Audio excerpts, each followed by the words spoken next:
Hey everyone, good afternoon. We are at Spare Time Entertainment Center in Owatonna, Minnesota for the Champions Pro Shop Open. You're looking live right now as the competitors midway through their practice balls, their shadow balls, as we get set for the B squad. This is the second qualifying squad in the tournament. We were here this morning and ended up with some locks for the advancers round coming up. They're estimating now about 5:30 that we'll start with that. Briley Howe on top of the pile there, followed by Matt Payne, Ryan Powers, Phil Stellmaker, and Cody Larson finishing off the top five there. Andrew Pfeffer, Terry Howe here. Glad to have you with us live or on replay if that's your team of choice. And the name of the game so far has been Tough Lanes. Very, very tough. Definitely a marathon. There were no sprints. I mean, Yeah. We saw one bowler that had 5 in a row, and that was probably the longest string that we saw. We might have seen there might have been a 9th to 10th conversion that was maybe 4 in a row, but marathon. Pick up your spares today and get to the pocket. Don't leave yourself in trouble and pick up your spares. I don't remember seeing a game above maybe 224 or so on this pair. I don't think so. Yeah, it's been tough, and let me show you why. Here's the pattern that they are competing on, the 2023 U.S. Open. Pattern number 1, they have re-oiled since the first squad, so there's no freebies this time around. Everybody's got a bowl on fresh, and that's as she was saying, find your opening, make your spares, and that as flat as you can get it. Yeah, I mean, that is just flat and wide all the way across, and it's really going to be determined on how everyone plays. You got to be a frame fill, you really do, because it's plus 40, was what was the high qualifier in A squad, and you got to imagine that it's going to be right along those lines too. So Chair says, if you appreciate being able to watch the live stream today like I do, hit the like button. Yay! Want to do her one better? Hit the like button and then hit the subscribe button. Right there. Let's get me on the road to 2,000 subscribers.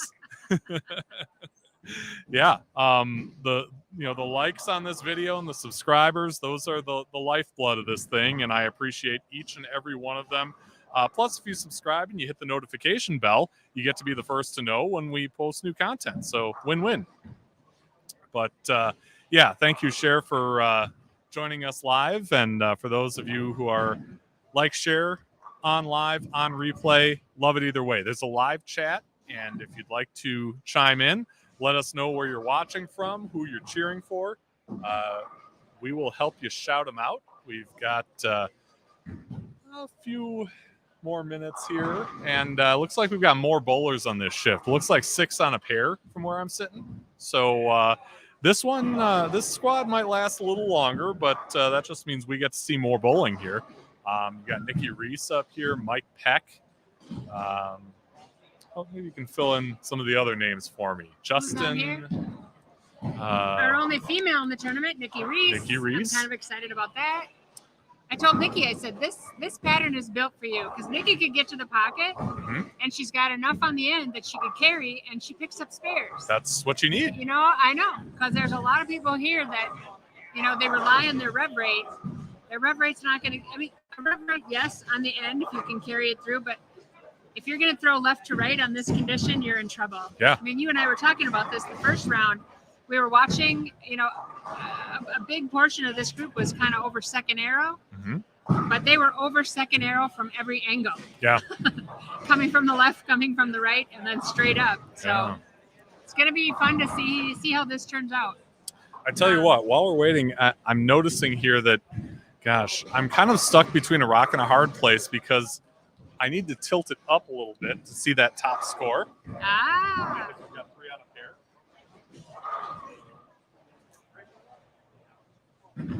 We have Jeff Walter on this pair. Mechanic from Bogarts, head mechanic Bogarts. Looking blind there. No. Justin Prino from Winona, Minnesota. Former premier youth player. I believe he works at Winona Bowl. Westgate, was Winona Westgate? Oh, I've heard of that place, Westgate Bowl in Winona. I believe that's where. I know that's where Justin bowls. I'm just thinking that he also works there. Okay. Justin was a very, very good one-hander. Okay. Just went to two-hander this season. Officially. Okay. And wow, that last shot he just threw. Thank you, Cher. Yes, like and subscribe. Doesn't cost you anything. What have you got to lose? I think you get extra birthday presents. From who? It's a vibe thing. If you like and subscribe. Yeah. Why don't Karma. you? I'm gonna try and adjust this shot a little. Why don't you tell them about the format that we're in today? All right, today's format: 6 games of qualifying across 18 lanes.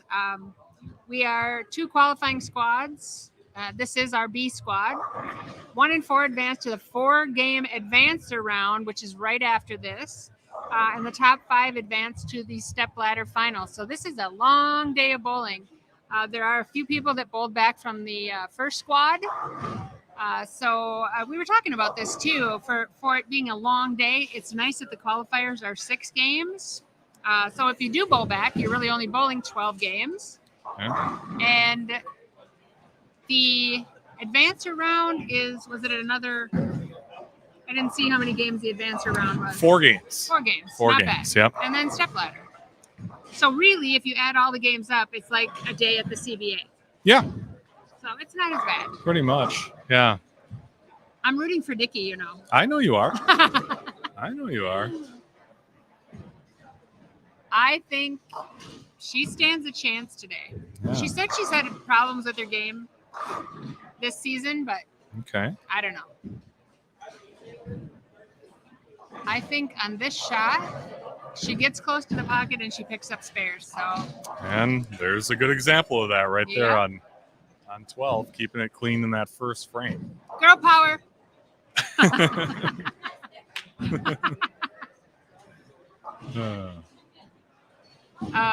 And Nikki's a lot like me.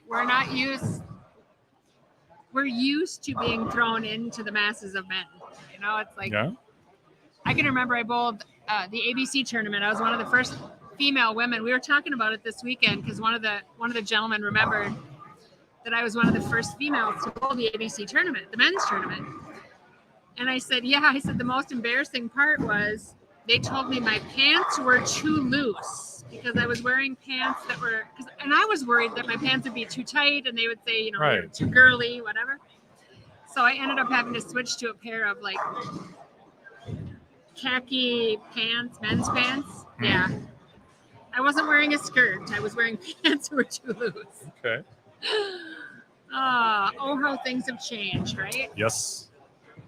Yes, they have. Well, and that was back in the day when you had Zubas, and there were guys that tried to bowl nationals in Zubas, right? Yeah. And so I was along the line of the, kind of a dress, more of a genie pant, Right. a little bit. I bowled in them, but I was like 12 years old. Oh my God. Yeah. The crazy Zubas. They're trying to bring them back again. I'm like, 'tis the season. Right. They were awfully comfy. Yeah. No, I think that camera is a little bit too high. You can you can't really see that top score, but we're just seeing it from this level. Right. And I'm afraid if I, cut it down too much that we see even less than we see right now. I don't know if we could bring it down We could. a space. A little bit. I'm wondering on our computer, but I don't know. That's the only thing. When this, how it had overheads before, so Yeah. you still kind of have that lip a little bit. Yep. I wish our screens were a little bit lower. Yeah.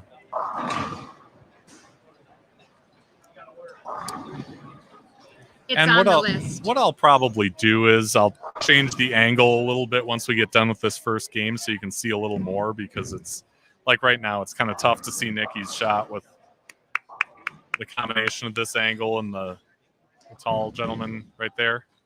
But she's clean through 2. I'm predicting because, like I said, look at Justin. Justin is a very, very good bowler. Just decided to go two-handed, but he wanted to go two-handed because he gets more reaction, more rev rate. Sure. And on today's shot, I think it's keep it simple, stupid. Actually, you know, the least amount of left right. Although Briley was playing a little bit of left right, I guess. A really fluffy, goofy left right down the middle. I don't know. Well, and you know, he was here interviewing afterwards, and he thought the scores were going to jump in the second squad. So we'll see if that comes to fruition.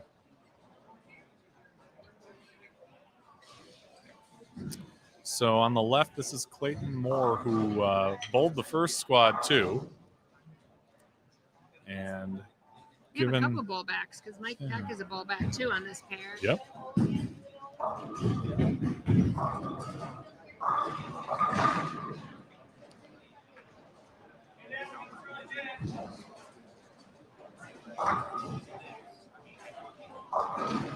Ouch. I can't see who that is. Do you know who it is in the orange shirt? I don't. I don't know who that is. I know. Are we both looking for Al? Al's always here. He must know who that is. He's bubbling around. We'll catch him. Yeah. Again, everyone needs to have a name shirt. Yeah. It's very easy to see Mike Peck and Justin Prino and Mickey Reese. He looks very familiar.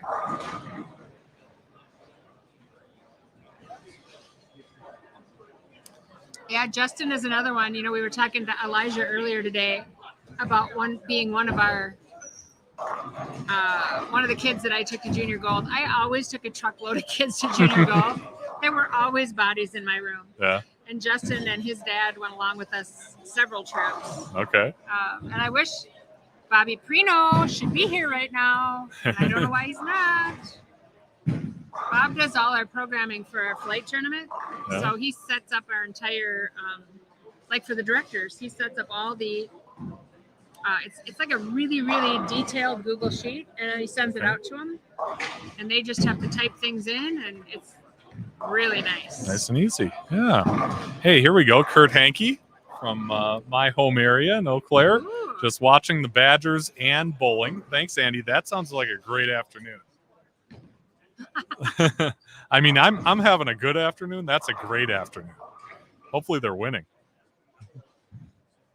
Saturdays, I don't know why. I never got into college football. Football? I don't know why. But Sundays I like. There you go. And the Twins are playing today, aren't they? Yes, they are. I wish I was there. Yeah, probably another hour 45, I think. Hour 55. Hey, look at this. Brent Prentice is on our live stream here. Hello to you both. We were just talking about your Brent Prentice. Yeah. Brent Prentice for president. That's right. Oh, I think I need to add a hashtag to that. Hashtag Brent Prentice for president.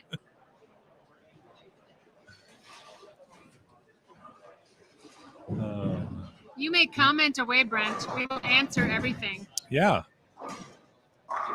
Brent, of course, runs the highly successful Cedar Vale Lanes in Eagan, Minnesota, and they just had the PWBA Twin Cities Regional there a couple weeks back, and looking forward to the return of the Twin Cities Open in 2024. The PWBA champion there was Brittany Smith, and she was really trying to get to this tournament, but she just couldn't get off work, and you know, life sometimes gets in the way. Yeah.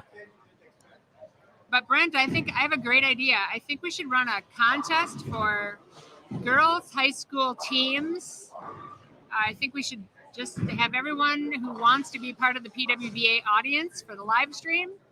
We should put all their names in a hat and then draw out the winning teams in dramatic fashion, maybe at state tournament.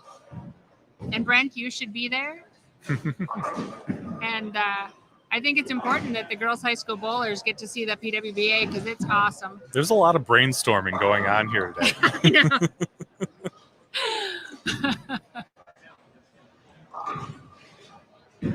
Brain food is good. Yeah. This seems like there's some pretty heavy hitters here today. Yeah.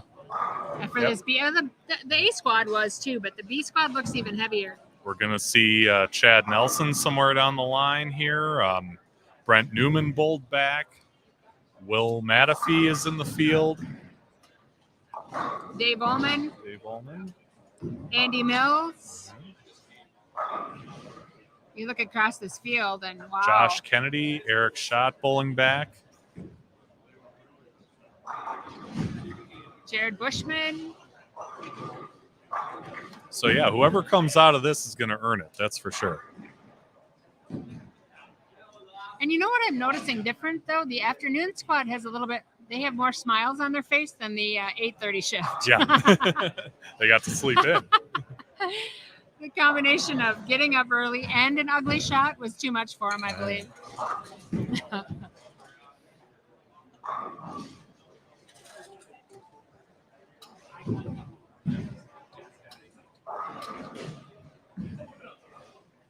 Oh, Ryan Burr, too.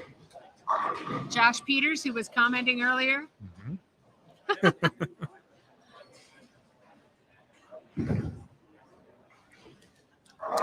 So I know it's tough to see on those top two rows, but we're watching Nikki on lane 11. She's got 52 through 3 and shooting at that 4-7. Takes it down. What did I say about Nikki? Yeah, she's my sleeper. And on the other if side, there was a racehorse I could vote on, it would be her. I believe, is this Jeff Walther on 12? Yep. Okay. And he has 43 through 3. No, I'm sorry. He's the B. He's 68 through 3 with a spare up.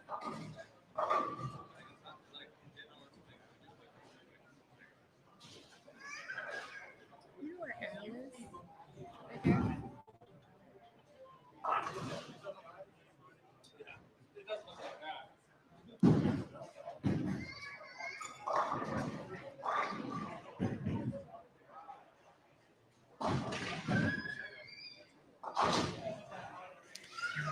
And the one thing about the tournament staff here is that they've been great at updating scores. So as soon as we have score updates, we will get those up on the screen. You can also follow along with live scoring on the Spare Time Entertainment Owatonna Tournament, League, and Events page. It's a mouthful, but that's where they're posting scores to, so you can see it there as well. Brent says he would bowl in the Zubas. What a loose, free fit. LOL.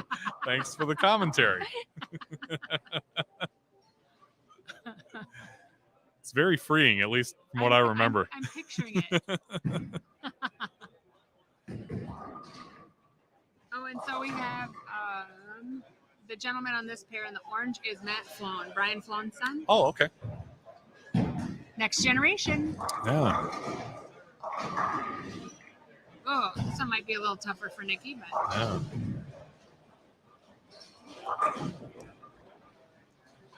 this is a fun group. Yeah. Yeah, good players. So who's going to be the first one to start stringing them? I thought you were going to say fry out. No, who's going to be the first one to cry? Boy, that's a good question. I mean, normally you look at a pattern and there's somewhere to play it, you know. Yeah. For the USBA flight tournament, when we do the flight tournament, we always have a sport condition of some sort. I mean, there's once in a while that the house just doesn't have the ability to get a true sport shot, and so we do kind of tip into a challenge pattern of sorts. But Sure.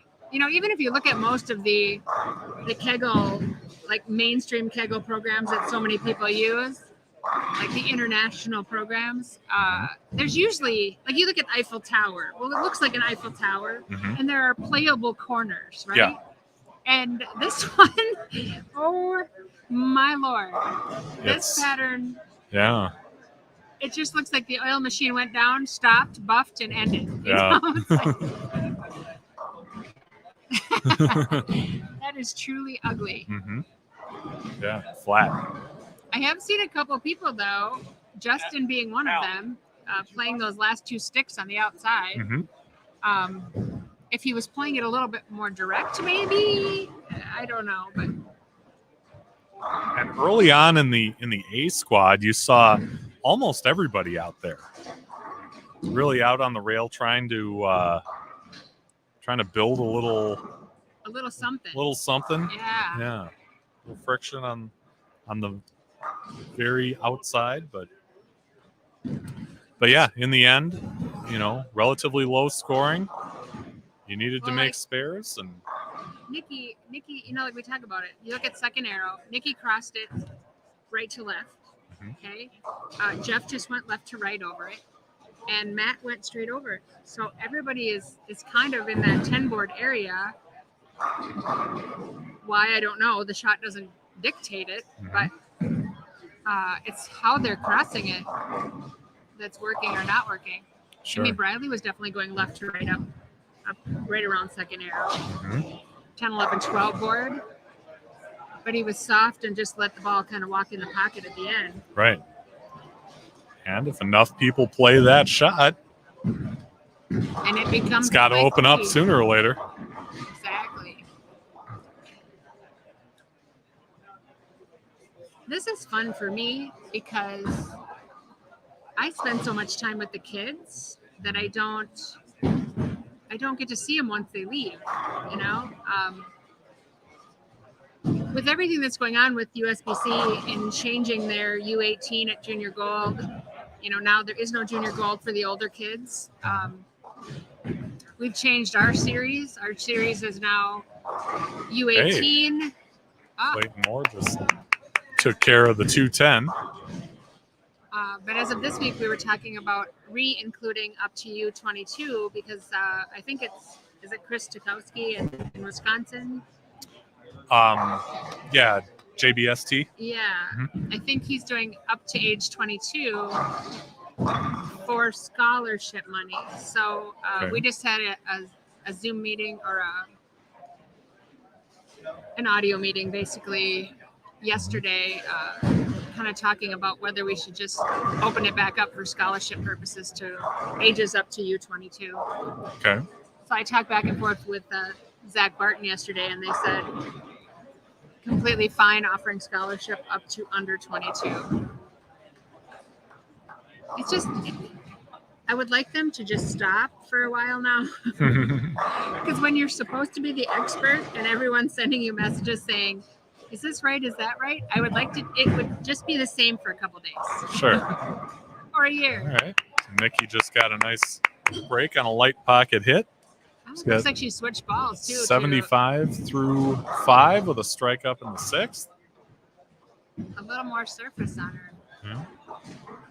On whatever it was she switched to.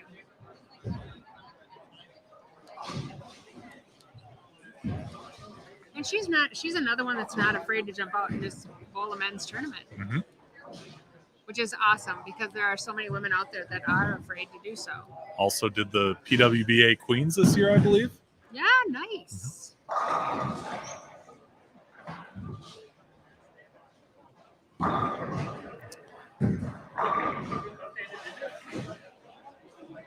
I would have liked to see more of our Minnesota players at the regional, the PWBA regional. Sure. Because I really think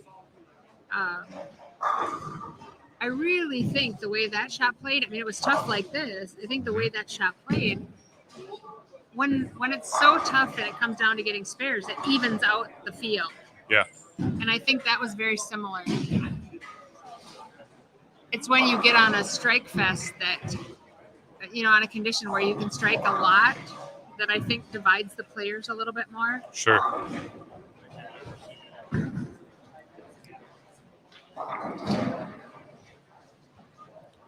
Again, looking across, do you see any strings of strikes? Not really. No. Double here and there. Oh, about I it. see 4 in a row over on lane 17. Okay.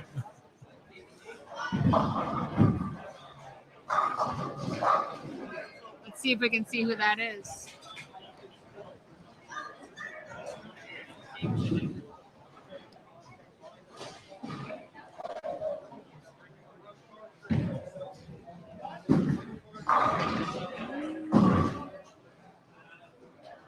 It might be Will Matafee. Okay.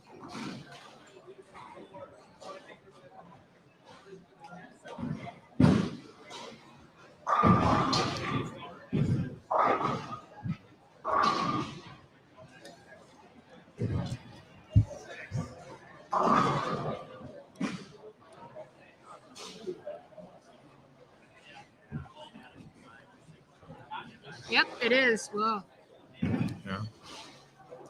that would make sense. Sure.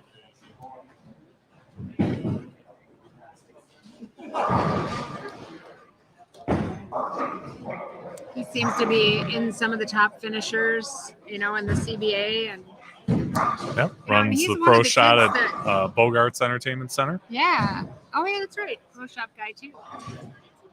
And he's one of the kids when he was younger. Like I say, kind of a late bloomer because his game came along, but as he got older, like almost out of high school, mid-college years, his game got really good. Okay. Eddie strikes again.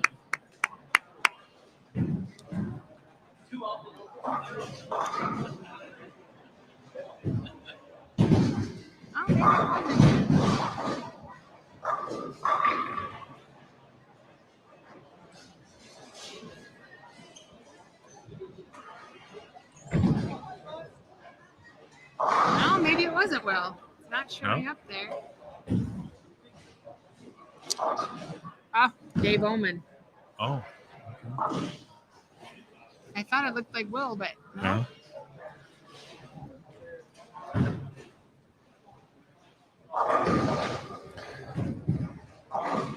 Dave is another one who you frequently see at the top of leaderboards on the CBA, MSC. Great player. There we go. Kurt, great field. Badgers up 23-6, fourth quarter with 6 minutes. There we go. Good to hear. And Kurt says, too much info, Brent. You're watching live the B squad of qualifying here at the Champions Pro Shop Open at Spare Time Entertainment Center in Owatonna, Minnesota. Yeah, it's Dave Ullman on 17 and 18, Okay. 5 in a row. Playing about the same shot Briley was playing, similar to it. Okay. A little bit deeper, fluffier. 9 spare, 8 spare, 5 in a row, 8 spare, I believe. All right. The last shot got away from him a little bit. Yeah. But again, I think I mentioned before, this is his home house originally. So there are a lot of really good bowlers. Gary Stotts, who built this center 26 years ago, I believe, really cared about the youth for sure. We discussed it on the A squad that he was one of the people that put together high school bowling in Minnesota. Sure. And so he raised a really good bunch of kids. We got Ryan Burr. His dad, Ron, was the youth coordinator here for many years. You have Chad Nelson, Dave Ullman. Oh my gosh. Dan Bach. Dan Bach's home house.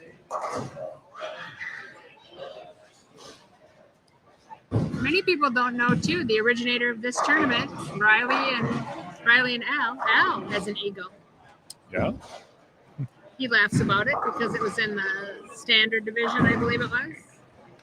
Eagle's an eagle. You were still the best of the best. That's right. Only so many people get those. Yeah.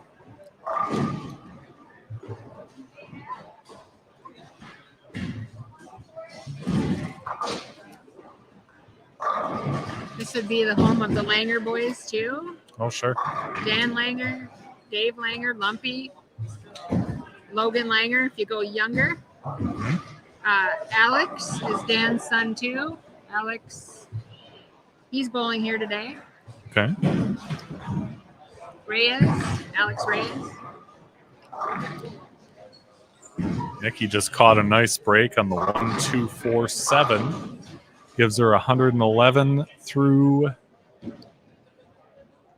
7 with a spare 111 and a 7th. Yep.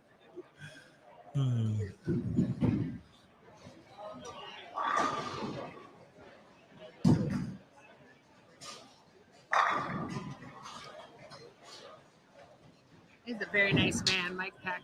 It's fun to talk to him.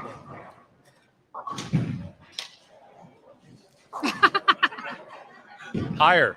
Higher up. Yeah.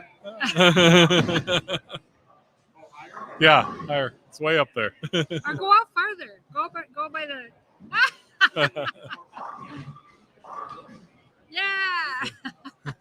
We could just see the tips of your fingers.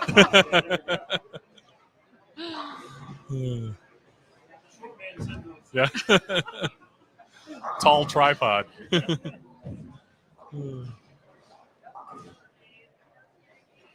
Brent Prentice, you will understand this. There is no reason to bring the goat in today.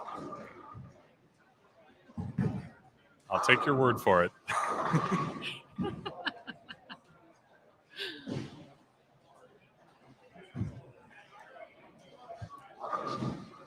Yeah, Brent is he's gonna buy a goat for Cedarvale. Just just to have a pet around once in a while. Okay. They eat the garbage. Yeah. This is game 1 of our 6-game qualifying squad, the second of the day.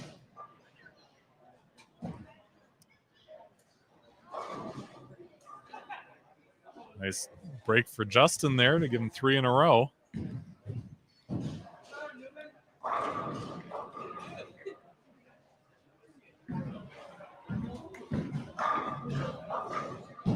Do you want to mention again how to get to this? Yeah. I guess it's not going to matter because these people are on it. It's true, though. But no, if you're already here, welcome. Oh, here we go. Cher says, tell Mike Peck I'm sending him my luck and love. I want to see him blush. Well, after he's done with this shot, we'll take care of that for you. He's been kind of goofing off for the camera, but he's a little bit below the camera, so all you're seeing are his fingers. Yeah, that's him up on 12 right now.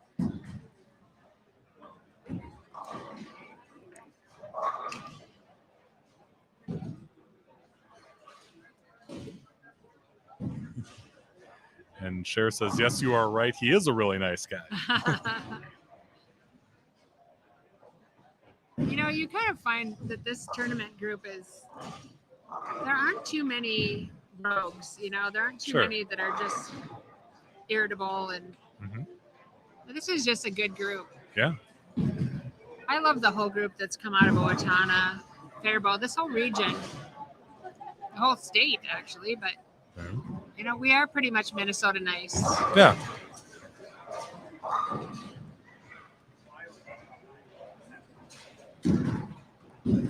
And this tournament, have you shown the quadruple? Oh yeah, the quadruple crown. Let's get that up here. It's one of 4 great events in the 10K Larson Siding, Windows, and Roofing Quadruple Crown. The first jewel is today, and then November 18th, the Lacrosse Open at Playmore Lanes in Lacrosse. December 16th, we're back live on the Bowling with the Fef channel for the Rochester Heating and Plumbing Holiday Match Games. And then on February 10th, we wrap it all up at Southway Bowl for the St. Cloud Apalooza. So a bunch of great events, and it all starts today at Spare Time Entertainment Center. Well, and the current owner, Mr. Tim Mayer of Larson Siding, where are you? You should be bowling this tournament. If you Yeah. tell me you're in Colorado, enough of that already. Steve Bone, the recent Peterson Classic champion, says, great job, Pfeff. Brent, catch some fish. But Brent says he's homesick, booking parties and watching. So Steve says, get well, and we do too. Hope you feel better soon, Brent.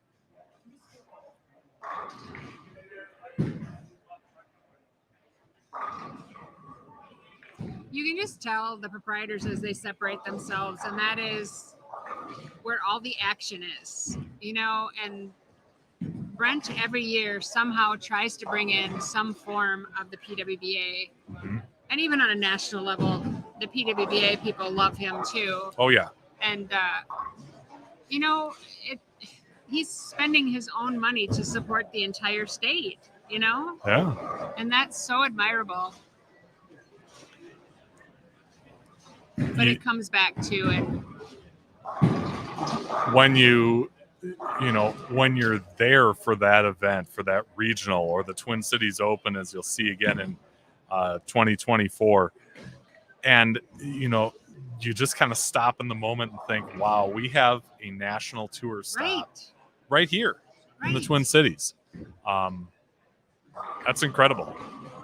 Well, you figure, there's 50 states. We're part of the lower 48, but there are how many PWBA stops? 8? Yeah. I think it's 8. Yeah, and we it's are not one many. of 8. So yeah, it's very, very nice. I know, like the Summer family in Rockford, Illinois. John Summer used to own the LPBT, so before it was the PWBA. And they almost always get a stop also. Huge supporters of women's events. So it's nice to see that kind of the groups that give back also are sponsoring these tournaments now. Yeah.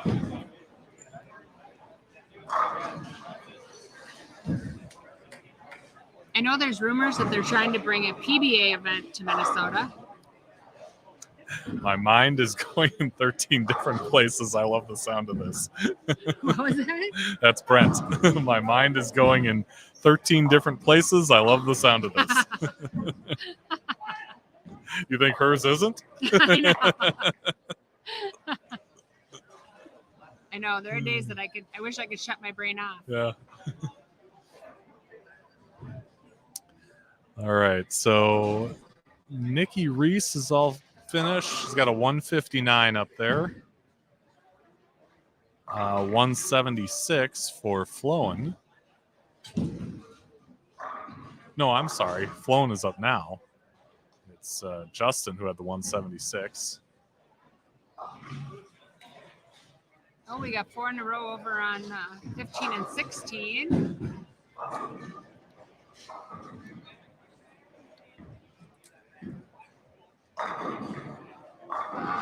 Donald. Don Lucy Jr. Mm-hmm.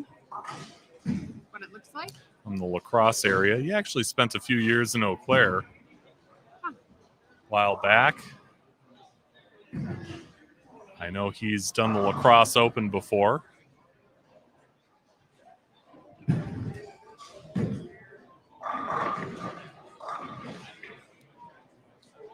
You can just see the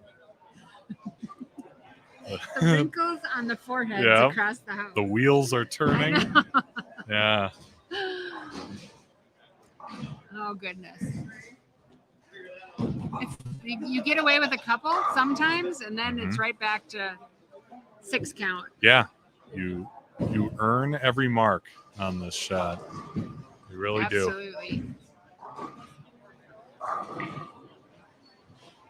And then we take the top one out of 4 caches. Briley said that it was the top 5 from each squad, and then the 1 out of 4 out of the rest. They go on to the advancers. They go on to the advancers round. Yep. Well, that'll be a big group too. So 164 for flowing and 159 that looks like for more. I'm going to put up the results from the last round of qualifying here, and I'll try and adjust the angle of that shot.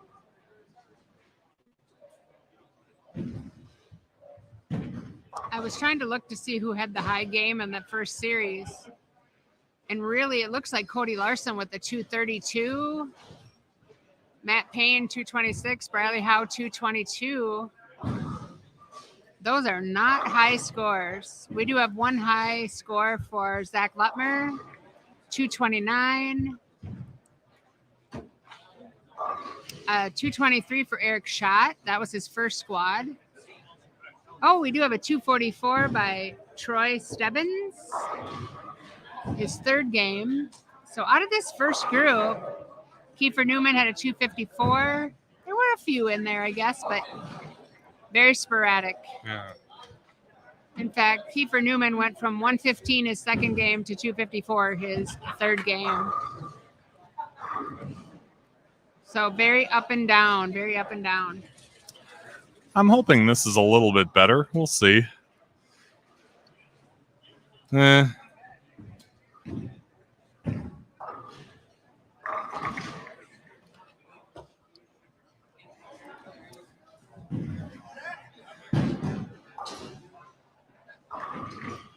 only way to fix it would I don't be to know. get underneath it, I guess. Yeah.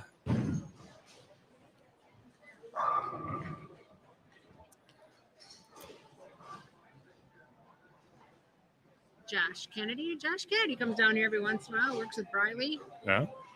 Mainly bowls at Ham Lake Lanes. Okay. See who's coming over. Oh, there he is, the Taylor corner. Alex Reyes. Alex Reyes being Dan Langer's son. Brandon Hasley, sponsor of our tournament here. I believe Brandon has put $1,500 additional into the prize fund. Oh, wow. And Champions Pro Shop donated $1,000. And this quadruple crown of events does not happen without those generous sponsors. So Exactly. a big thank you to those guys and the others who are sponsoring our future events. We have Dawson Peterson sitting here in the audience after his fall out of his tree stand. It's killing him. Yeah. He wants to be bowling. He did mention that the doctors are saying he might have to have surgery. Hopefully not. He's pretty young for that. I think he's 17. Yeah. But he seems to be sitting and walking fine. So Okay. I guess that's what truly matters. Yeah. Kind of reminds me of Hannah Roars, who's down at Stephen F. Austin. I mean, Hannah, I'm just proud of that girl because the doctors basically told her that the more she bowled, the more she could damage her back. And so now they have her in a leadership position, team management position down at SFA. She was able to keep her scholarship and stay involved. But, you know, I'm 60 years old and can't wait to get back in the lanes. I can't imagine being 20 and being told, you know, you keep doing this, you could end up in a wheelchair. So that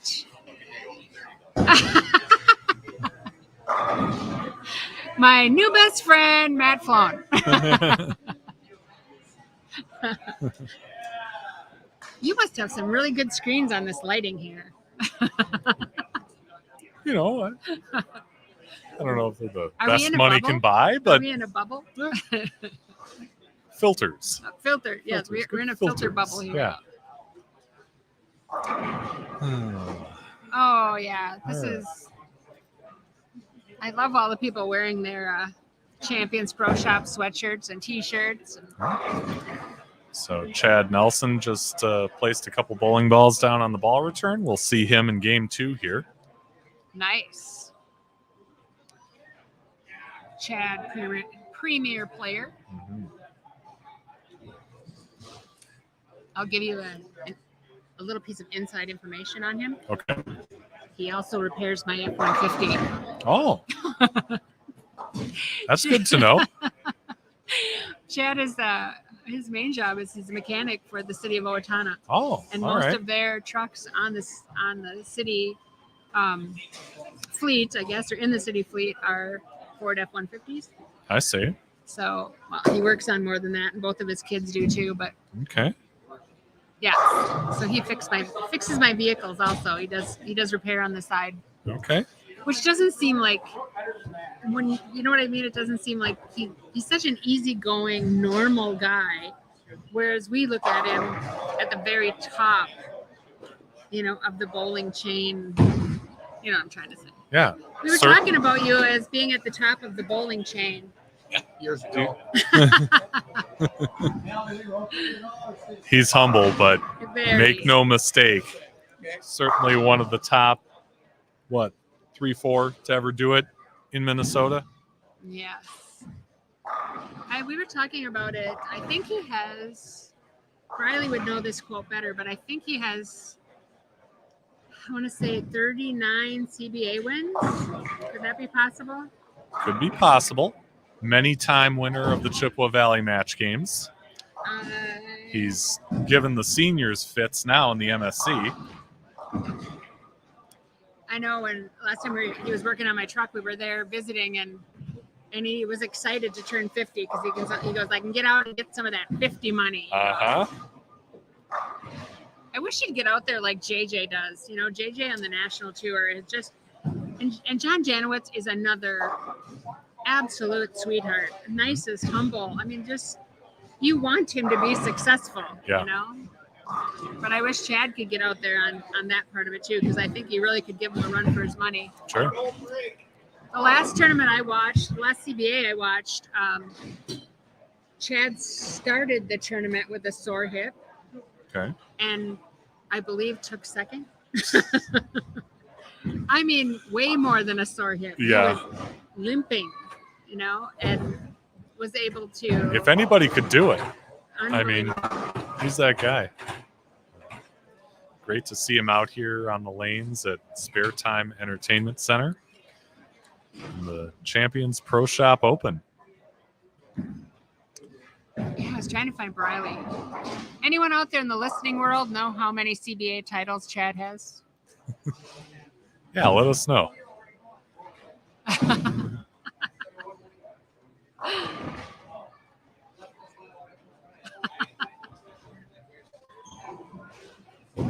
We can just, for now, we can just say more than a few.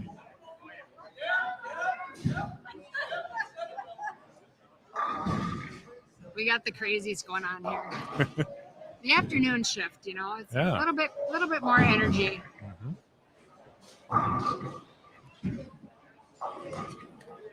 Here in our little bubble, we seem so quiet.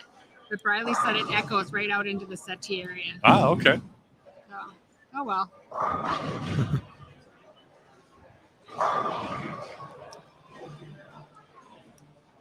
All right, so you've got Chad up on lane 11, and we'll see Brandon on 12 right after he's done.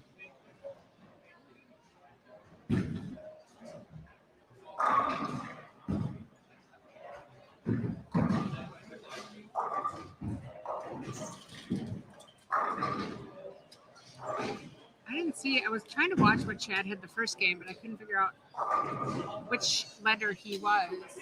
Okay.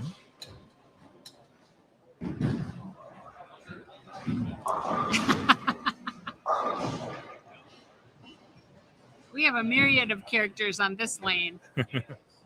Brian Marushka is actually Sarah Nygaard, our state president. That's her brother. Oh, okay. Mm-hmm. He comes down from Lonsdale and bowls here on Thursday nights.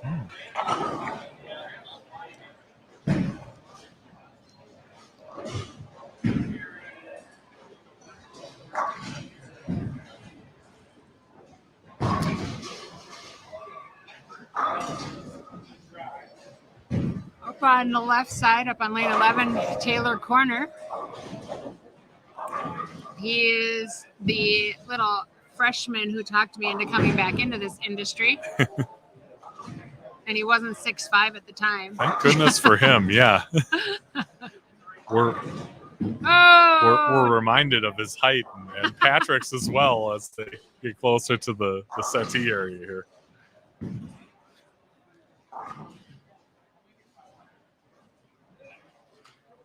Yeah, Taylor was another one that was super talented at a very young age, but big hands, long body.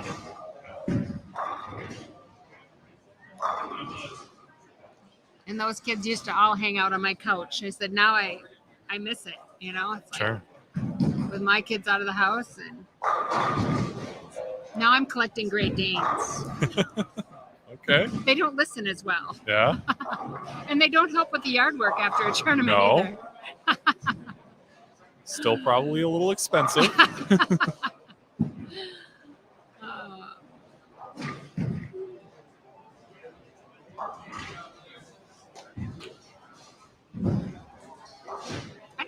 I wish Albert Lee was still open. That was kind of a killer to see that center shut down. It was a killer for our area here because it was kind of a critical point. You know, we're about 39 miles to Mankato. We're about 35 miles to Rochester, and it was about, 25 to Albert Lee and about 20 to Faribault. So you know what I'm trying to say? It was kind of a... Yeah, you're kind of right in the middle of it all here. Yeah, and when there's centers that are that close, it kind of creates this centrifugal force. You know, Sure. Like we have tournament bowlers everywhere being part of everything, and then when a major center like that shuts down, and that was another center that was run by someone who, believed in the bowler, and there were a lot of really good kids that came out of that center too. Yeah. So when a center like that shuts down, it's really hard on our industry. Sure. So. Yeah, I think of all the ones we've lost in the, Milwaukee and Minneapolis metro areas, but, it's awful. You lose the memories, but there's another one a couple suburbs over. Right. When a place like Albert Lee, or you mentioned Faribault, I mean, these are cornerstones of a community. Right. And for the competitive bowling group in any of those cities, yeah, that is a big blow. It's very tough. Well, when I picked Peter Somoff as president of IPSIA, and when I picked him up at the airport, I don't know, a couple weeks ago, we had classes here and in Illinois. He kind of asked me, he goes, how many centers are there between the airport and, say, 494? And I stopped to think about it because there used to be so many. There was Bill Baden's Bowl and Diamond Bowl. Lake South, Airport. There was... Is Richfield still there? I don't know. But there were so many of them between the airport and, right in that area on 494. And, you still have Southtown, but we lost so many. Yeah. Yep. Nope, that's the wrong one.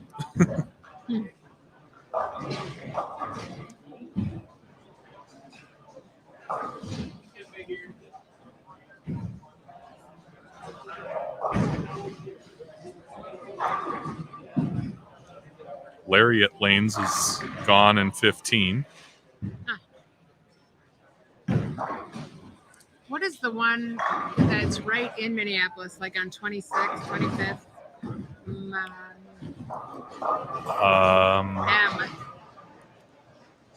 Memory? Memory Lanes used to be Stardust. Yeah, I believe that's still there. But that's a big center to lose, too. Mm-hmm. I think that's 32 lanes. Yeah. I know after Airport Bowl closed down, that's kind of where Don White went to, because Don White's family owned Airport. Yeah. When we were at the PWBA, I was talking to Rick Saprell, who works the counter there, and he used to drill equipment at Baden's. And it's weird over the years that that I had never said anything to him, but he changed my span, and I ended up having the huge high scores after that. And I was talking to him about that, and he's like, "Really? I made a difference?" You know? And now he's in his 70s, and he's like, "Oh, I made a difference," you know? Yeah. He's like, "I can't believe you remember I was a ball driller." And he goes, "Remember that small area we had to drill out of?" I'm like, "Yeah, I was tiny." We're lucky here. I mean, we say our shop is small here, but compared to some of them, it's large. Mm-hmm. I was just at one of the bowlers marts in Rockford, Illinois, and what a beautiful shop. I mean, they set it up almost as a department store, you know, and, you know, Bowlers Mart is a chain of, well, I'm guessing around 50 pro shops. Pretty big presence on the web. Yeah, and they just do such a nice job laying out their shops, and you know, it's like you would walk into like Target. There's a table of different shoe boxes, you know, and they're all organized neatly and in color, and so yeah, very professional. Sure. And then I think McCorvey's another one of the big ones. Alex Hambeck is a COO. He's on the board for IPSIA. Okay. And McCorvey just opened their first shop in Minnesota, which is in Sunray. Oh. And I think they're going to be opening more. Okay. And that is, I think there's 75 or 76 shops. That's a lot. That's a lot. A lot. But huge supporters of the sport. You know, when you have that many shops, what you offer is quality. It really looks like it takes a lot to get it off the rail on this pair, at least in this second squad. It seemed like guys were doing it in the first squad, but I've seen a lot of people miss the head pin right when they're going up the rail like that. Chad looks like he's lined up to. Oh, he's in. He's deeper than what Briley was. Yeah. He looked like he was maybe lined up to go, around the same area. I just think it's strange that so many people are kind of in the same area, and I don't know if it's because the shot is so hard. They're just kind of going to a comfort zone and trying to find an angle. You know, I'm not sure.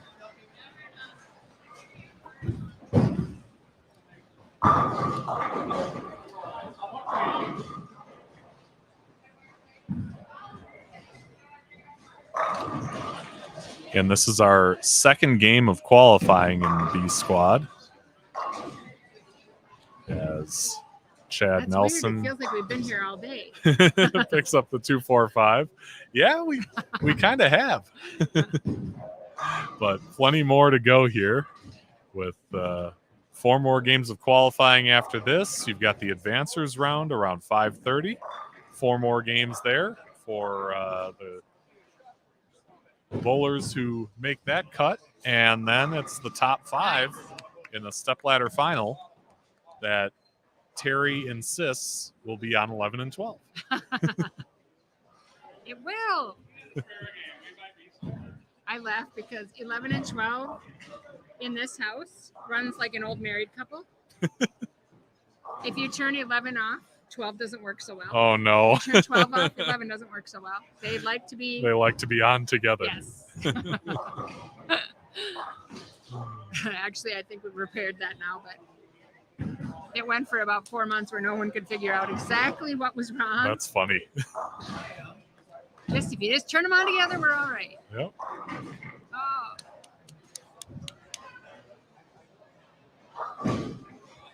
It's fun to watch too. Like if you were watching Taylor, he was so behind the ball and there was so much forward roll in how he let go of the ball. There wasn't a whole lot of break, but there was still quite a bit of rev rate. And you just kind of watch some of the different ways they release the ball. Yeah. It's like the people that are trying to go too much left right are just, it's too inconsistent. Yeah.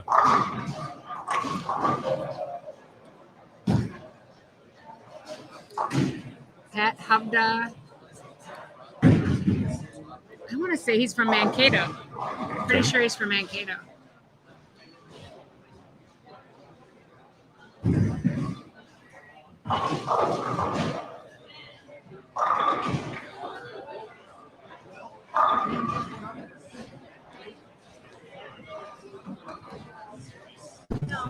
We're starting to get a few of the spectators in. Yeah. Yeah, there are more people back here on the concourse now on the morning shift, that's for sure. Well, this area especially loves to come in and watch Chad and Dan and Dave.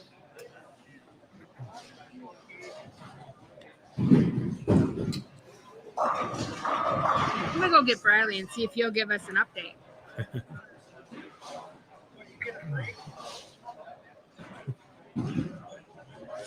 She's doing great. She earned it. Oh, yeah.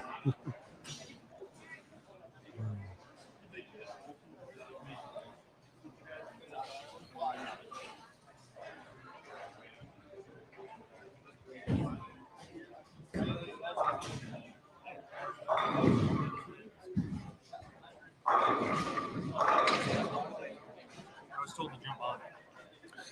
Oh, yeah. Terry said so. So we've got Briley Howe here. Terry said she was going to come find you for an update. For an update on what? I'm not sure what that means. Has life changed as being the tournament leader for the last 3 hours? No, I don't think so. Don't feel any different? No. Okay. No sponsorships. Nothing crazy's happened. But yeah, these two look different for sure. Mm-hmm. They, I mean, the more times you put a pattern out, the harder it's going to get, the tighter it's going to get. So they definitely look like they flattened out a little bit, and a lot more people starting further left. I don't know if that's just because the people who had success in the first squad did, or if that's just where they're comfortable. The most odd thing that I've seen so far is Brandon Cryers throwing a plastic ball. Oh? Yeah, it's kind of interesting. It doesn't look bad, to be honest with you, but the gutter just hooks that much that he just gets it started, rolls to the head pin, and he's good to go. But Yeah. we definitely have a stronger squad in this squad, I'd say. A lot of the big names in Minnesota bowling, so like the great Chad Nelson there. Mm-hmm. Yeah, And it seems like on this pair, for whatever reason in the first two games, it seems like it's taken a lot more to get it off the rail.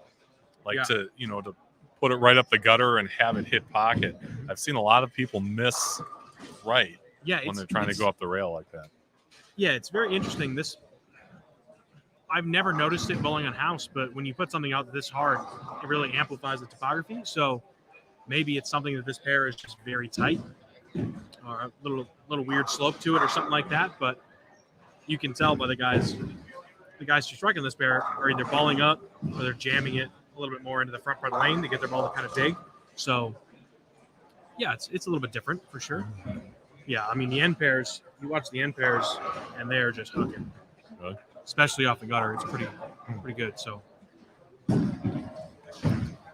yeah, lots of reactive balls, more lefties in this squad too. So a little bit more urethane. But I personally think if a lefty can use that hook to their advantage, I think they could absolutely crowbar him. Sure. But that's kind of my 2 cents. Yeah. Yeah. Tonight we'll have our advancers round featuring Briley and a bunch of the others who've made the cut, top 5 from each squad, and then 1 out of 4 of the rest. Yeah, it'll be. I have a slight feeling that a heavy amount of the rest will be coming from this squad. Because I think one of 2 things is going to happen in this squad. We have more people starting further left with more surface or stronger balls. So it's either going to get it's going to force people further left. And I think it's either going to get really hard or they're going to open up a little bit more where people get a little bit more free hook front to back. And if that happens, somebody's going to run away with it. Obviously, you can't run away with it in qualifying, but are going to run away a little bit from the field. So Sure. we'll see what happens. Yeah. I have a feeling Chad's going to figure something out here and do something big. The harder they are, the better he is. Right. Yep. So He's done it enough times. Your mom was trying to figure out how many CBA titles he has. 40. 40.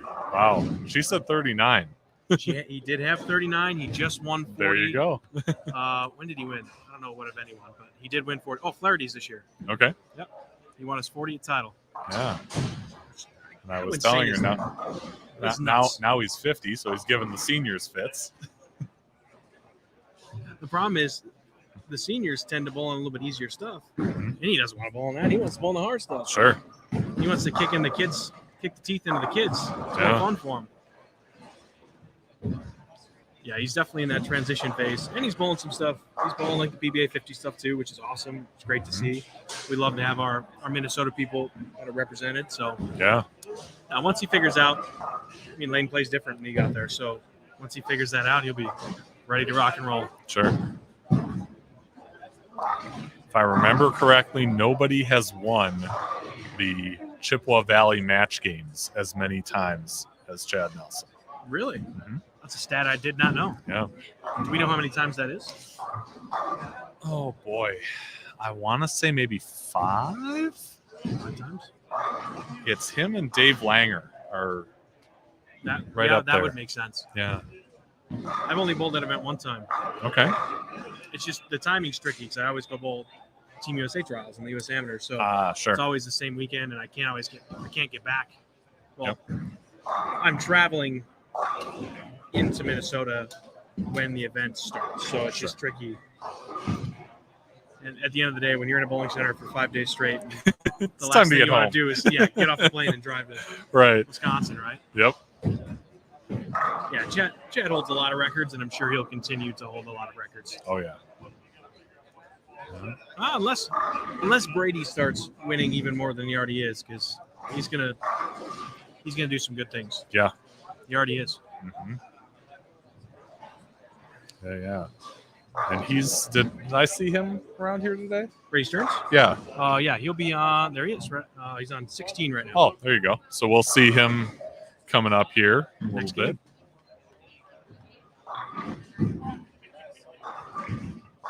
Yeah, Chad. I'm sure my mom mentioned this, but Chad is from Owatonna originally, on the first Minnesota high school team ever. Oh, okay. Yeah, first they started here, and Chad was on the first team, and I don't know if they won. I don't know anything more than that. I'll tell you that, but I know he was on the team. And she said he fixes her truck. Yep, very good mechanic. Yeah. Doesn't practice bowling much, but he fixes a lot of trucks, Okay. a lot of cars. Ugh. When you're a seasoned veteran, you don't have to practice as often. Yeah. It's all just easy.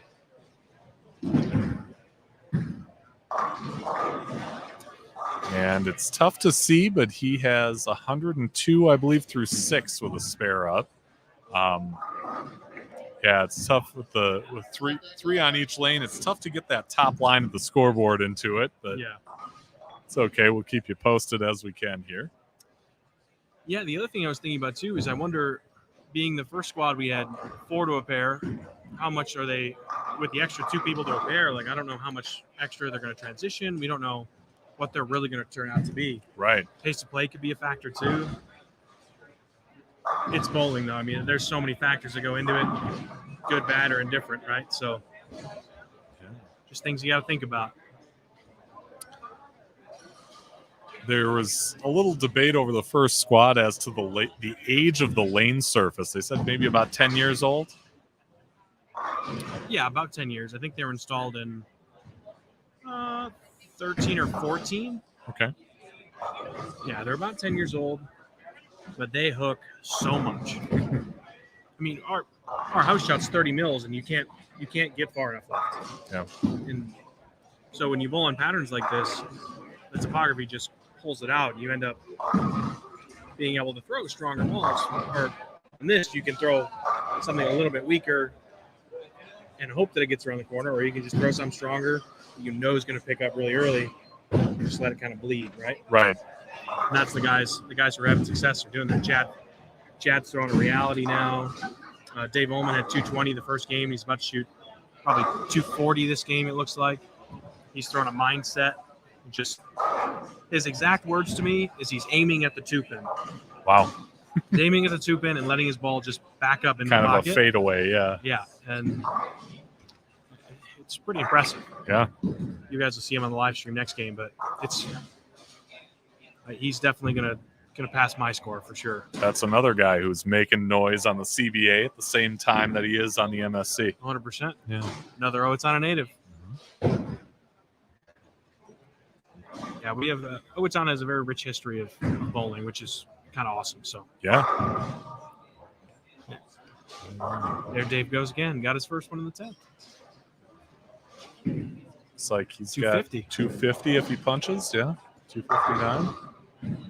I was telling the guys, I said, or a couple of my buddies, I'm like, someone's going to get to 100, someone's going to get to 50, and after that, I don't know. Yeah. But I think 100 is out there if you do it the right way. Right.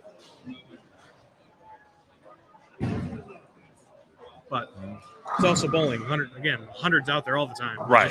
Just see what happens. But yeah, if you've got the right guy who's playing him right, making spares. Yeah, and once you get that, and you're bowling on something impossible, and you're striking like him. He's bowling on something really, really hard. He's about to shoot 250. Like the confidence you're going to gain is unmatched. Sure. So bringing that confidence into the next game, it's going to be crazy. Steve Bones says we are still looking for a few guys for the CBA MJBT doubles for tomorrow. That is a great event. Yeah. I bowled it as a youth. I've never actually bowled it as an adult. Okay. I have some conflicts tomorrow, so I can't make it, sadly. But it's an awesome event. All the CBA bowlers donate their time to bowl a doubles event with the MJ bowlers, which is awesome. I mean, you get experience. You get to see everyone else and the adults, how they play the lanes and how they act and their demeanor, how they compete, right? And you can't learn that anywhere else, right? So yeah, and it's probably difficult to explain just without correct, seeing it in person. Yeah, I mean it's random draw. So if you randomly draw Chad Nelson, and the amount of things that you're going to be able to learn from him in a day of bowling is incredible. Yeah. See the 8 in a row 259 by Dave Ullman Oh, he did end up punching out for 259. Okay. on lane 7 and 8. That's a big number. Yeah. 220. That means he's 80 over after 2. Just got to coast home from here. Yeah. I believe pins carry over. Is that correct? That I'm not sure of. I'll have to look into that, or maybe Al might We got know. Let me go off camera and ask Al. Yeah, go ahead. And Sherry, yes, I haven't forgotten about your message. I want to get him over here, but I saw him end the last game with an open. And didn't really think it was the right time to go over there, but I'll get to him. We'll show him what you said. Pins do carry over into the next 4 games. So it's the next 4 games into a step ladder. So, I mean, if Dave can gain some pins here and just get up there, that's... So, yeah. Gaining a couple pins on this pattern is going to be tricky in general. So if you can just get ahead of it, it's much easier to lose them on this than it is to gain it for sure. Oh, yeah. But that can make a big difference, too. I mean, even starting at 40 versus starting at 0. Yeah, 100%. Yeah. A couple spares here and there. You can give up a split here and there. But it was the same thing we talked about earlier, where you have to have the mindset of taking it every shot on its own, one shot at a time. I know that sounds so everybody tells that, right? Everybody says that, right? I mean, one shot at a time, but it is true. I mean, you have to have that mindset, and you have to kind of commit to it. If you don't commit to it, then kind of donezo in this situation, right? I guarantee Dave is not thinking, ooh, I strike out for 250. He's No. thinking, get it over the 2-pin spot and let it carry, please. 100%. Now we got Brady Stearns about to shoot, or on pace for 250 as well. Okay. I think Brady only shot about 160 his first game, so Okay, so a little bounce back game for him would be great.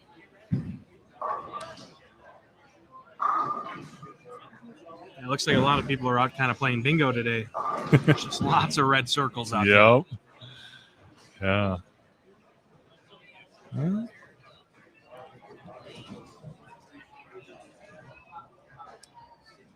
And I'm hoping we have a score update here on the Facebook page in a bit. We can I pass. think they're putting the scores together right now. So sure.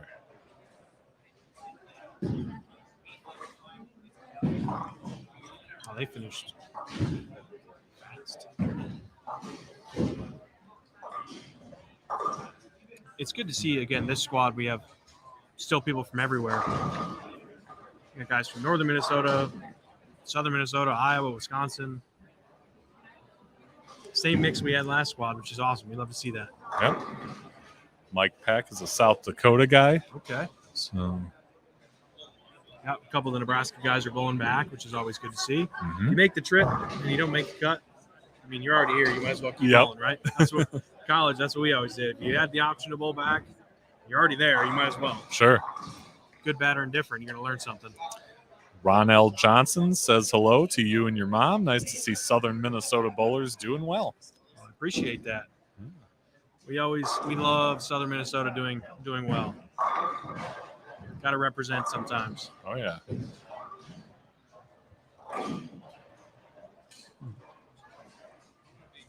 Let's see what we got from Chad here.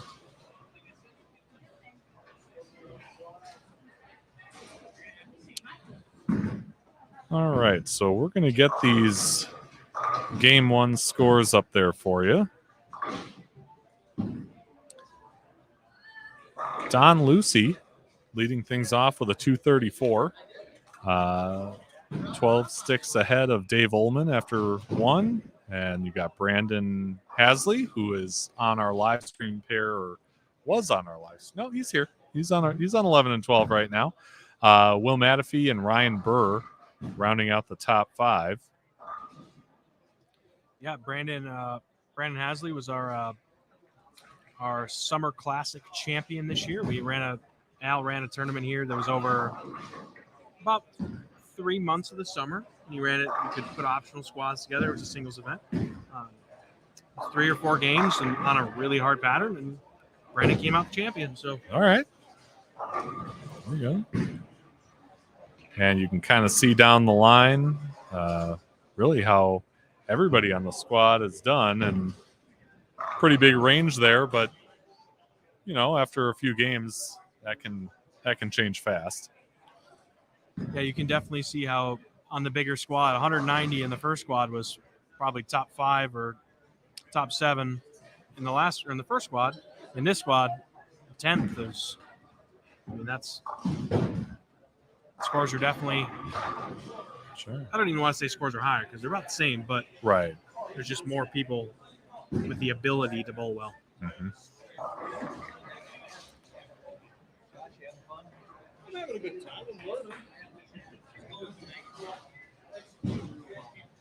Glad to see Keo made a ball change. Keo was very known. He's known to throw a lot of urethane balls, and he's known to throw a blue hammer, and that's what he started with, the original Fab blue hammer. Okay. It's been plugged about 7 times, but he's known to do that. And he threw it game 1, and I think he bowled okay. He shot 180 or so, but glad to see he finally made a ball change, and I foresee him striking a good amount if that he can use that hook to his advantage. Yeah.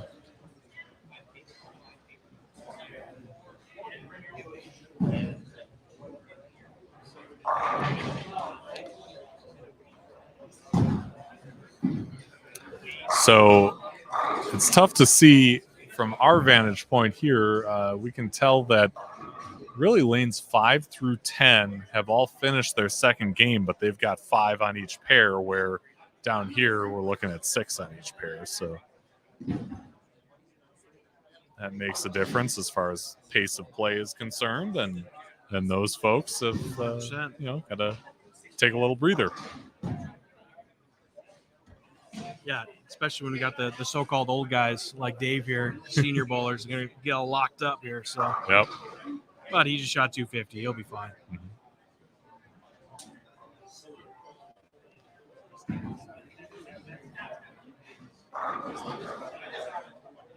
So Chad's up on 11 with 139 through 7 and a strike up here.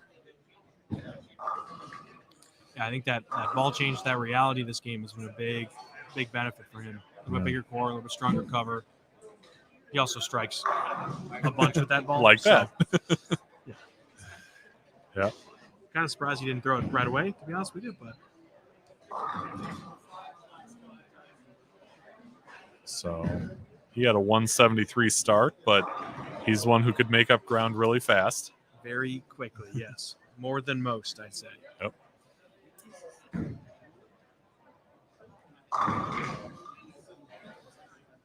Brandon Halsey with I believe that was a 120 through 7 with a double up.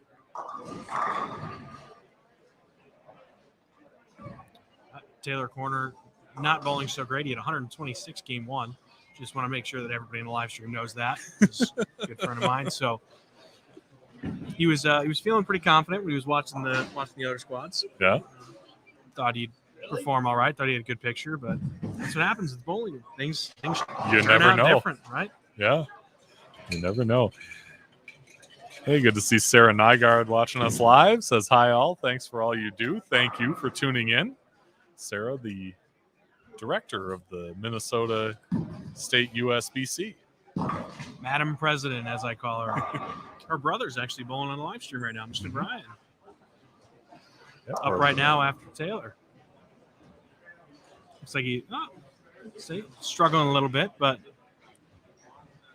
Did you see a lot of Brady games Stearns? left. Did indeed. Brady Stearns. Brady Stearns, 7 in a row. We just had a 250. split in the 11th, but 7 in a row will be about a 250. Okay. After about 160, 170 start too. So another one of those guys that's going to catch up pins pretty quickly. So he's another guy you don't want to bowl on. If they're hard, he's going to strike. Sure.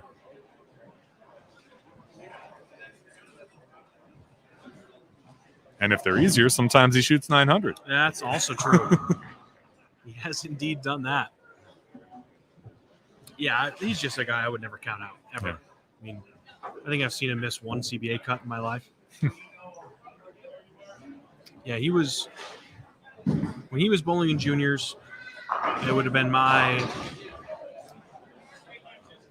first year bowling, kind of like the MJBTs and stuff. He was still bowling. Okay. So it was kind of cool to see him compete back then, and now being good friends with him now and seeing him compete now and the success he's having, it's awesome. Love that. I used to compete with Scott when I was in MJBT, and I say compete loosely because Scott was a world beater. Yeah. And I was not.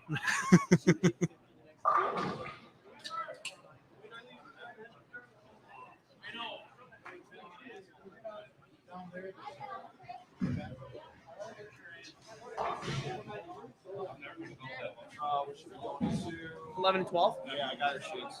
You got her sheets?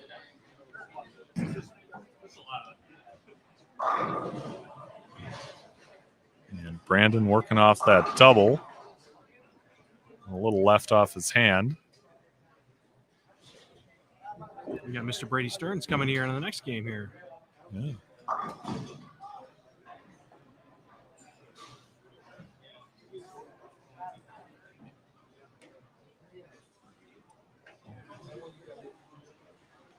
Yeah, at the pace these guys are bowling, I know we attempted to move up the time to about 5:30. I don't think we're bowling at 5:30. Yeah. I think it's going to be 6:30 like we originally planned. Sure.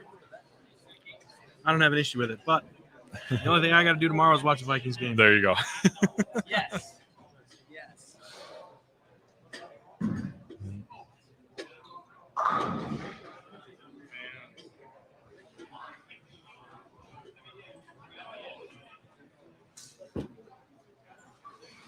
No, but I'm trying to think. We started at about 1:30, and we're getting done with game 2 about an hour and a half in. So, yeah, about a 45-minute pace here. Yeah, hindsight being 2020, we probably should have spread out the 5 people with 5 on a pair instead of 6. Probably kind of intermixed them a little bit, but it is what it is. It is what it It's is. the first year of the tournament. Yep. We're rolling with it. And if that's the worst thing that happens today, Honestly, like, that's okay. kudos to Al. Oh, exactly. If that's the worst thing that happens. Yep. Yeah, I already had Ryan Powers made a post about making the cut. I already had one guy commenting that. So first thing was, of course, Briley led his own tournament. I'm like, just to be clear here, guys, not my tournament. I'm just a sponsor. Mm-hmm.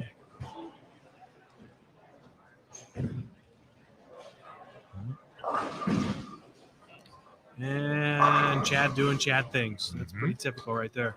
Yeah. 208's always a nice game on this pair. Really anywhere in this house, but yeah, this is not an easy bowling center by any means. Great facility, awesome venue. They're just not easy here. Yeah. What do we got? Wild Bill of Wild Bill's Bowling Supply up in Apple Valley. Mr. Will Matafee only shooting about 140 this game, coming off a 2-team start. That just kind of shows you right there how quickly things can turn. Sure. I expected Will to be one of those guys that kind of, I wouldn't even say stayed around the number, but definitely had a chance at popping that 40 over number. He was when he came in, he was showing me this beer that he had last night, and I can't show you for copyright reasons, but he said that looks like you. Looks just like your logo. There you go. But if you glasses on there, you're good to go. yeah, if you Google Dangerous Man Brewing Company Pumpkin Ale, There you go. you'll see what I'm talking about. Yeah, Will now with the new shop, and he's got a kid now, so he's still competing a bunch. And Oh yeah. still bowling well, which is great too. So we love to see people have success. Hell of a golfer too, I'll tell you what. Oh yeah. Oh yeah, Okay. hits it a mile. Not as far as I do, but he hits it a mile. I hope he hears that later. I Okay. love that. Dave, I just want to let you know I'm saying nothing but bad things about you. Okay. He gave him a thumbs up.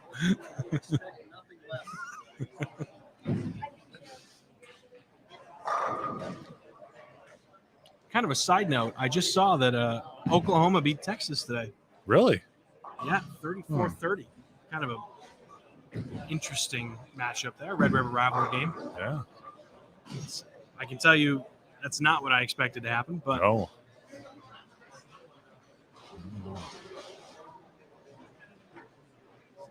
Keogh getting a double for 220 here, unless he throws in the gutter, I guess. But you see the shot that Keogh throws there where he gets it, when you get it to the right at about 30 feet, it hooks every time. It's just a matter of how many times is my ball going to hook. Sure. If it hooks 3 times and does the right thing, if it hooks once and just goes left, it's very unpredictable. Yeah. Probably a lot to do with where it hits that spot front to back. 100%. Yeah. You hit it at 30 feet, it's perfect. You hit it at 31 feet, you're screwed.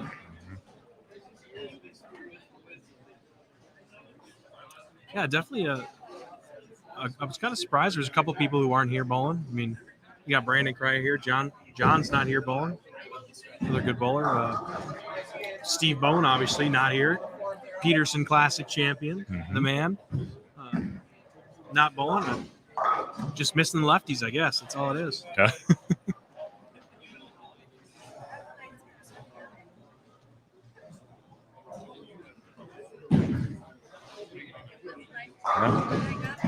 And I was hoping to catch Mike for share, but he's already started over on 5 and 6. I'll try and catch up with him when he comes back this way. And Steve says wedding. Yeah, it is wedding season, Steve.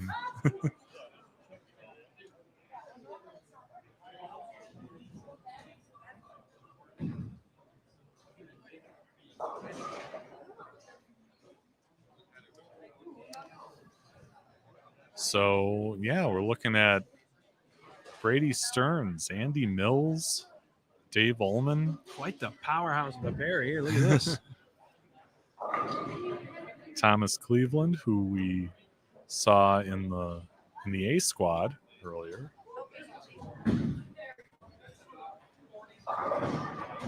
But yeah, the heavy hitters have arrived. Oh yeah. We're gonna hopefully Andy's bowling well because we might see an outfit change here pretty soon. If it's not, you never know.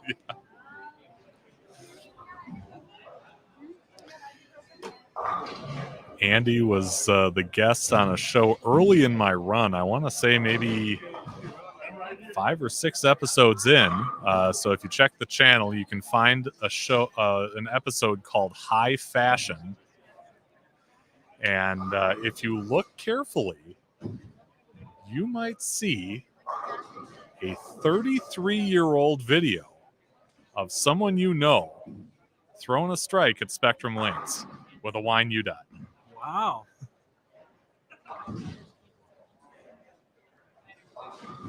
Andy looks like Andy balled up. He's trying to do the same thing that Mr. Ullman's doing. Balled up to a mindset. He started with the perfect mindset, which is the pearl version of that ball.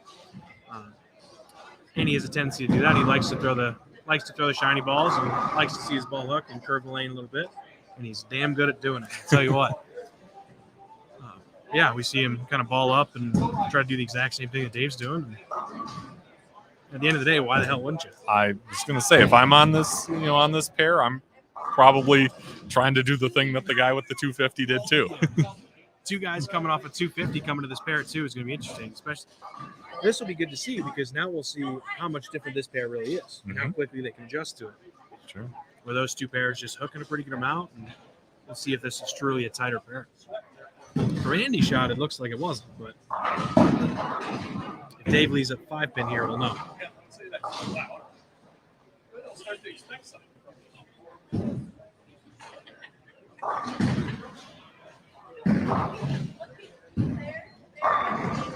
And nothing's changed, Mr. Dave Ullman, your tournament leader currently. Yeah, that's just so cool to see that, at that angle with that speed and still sawing out that 5 and 5-pin to the wall every 7. time. Yeah. Looks like we got a Andy Mills ball change coming here too. And Brady, not quite as much power as Dave Ullman there. You can't get it out.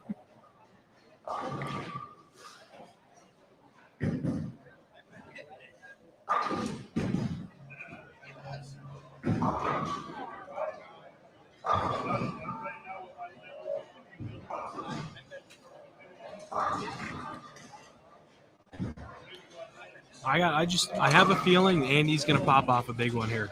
He's going to make a ball change. Big might be a stretch, but I'd say he's got 220 in him this game. Yeah, he's done enough of that before. That He's got to be another one. So is it? We know Chad has won the most Chippewa Valley match games. Mm-hmm. Has Andy finished second the most? Might have. Is that something that we have a statistic for? He might have. I know it was 3. Was it 3 years in a row that he finished second? It was 2, I think. I don't know if it was 3. He's finished second a lot. No, it was 2 years second, and then he won the following year, I believe. He won at Red Cedar. Oh, was it a different event? Yeah. Okay. This is how much I'm caught up on the Chippewa Valley match games. Yeah. But, that's another great event. Yeah. That's another great event. Yep. And if they'll have me back, I'll be live streaming there again in early January. So. Awesome. Let's ask Andy. Andy, how many second place finishes do you have at the Chippewa Valley match games? I have 4. 4 second place. 4 years. Wow. 4. Is there a win involved? No. It's one of the only tournaments I've ever gone to that I've never won. Never won the Chippewa Valley match games. He just loves finishing second. Silver always plays my national anthem every year. That is an interesting number. I Really thought it was 2. Oh my God. 3 out of the last 4 years finishing second. Oh my goodness. Wow.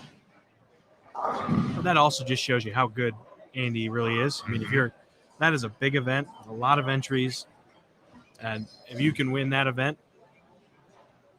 you're doing well. It's one of those like the Lacrosse Open where you get guys from Milwaukee and Minneapolis, and it gets really, really tough. It's a hard event. Like I said, I've only bowled the event once. I actually crossed with Andy. The only highlight of my day that day was making a 7-10, and that was literally all I did. So, Yep. But had a good time for the weekend and went home. I have also bowled it just once, and I guarantee you did better than I did. I think I'm a lot better on this side of it. No, there you go. Okay. Yeah, that was Wagner's was a center I used to practice at a lot. My girlfriend now went to college in Eau Claire, so okay. every time I'd go up and visit her, Pat would let me come in and practice, and it was good. It was a great center. Yeah, great people running that place too. I mean, it's awesome. Yeah, tons and tons of history. We've of course mentioned that place a few times on this channel.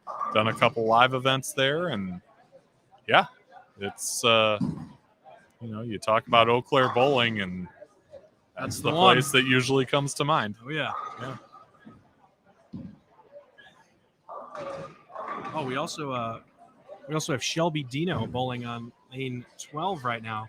He is owner and operator of Larson Siding. He is the Larson Siding 10K quadruple crown. That is a mouthful. Thank you to Shelby for sponsoring the event, adding money into each of the 4 quadruple crown events, adding extra money into the actual quadruple crown payouts. I mean, this guy gives back to bowling, and at the end of the day, he doesn't care win, lose, or draw. He's going to be here supporting the event. It's just awesome to see. Yeah, as he takes down the 7-pin there. Yeah, we've got 4 different events.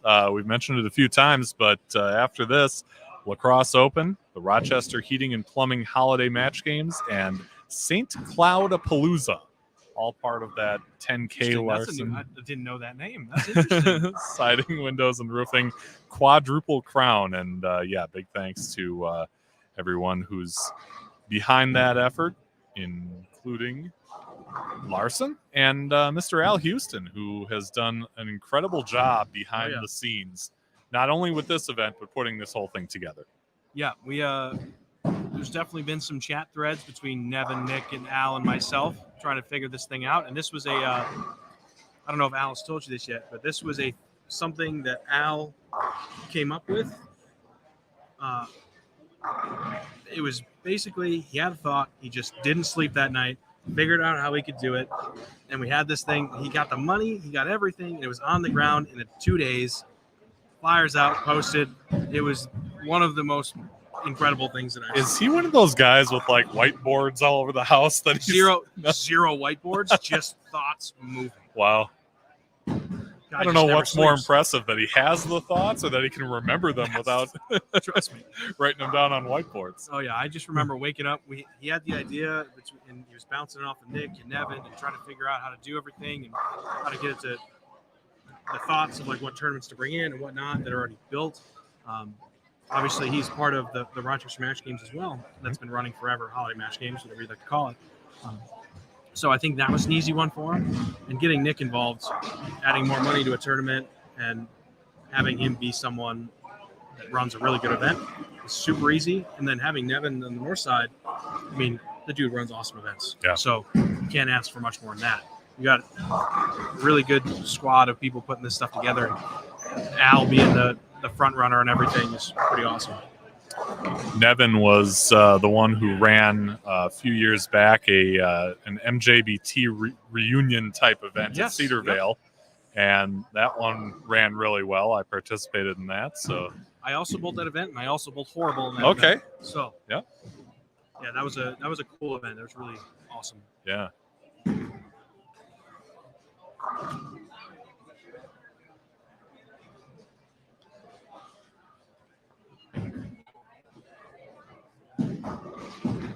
So Andy Mills up on lane 12. He's got 29 through 2 with a spare up in the third. To me, it looks like lane 11's giving these guys a little bit of fits. It's a little bit tighter down the lane maybe, and maybe someone just threw a little too much surface and got the fronts to hooks. The ball's picking up and kind of wiggling down the lane. Not 100% sure, but Andy's definitely looks like he's dialed in over there. So, oh yeah, I'm calling it now. 220's coming. It's coming in hot. From our 4-time second place champion at Chippewa Valley Match Games. I don't know if I finished second 4 times in anything. Any event. That's pretty impressive. Yeah. I don't even want to fathom a guess at the number of 800s he has. Oh God, no! You could look on USBC, but I promise you, there's more than that. Yep. Promise you, there's more. Oh, we still have Brandon Cryer throwing a taboo spare ball on lane 13 with 8-1 3-bagger. Doesn't make any sense, but here we are. Yeah.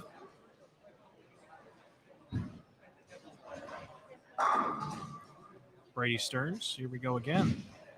Mr. 900 himself.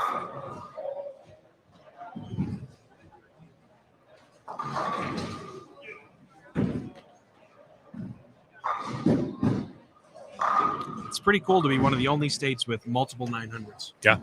That's pretty cool. Mm-hmm. Just to have a 900 in the state or be the record in general is pretty awesome. But to have 2 of them is pretty crazy. Mm-hmm. I got to witness when I was at school, I got to witness Brent Bauer shoot 899. Oh, okay. That was pretty awesome. He's another one who came on the show right after that happened. So did he? If you want to hear the story of Brent's 899, I believe that one is called I Left One Out There. And that was also pretty early in my run, one of the first 10 live streams we did. But what a guy. Brent is something else. He's incredible. Talk about someone true passion for the game. Yep. Loves everything about it. Loves every side of the game.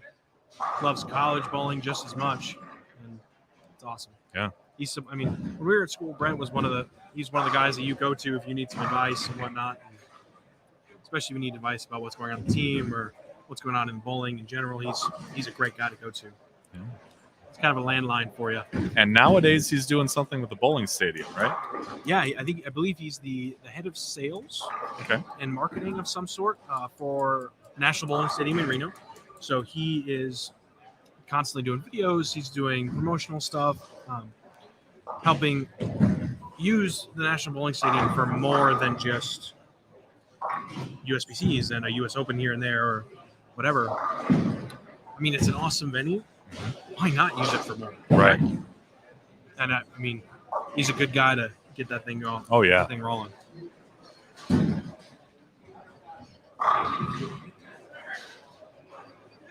Thomas Cleveland with a double 8-spare strike here.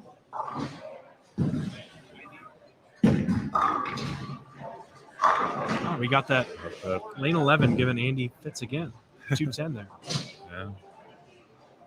It looks like down the lane 11 is just a little bit more tight or a little tighter.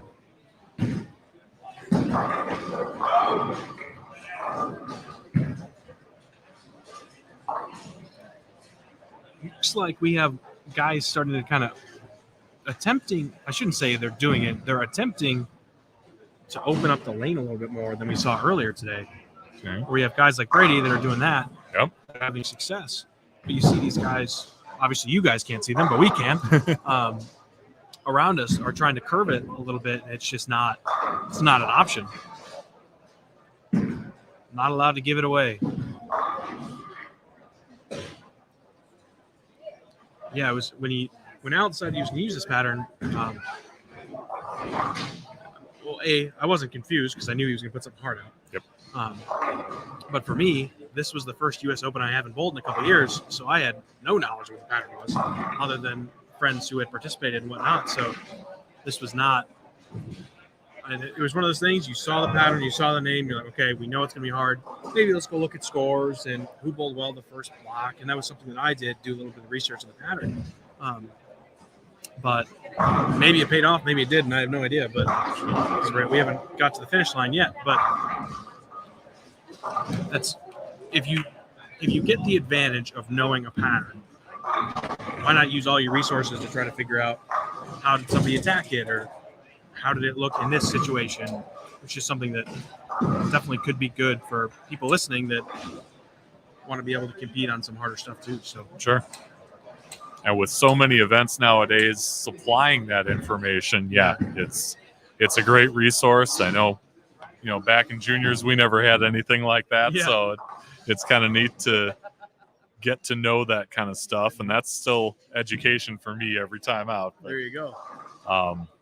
It's different now too, because they went from not telling anybody to telling you every time to not telling you anymore. A lot of the patterns, even when you bowl the U.S. Open, they don't tell you the pattern until you show up for practice. Right. So, no, that makes sense. You don't want guys putting it out and practicing on it at home. Sure. So, for one of the most prestigious events of the year, well, at least knowing what you're getting up against is kind of nice. Where, like, you bowl junior gold, you just show up and bowl. You don't say anything. You show up to your squad. There's no pattern. There's no length. There's no ratio. No volume. Nothing. You throw a shot. You see what your ball does, and you hope to God that it does the same thing when you show up for your squad. Yeah. Might be a little controversial for me to say that I would rather see the pattern, and I would rather have them kind of be a little more transparent with it. But I would think a lot of people are in that boat, though. yeah, I think so too.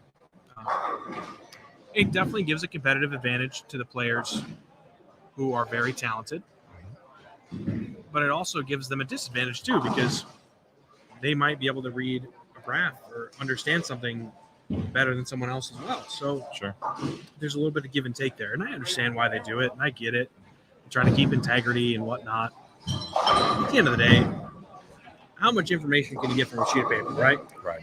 The lanes are going to do what the lanes are going to do, but it can give you a little bit more understanding of, okay, my ball did this because, right? My ball did this because. It can help you understand it a little bit. Yeah. Now, that's from a player's standpoint. I don't make the rules, guys. I don't make the rules. Yeah. I just follow them and do what I'm told. Sure. All right, so let's see what Mills does on this left lane that he hasn't hit yet.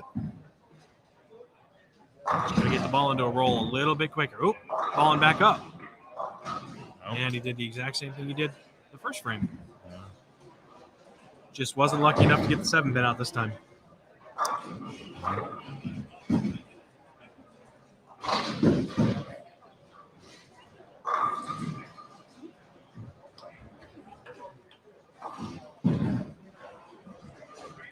It's going to be interesting to see where these end up in 2 games. Even a game and a half. They transition so quickly because they're so flat. Every shot you throw is transition, and defining the pattern more and more. But it's going to be interesting to see how this squad ends up playing them. How many games in would you say you saw the most transition? I was moving every 4 frames. Okay. I was moving a little bit. I didn't. About game 4, I saw the most transition. I ball changed, struck out, shot 220, thank God. But then I came to the live stream pair, and I had to ball right back up because for some reason this pair was just snug. Yeah. And then I ended up throwing that ball in the next pair too. But I would say we didn't see as much transition as these guys will, but I would say the biggest move I made would have been probably game 4. Okay.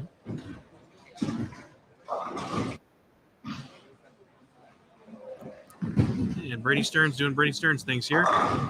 Yeah. Look at that. It's like riding a bike.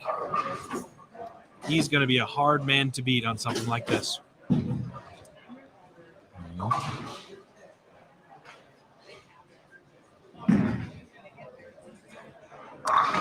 Here's a score update after the first 2. As we had said before, Dave Ullman in the top spot at plus 81, and then you've got Don Lucy behind him, the aforementioned Brady Stearns.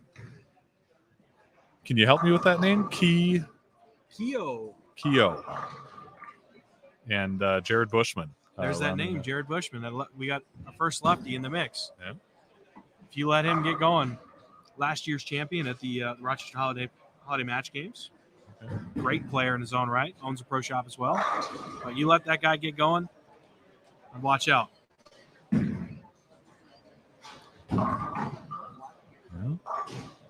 I do apologize to the viewers, too. I thought Brady was the one on 270 pace, but that is actually Mr. Thomas Cleveland.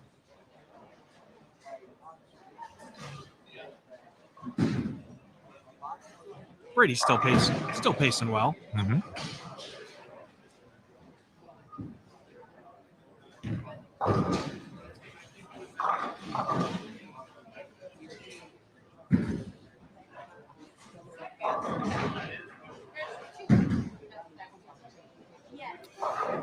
If I had to make a bet here, I would say Andy's probably going to strike on this lane. If I was a betting man, I would take that right there. Yeah. Good thing I'm not a betting man.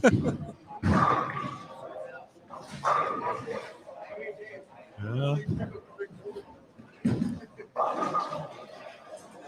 So Cleveland up on lane 11. He's got the last 4. Love to see Thomas bowl well. I always enjoy watching the young guys bowl well. I say he's a young guy when he's probably a couple years older than I am, but at the end of the day. Thomas struggled a little bit earlier today, but he was willing and able to come back and bowl again, and I respect that. Yeah. If you're going to pound your head in for another 6 games on this stuff, congratulations. Yeah. You deserve it. I don't know. Have you showed the pay scale yet? I They have. posted? I'm not sure which. I've got the points breakdown. He put together a Oh, pay scale. Yeah. He handed that off to me, and It is was that the one you're looking yep, at? that's Yep. the one. Okay. So it's pretty cool because if you decided, so we had 68 entries. If you We've got decided- this on a piece of paper in front of us. So. Yeah, I apologize. Here you go, guys. Here. Let me hold on. Switch cameras here. There you go. I got this right here. Oh, now there's see a it. Now glare. it's glaring off of it, right? But for the guys who decided to bowl back, Oh. I don't know what this secret note is that Ryan Burgess handed me. We'll get to this in a second. Dear Briley, I have noticed that I dislike bowling. Love, Ryan Burr. I just watched Ryan flag a 10-pin, so that makes sense. Okay. Well, okay. Interesting. It's the first note I've gotten in a live stream. Interesting. But to get back to my point that I was having. Yeah. So because we have 68 entries, we're taking 17 people. Well, the 17th person gets paid $241. Okay. So if you bowl both squads, at the end of the day, you're basically breaking even. Sure. If you can muster something up to make the cut. And that's not something that you get very often in events. Right? We have so much added money into this event that if you decided to bowl back or decided to bowl back to make bracket money or do whatever you wanted to do, the option was much better, right? A lot of times when you bowl back, you're still only bowling for $200 or you're only bowling for $150 for the bottom spot. Well, now with this much money, I mean, it's going to be pretty good. It's beneficial. Right? Yeah. Beneficial to bowl again. Sure. And make the cut. Yeah. And to pay down that far is Pay down that far and guaranteed basically doubled your money if you only entered once. And break Pretty even good if you deal. entered twice. Yeah. And I mean, $1,300 on top. It's not something you see often around here. No, not at all. Now in the CBAs, you can definitely make that chunk, but you got to hit the bet you win, or you got to hit a little bit extra. There's the side stuff that gets you there. In this, it's just straight up. You just get it. It's $1,300. Yeah. So whoever wins today is gonna be a happy camper, I'd say. Oh yeah. And again, after this qualifying round, they will take our top finishers to the 4-game advancers round. 4 more games to determine a top 5, and then we'll have a stepladder final, and you'll see all of that live right here.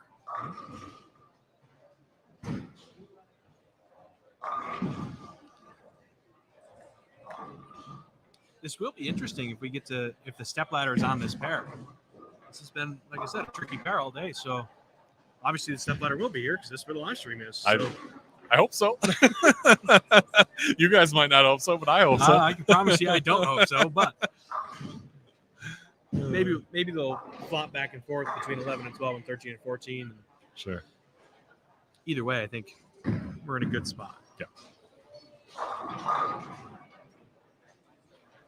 Let's see if we can get Thomas Cleveland spare after the 4-bagger. And trip it out. Oh. Huh?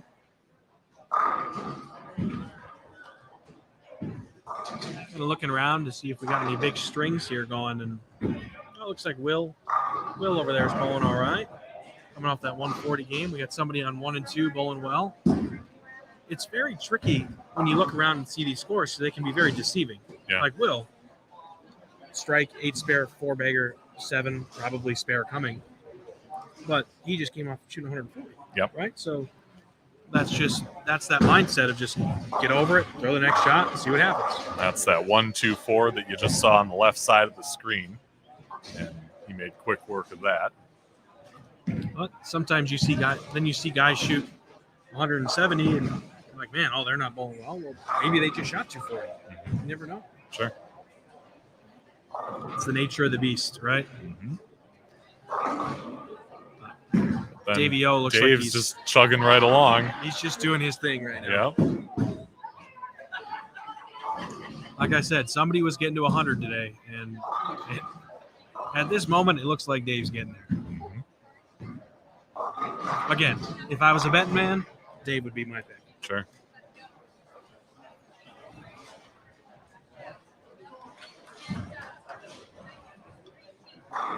Yeah, he doesn't do a lot. His game is not that complicated, and I think that's what Simple. really helps him compete at a high level. Yeah, it's a super simple game. When they're hard, it doesn't matter. He's going to makes the spares. When you can simplify the game down to hit this, spare this, move on, I mean, the game gets much more simple for sure. Sure.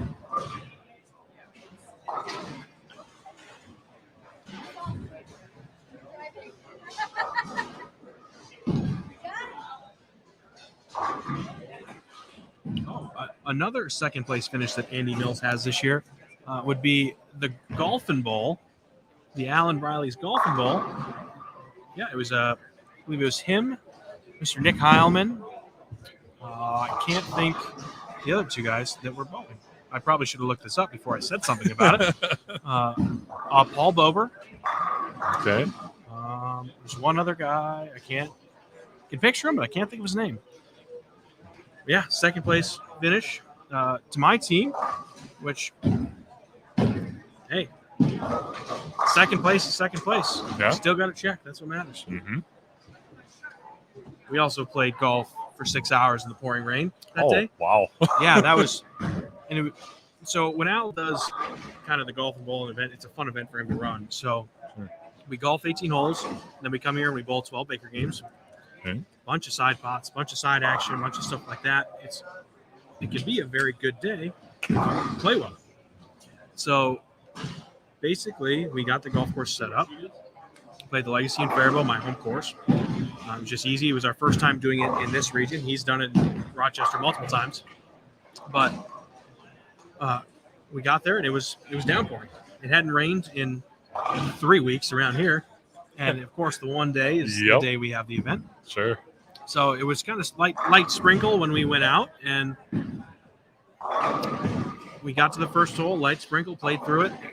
But yeah, we got to about the fourth hole, and it was just downpouring. And the golf course said, "It's not lightning, you can play." So we played. All right, splish splash. Trust me, we had guys. I mean, if you forgot clothes to change into, that would have been a miserable day. Yeah. But if only I had T-shirts, I could have sold them that day. It would have been great. But it was also funny because Al always puts out, he makes odds, random odds, basically, for like who he thinks, how strong the teams are, and who could win. And he had us favored to win, and then he had Andy's team second, right? Wow. Well, we ended up getting paired together to play golf. Okay. So not only we suffered today together, and somehow, some way, we tied in golf for third. Oh, okay. Then we got to the bowling, and bowling changed a little bit. We ran them over. Eric Vermillier not only carried us in golf, but he also carried us in bowling, which is great. We'd love to have that man He's around. an incredible talent. Yes, he is. He's good at everything. Yeah. But it is what it is. Yeah. So, and I mean, it's just a fun day, right? It's an awesome day. It's an awesome experience. People from everywhere are bowling, participating. Golfers that were bowling and bowlers that were golfing. It was awesome. Yeah. Overall, it's just a great day. So, Sure. another great event you can look for next year. All right. Man, he just keeps finding a way, doesn't he? Somehow, some way. I was going to pull Andy in and let him know that he had another second place finish, but he just shot 159, so I don't want to be that guy. Yeah. I don't think I would want to be talked to at 159. So, but Andy knows how to spring back, and he knows how to keep moving forward. Sure. I would actually say he's the king of doing that. He's very good at struggle, and some magic 270 comes out of nowhere. Yeah. Right? He finds something magic and just runs with it. Sure. But that's just talent, right? That's some people. Some people are better than others. Yeah. 213 for Ullman. That fadeaway shot is working. Oh, yeah. Like a charm. First person to shoot 200 all three games, I think. Okay. Let's see. So far today. Or we had nobody do it earlier today. Lucy would if Donald Lucy. Who is that? right here. Lucy Jr.? He's from La Crosse. He lived in Eau Claire for a while Okay. and bowled at Wagner's. Pretty good player. He's a lefty.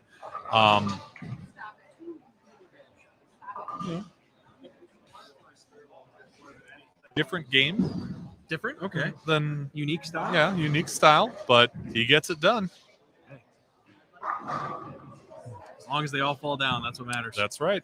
And he's entering this game in second.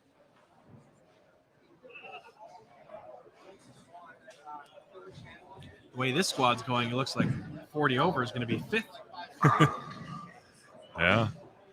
But again, we got to see how they break down because, like I said, they might get tricky.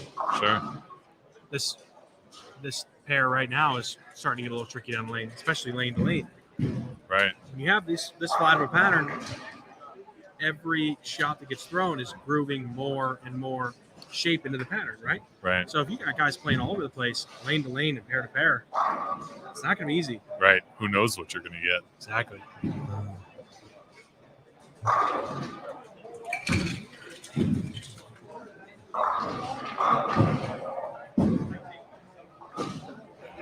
Looks like we just finished this game up.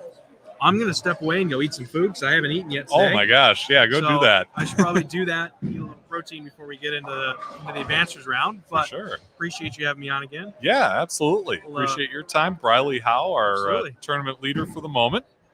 For the moment. For the Trust moment. me, it ain't standing, guys.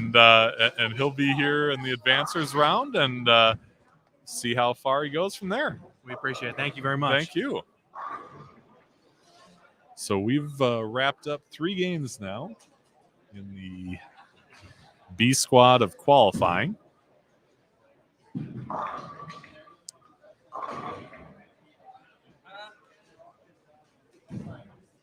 And once we have a score update, we'll bring you those scores. And you can also follow along on the Spare Time Entertainment Owatonna Tournament League and Events page on Facebook. That's where they're posting.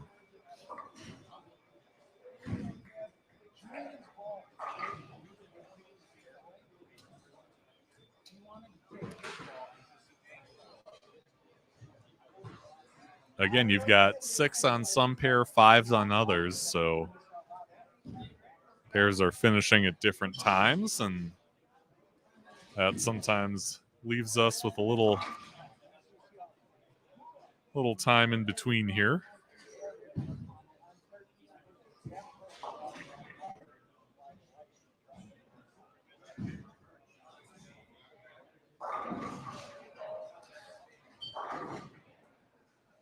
I know Cher is going to want me to try and grab Mike over there.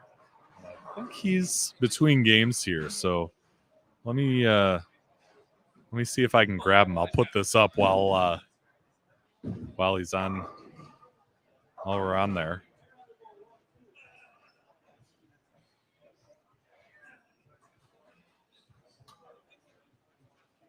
Maybe I can change cameras here.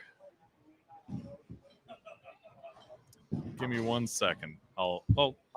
Terry, why don't you keep these folks company here while I try and get Mike, so we can relay Cher's message to him. Okay. Oh, it's pretty fun. You see a lot of crinkled faces out here. The shot's not easy, pretty flat. Rumor is Brandon Crier's throwing plastic up the left side, and I've been trying to find him. And I did find him. The ball goes a long ways down, but it sure finishes hard. So he's making it work, I guess. Okay, he's coming. Here he is. Stand right between us and take a look at that.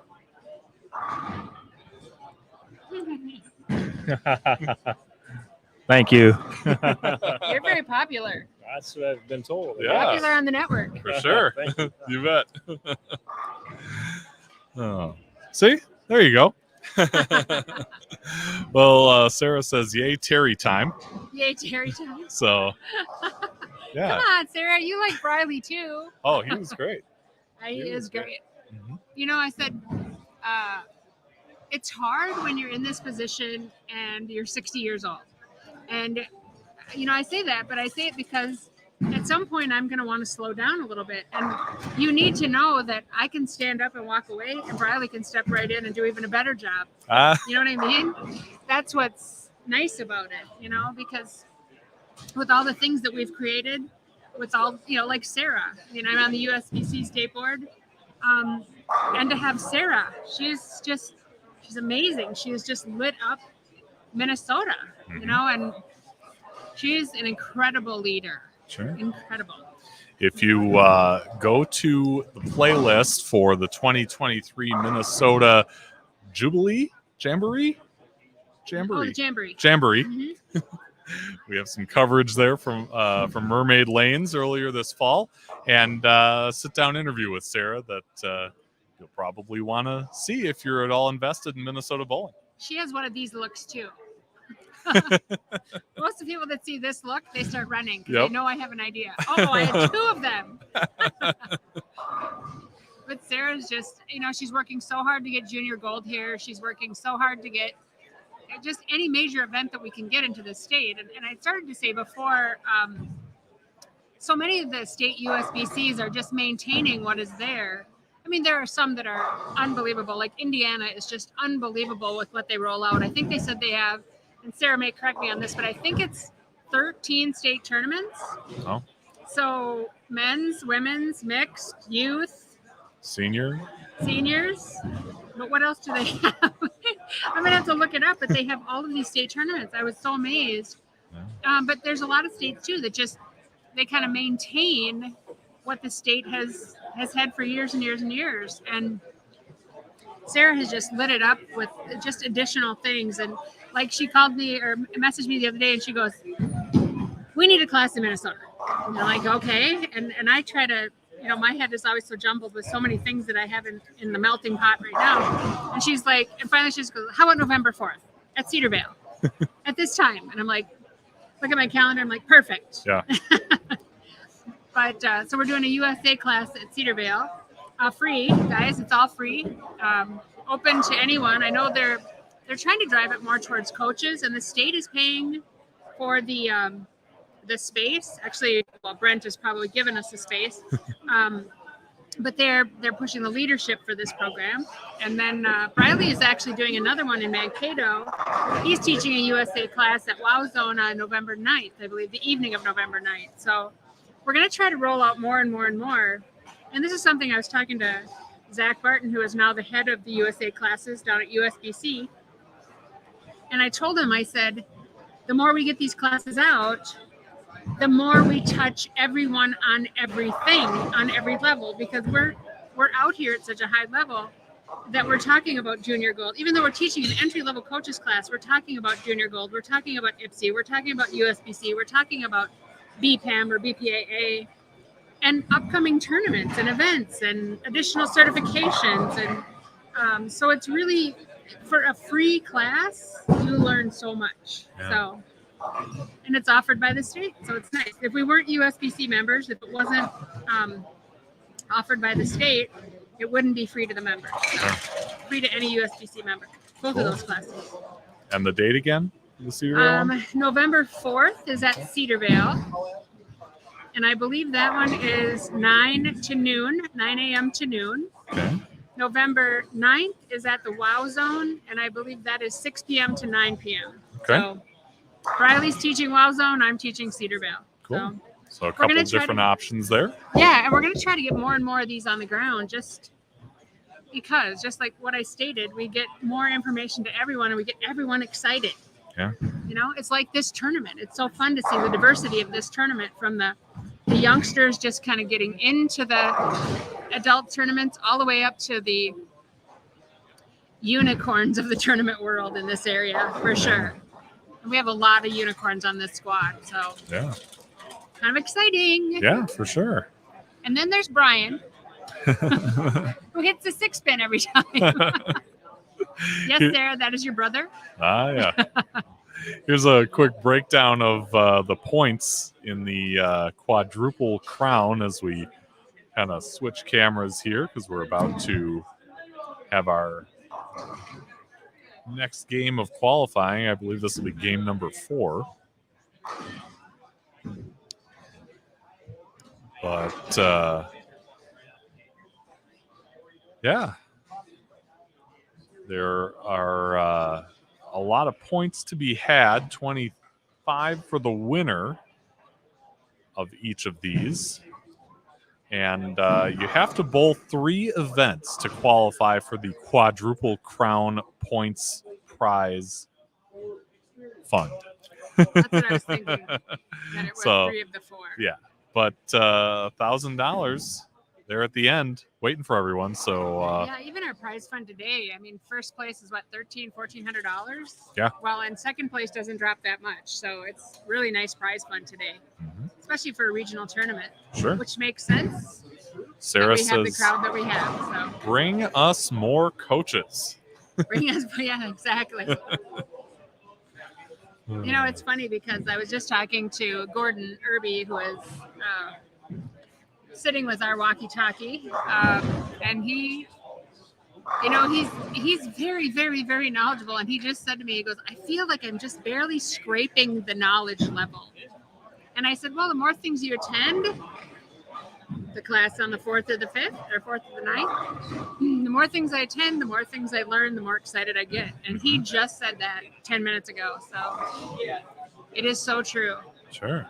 And we do. The more coaches we have, the more people we get excited. And, you know, it's really funny because back in the day, Brennan Briley was probably 6 or 7, 8 years old maybe. And I had said to someone in Burnsville, I said, oh, there's a program at the ski hill, like at Buck Hill, Yeah. which is the ski hill that Lindsey Vaughn grew up in, right? Well, and I said to this parent, I go, oh, I'd love to get my kids in for that class. That sounds really fun. And they're like, no. Your kids would have had to start at like 3 years old in order to be even possibly competitive. You know, really in this condescending tone. I'm like, you know, I don't want my kids to be professionals. I just want them to enjoy something else. And when you are so concentrated on one sport, you have to break it up with something else. Sure. You have to, you know? But in today's day and age, if you don't have a coach on the lane, if you don't have coaches parents are going to go find coaches, Yep. right? And see, this is again where Brent Prentice is so smart. He's got great coaches. He's got Cam and Steve Koner running his youth program, right? We have Heather Blaha here, who's amazing. So if you don't have someone that cares and is passionate and is there every week, and then adding more coaches, parents are going to go. They'll drive. They will drive somewhere else Sure. to find a better coach. Yep. I saw it on the North Metro. The houses shall remain unnamed because there was a bit of animosity, but we saw it. You know, a coach left, retired, and almost the entire youth program drove 20 minutes to another place, another establishment, because there was coaching. Sure. I mean, look at how many kids now go play like Metro ball for softball or baseball. They play Metro ball instead of the high school league. So, again, parents want to see coaching. And they'll find it. Yeah. I can remember when Briley was very young, and he said to me, "I am the only how what doesn't bowl good," and that's exactly how he grammatically said it, you know. And I said, "Briley, youth bowling is for you to enjoy this sport. When you decide you want to get better, just let us know." Because really, truly, that's how I've always been as a coach, and I've always been as a mother. It's like, if you enjoy what you're doing, like I've never forced my kids to bowl something that they didn't want to. If you enjoy what you're doing, you let me know. You know, if you want to run around, eat French fries, and have a great time with your friends, great. But if you want to get better, let us know. Right. And he did. I mean, he decided at some point his light bulb came on, and we got him into a fingertip ball, and he just really never looked back. But it's really, really on a kid per kid basis too. You know, the light bulb comes on at different times. Yeah. And my son is kind of in that spot where, you know, he likes it. He's not as serious as dad is about it, but that's fine. You know, he likes it for now. If he wants to continue with it, fine. If not, not. Right. Yeah. And You he just did never know. shoot 354. 354? Yeah, 354 at juniors today, which is good. He's improving every week, so nice bowling, Carson. That's all that matters, you know. Yeah. Just have fun. Have fun. It's really funny because when we had our largest high school team, we had 4 girls that would sit down and they'd order French fries. During practice, they'd sit down and order French fries and they'd have a soda, which is when you have 75 kids and you're one coach. Okay, well, if they're not going to take it seriously, you kind of got to figure out where you're going to put your energy, right? Yeah. And I remember the owner at the time was a minor league baseball player. And he came up to me and he goes, "Terry, you need to tell those girls to get up and get bowling." And I looked at him and I said, "Jerry, what do your Wednesday night women do?" And he goes, "Well, they have French fries and they eat soda." Eat French fries, drink soda. Yeah. And I said, "Those 4 girls right there," I said, "if I go reprimand them, they may quit." Right. Because they don't want to be pushed. Not everybody, like I said, light bulb comes on at different times. I said, but those 4 girls, if I leave them alone, let them compete on the bottom team, it's making them happy, that's where they want to be, they may be good Wednesday night bowlers. Sure. 3 of those girls, 10 years later, bowl on the Wednesday night league. Oh. You know, so you got to think about that too. That was a beautiful kiss on the 10 by Brent Newman there. Yeah. I haven't seen the update. What does the update look like? Do we have game 3 up? We don't have game 3 yet. Waiting on that one. After 2, it's got about 5 guys plus. Yep, 5 guys plus. Dave Ullman looks like he's got it figured out. And he shot 2-teen on this pair. He was here. But yeah, he's just kind of fading it into the pocket. And I was trying to watch him. I hope he comes onto the TV pair next. But Brandon Kreider's throwing plastic. Yep. Briley noticed that while we were sitting here, and he was on these two pairs. So Well, I watched it and it went down and it slid forever, but then all of a sudden it just really hit on the end. I'm like, yeah, it worked. uh-huh. That's all that matters, that you know your equipment. Sure. That's what I wish we'd go back to. Maybe that's the next thing we should invent, like the Mark Roth plastic tournament. Yeah. You could do that. Are you in, Rico? Well, the good thing is it wouldn't cost you that much to get it. Yeah.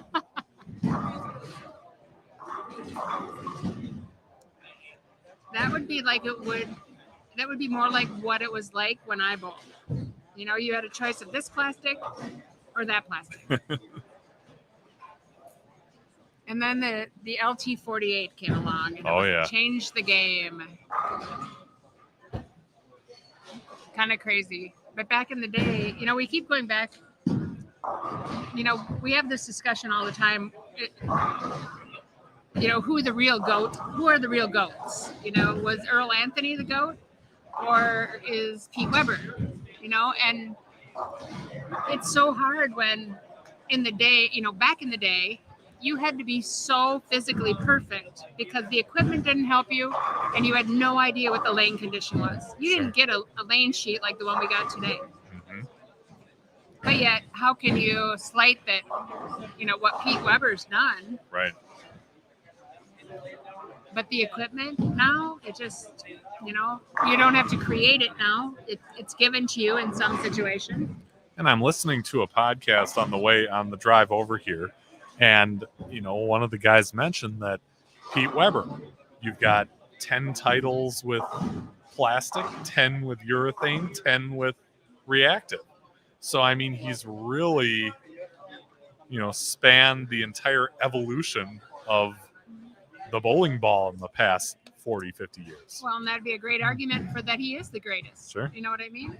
So I bowled with Earl Anthony, bowled the doubles tournament with him in the 80s, and he was just such a professional, nice man. Just really, you know, I think it was kind of in the day, though, when there was such a respect level for bowling that everyone wore what golfers wear today. You know, everyone always wanted to look really nice. And when they came off the lanes, they had like the golf cardigan, you know? It was different. So he was a very nice man. And I can't say enough. We didn't win the tournament, but we had a great time. Okay. And believe it or not, that counts I for a bowled lot. well. That counts for a lot. I know. But there are people that said that he could be everybody that's on the tour, they're going to use every tool they possibly can to be successful, right? Sure. And you see it sometimes, like Pete Weber's blow-ups. Mm-hmm. Sometimes they're just to get in someone else's head. Yeah. Not that he's lost it, you know? Mm-hmm. My older son, Brennan, Bean, bowled the Masters against him. I think Bean finished he finished above him. I think Bean finished 12th, I think. Okay. And he's like, Mom, he wasn't going to get in my head because I've been doing this for how many years. But he said he almost made Dasha Kovalova cry. Oh, my gosh. And because she jumped him, but it wasn't a jump. It was her machine had gone down. And so she was out of rotation. Many people don't know that the professional tournaments have a rotation, a specific rotation. You go. The double jump. Yep. Yeah. And if you've seen the open to my show, that's what Brooke Allen is describing. This lane, this lane, this lane. It's the double jump. And when something happens, sometimes people are just unsure of how to jump back in, you know? Sure. And he goes, yeah, they finally had to go get him a bodyguard because there were so many people mad at him. Wow. But yet I've seen him also with bowling pins and kids and signing for hours. You know what I mean? Just and not just signing Pete Weber, putting on there, you know, hi Joe, or I hope your game is good. You know what I mean? So yeah, he's just a very good guy. Yeah. But as I stated, they use every tool they possibly can to win. If they physically aren't on, they're going to mentally Oh, the approaches are so sticky when they could be slipperier. Oh, the corner's sticky. Because what does that do? It gets in your head immediately. Mm-hmm.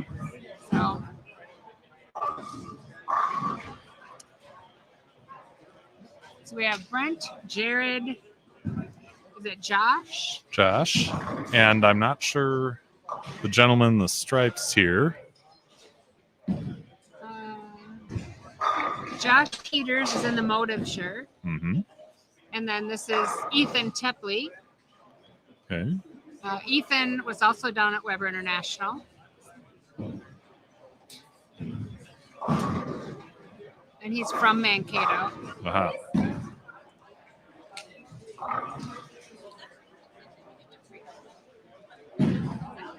The gentleman in the striped shirt, do you know who he is? I don't. No. I don't either. That's unusual that the two of us wouldn't know someone.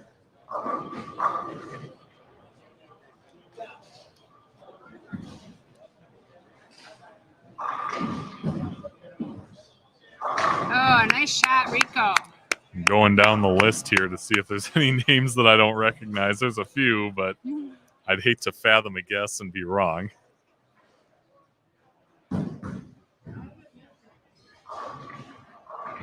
Ethan. But Gentleman in the striped shirt, you know.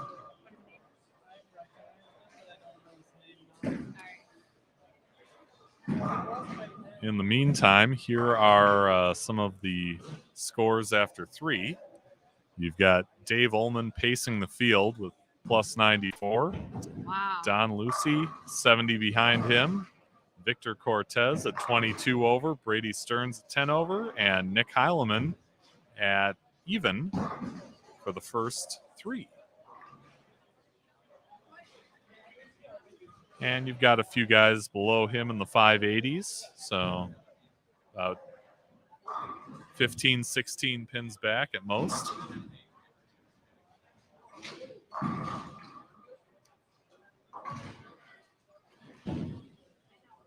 Josh Peters on the left side. He's a nephew of Mike Waring, who owns Isanti Lanes. He's down here because he works for Bosch. Bosch is one of our factories in Owatonna. Okay.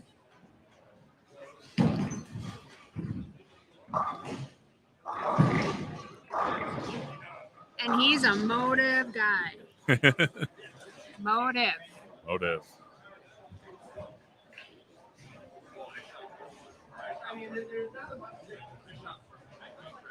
Motive seems to be going a different direction with their marketing this year. Like within the last year.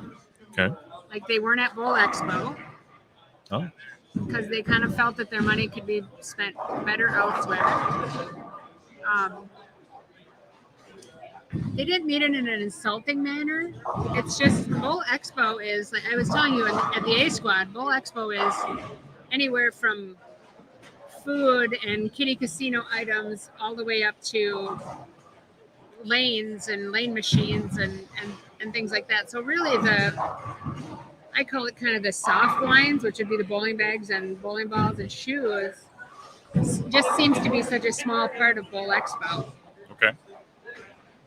So I can understand why they would do it, but in the same sense, you know, the largest show that BPAA puts on, it's expensive, but you'd think you'd kind of want to be there. Right. A lot of people come to Bowl Expo because they want to see the pros that are there representing the bowling balls, you know? Oh, Jared Bushman. Yeah.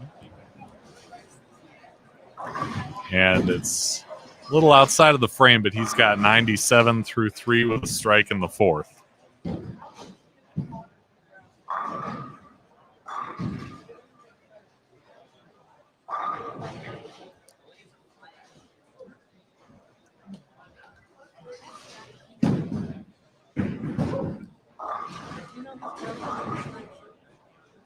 And Josh, as you might recall, who's up on lane 12, is the same Josh that was commenting a little bit in the earlier squad.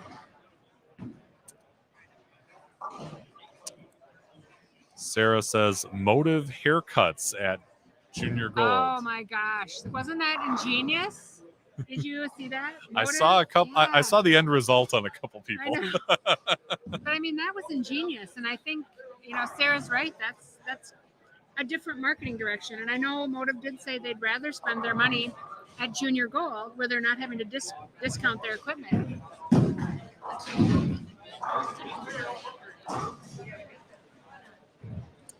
And it makes sense. And we were talking about that. It was a race to the bottom with pricing on so many things on the soft lines. Yeah.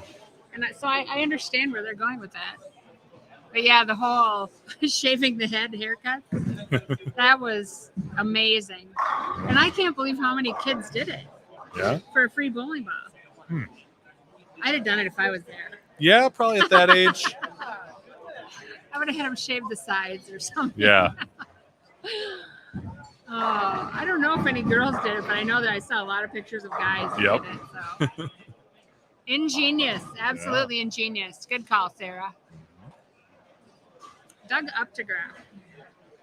That's I our saw fifth that guy. when you pulled the Okay. screen. He's not that far down, actually. Yeah? I think he's 580 maybe or 590. Okay. Let's see. He is 589. 589. Oh, up here, yeah. So Okay. he's not that far out. Not at all.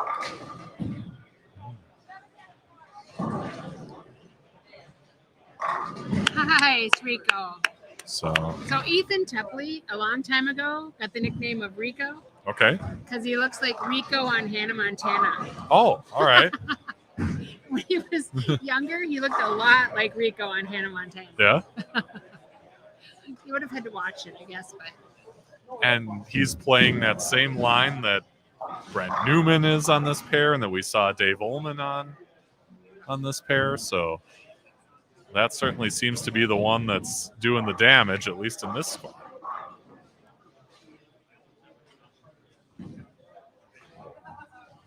so Doug, I believe Doug is from Austin, Minnesota, but I'm not 100% sure.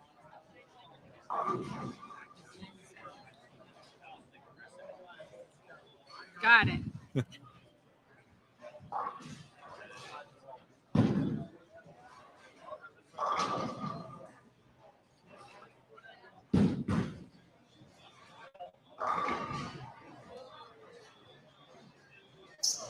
Wrinkly faces. Lots of wrinkly faces.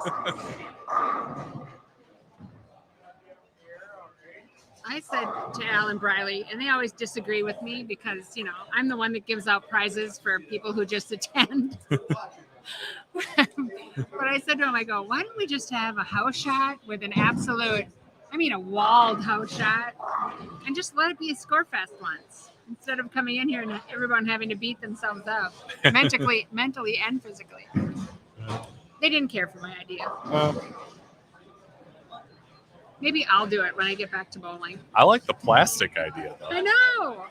Take the equipment out of the picture.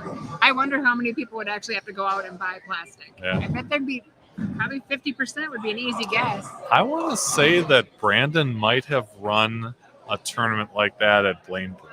Really? Yeah. That'd be worth it. I don't know. Yeah, I think it was Brandon.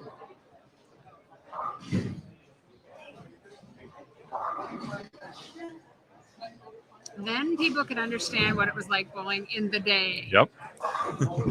When you had to create it, I remember when I was probably 19, and I used to practice with Sam Lanto a lot and the U of M guys. Okay. And Sam, one day we went to Tex Tonka, and he went in the pro shop. He drilled out a silver white dot for me. And I went down on the very last lane, and he goes, you stay there throwing that ball, rolling that ball. When you can get that to hook, I'll drill something else for you. And I worked, and I worked, and I worked, and I worked. Yeah. But it helped, because as soon as I could get that moving, the ball that I had in my hand, it wasn't like we had that much more ball to go up to, but Sure. at least it helped. Yeah.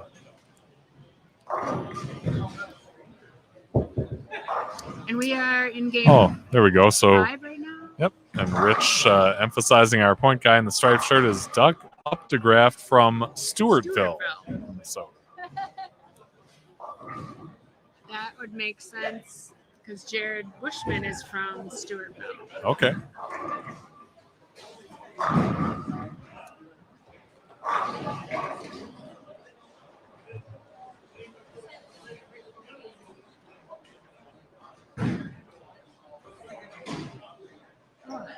Ryan Burr is struggling today. Oh, he's the one who wrote Riley the note while he was here. The note. In fact, the note is still sitting right there.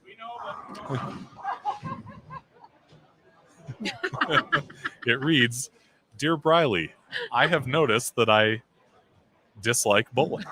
Love, Ryan." Oh, well, then that makes sense because he is struggling. A 10-pin was flagged before that note was distributed. I've done live stream with Ryan before. We live streamed one of Al's tournaments. I don't remember what it was. I was live streaming it and I pulled him in. He maybe had a couple beers prior to. Okay. But oh my God, was it hilarious. He is a very funny, very quick-witted guy. Sure. And it's funny because they always talk about Ryan Burr. Well, his wife Amanda is also a very good bowler. Oh. And see, look at the look on your face. Oh, like, oh.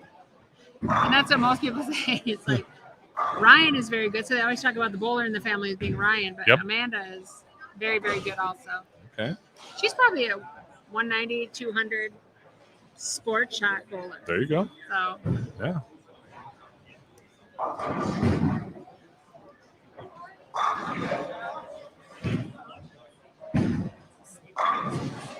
That was I wonder how our bowbacks are doing. well, If they're stiff yet. yeah, Brent is one of them. Really? Brent Newman. And I'm trying to think who else. Nick Heilman, who's Well, that's up good. there in 5th. Who else? Clayton Moore is at 28 under. Thomas Cleveland bowled the first shift. Is Flown? Matt the Vaughn? first I don't remember if he did or not. Yeah. Eric Schott was in the first shift. Mike Peck. I think they said the top 5 from both shifts, and then there are 7 more spots available. Okay. So I believe why 7? I'm not sure exactly, but Okay.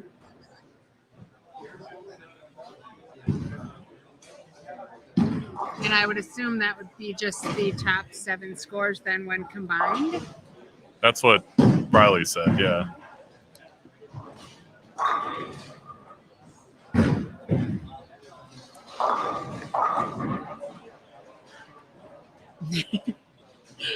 Oh, I'm laughing because you see one guy with his hands up in the air, like, what do I do to make this work? Yeah. And the next guy walking back, like, trudging along with his hands down, Mhm. like I'm exhausted. Yeah, I think that's what makes it fun. sure. And I mean, it's a different sport bowling 6 games on this versus just Right. bowling 6 games. It's mentally draining. It's physically draining. Yeah. See you watch Ethan. Another good example is Taylor Corner. They're both just so straight up the back with forward roll and then just enough on the end to drive through. And then you look at some of them and there's so much side roll on it. It's I don't know. Like the forward roll could be so much more direct. I was watching Taylor too, and Ethan is very direct too. But he took a jump, probably a 20-board jump left the last game. I bet. Ethan, how big a jump did you take? From where you were right to where you're left. That's what I thought. 27 boards. That's a big jump. 27 boards.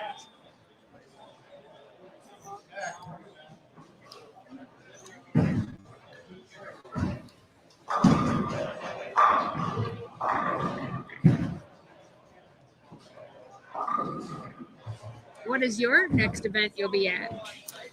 What is my next event I'll be at? That is a good question.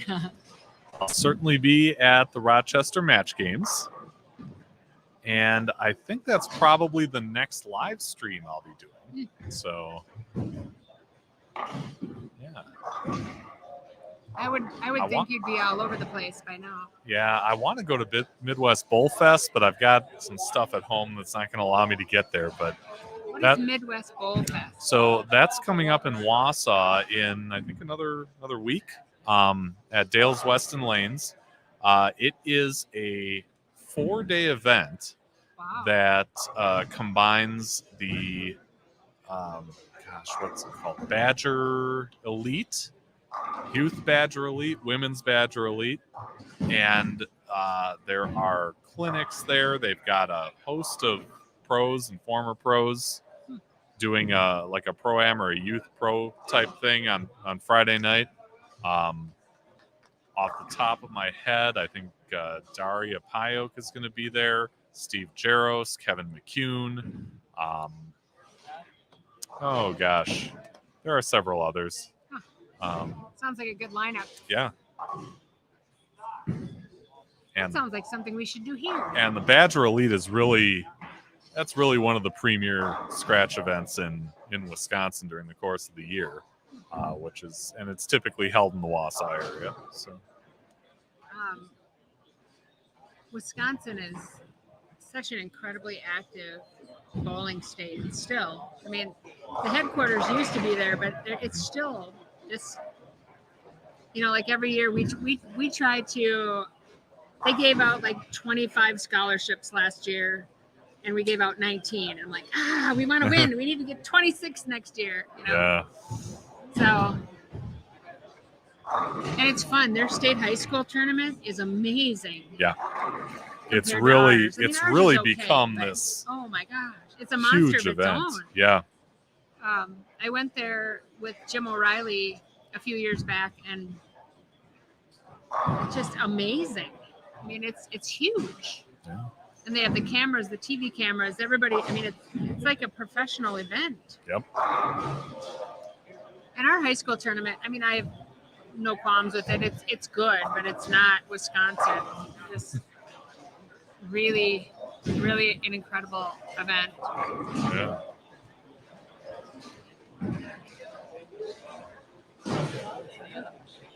Yep. No, it's there's a lot of great stuff in Wisconsin. Of course, living in Eau Claire in that area, I'm gonna always lobby for there to be more events on my side of the state. But yeah, when you get down into Madison, Milwaukee, Green Bay. Well, Wagner's used to be the place, the 66 and a half lanes. Yeah. I remember the CBA at Wagner's used to be over, every year it was over the Deer Widow's Ball. Oh, yeah. Like it was always during hunting season. So it was like always in November. Yeah. But what a blast. And I remember all the live bands they had there. Sure. They had like 4 Every or 5 year it was- bars bars Oh, I know. across that place. Yeah. It was amazing. Sure. And now they're down to 32. 26. 26 lanes. Yep. Craziness. Yeah. But 66 and a half, that's a lot to take care of. Yeah. That's a lot. Yeah. I remember there was a bartender there named Bev. She was there forever. Yeah. Forever. Well, yeah, that used to be the event of the fall. Okay. We have our website, usba.rocks or UnitedStatesBowlingAcademy.com. Our combine's open. So anyone, college coaches that want to sign up, it's open. And kids, the sign up for kids is all open too. That went live this week. So this is usba.com. .rocks. Rock. ROCKS? Yep. Ah. So our event is, we usually have about 120 to 130 kids every year. It's open 7th grade on up. Okay. And when I say on up, if there are kids that have already graduated but still don't have a college, they're welcome to come bowl also. We have an entire Power Pack day. We start with a tournament in the morning. Well, actually, we start with signings, college signings, and I know we have at least one for Iowa Central this year. Okay. And then we start our largest flight tournament of the year. As I stated before, the only people allowed on the concourse area for this tournament are the college coaches. So they just spread out over 32 lanes and enjoy watching the kids. We usually have, around 35 colleges.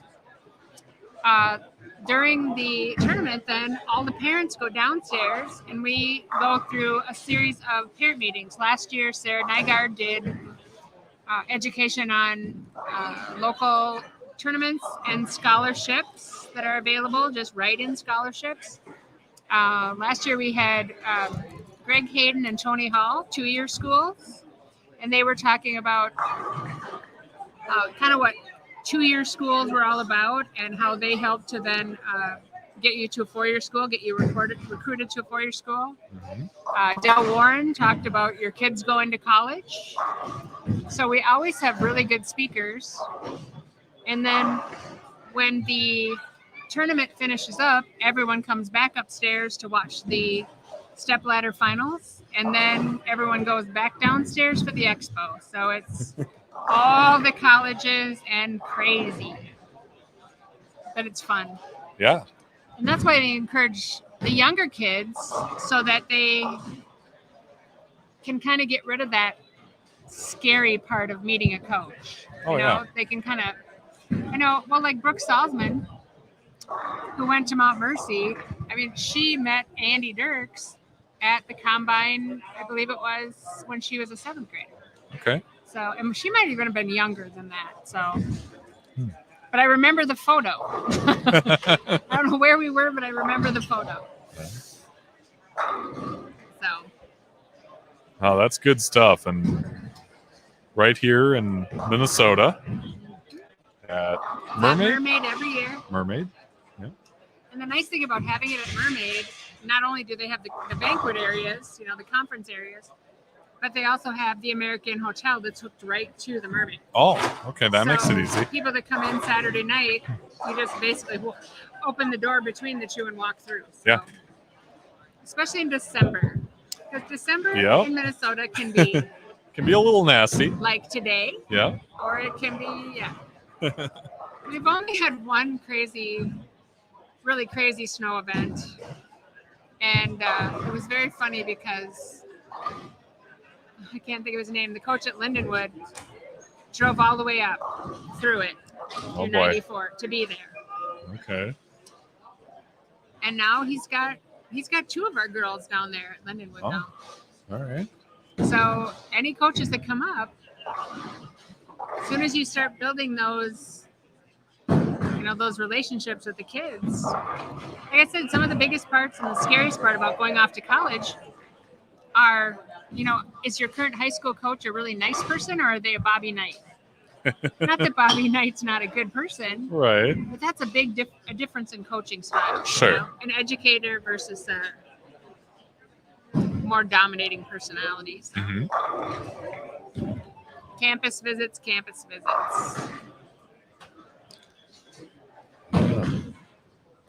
And I was a few years back, I think 2015, we had a foreign exchange student from Norway. She had actually originally requested to be in California and ended up in Minnesota. Sure. But ended up in our bowling program in Faribault. And she was on the Norwegian national team. Oh, wow. You can't tell me that that's not meant to be. Right.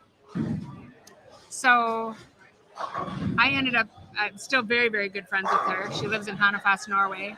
And we took her on a huge campus visit. It was just she and I. We went to Waldorf, we went to Midland, and every school she went to, she was just like, I love this.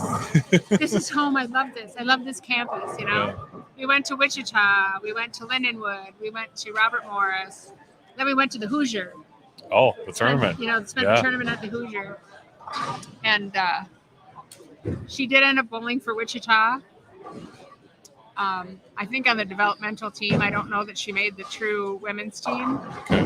But, that whole liaison piece, or that whole piece with her, turned me into the liaison, college coaches to kids, basically. And I just, at that point, just needed to learn more and more. Yeah. But the campuses are, like, you go to St. Ambrose, and it's probably a 4 block square, maybe, in Davenport, and that's it. Perfectly normal campus, but it looks more like office buildings almost. Right? Sure. And Robert Morris at the time was in downtown Chicago, and they had to take a bus, a train, and a van to get to practice 3 times a day. Jeez. So this is why I meant you need to go visit these campuses. You need to find out if this is what's good What for you. you like, yeah. And then I remember my older son, Brennan, when we went to Lindenwood. Lindenwood has a very old school feel. Beautiful campus, but yet it's so high tech. Phil Vida, that's who the coach is. Okay. And so, yeah, as much as you can visit. Yeah, it makes a difference. I can remember visiting, I think, 5 different campuses before I settled on one. So. I went to Mankato. I lived approximately 2 miles from campus. Yeah. And went to Mankato. Okay. But I think it was different. I went to school from 82 to 87. It was different because you didn't have Facebook, social media. There wasn't emailing. You know what I mean? So, Right. Like I told Gordon Vatican the other day when I was talking to him, I said, I didn't know you existed. I knew Mankato did because they were in Mankato where I lived. Mm-hmm. And then, you know what I'm trying to say? Nowadays, the kids have so many choices because they know everything. Everything's out there. Yep. So it's different. Yeah. Yeah, Gordon was kind enough to come on our show. He's in one of the previous episodes that you can find on this channel.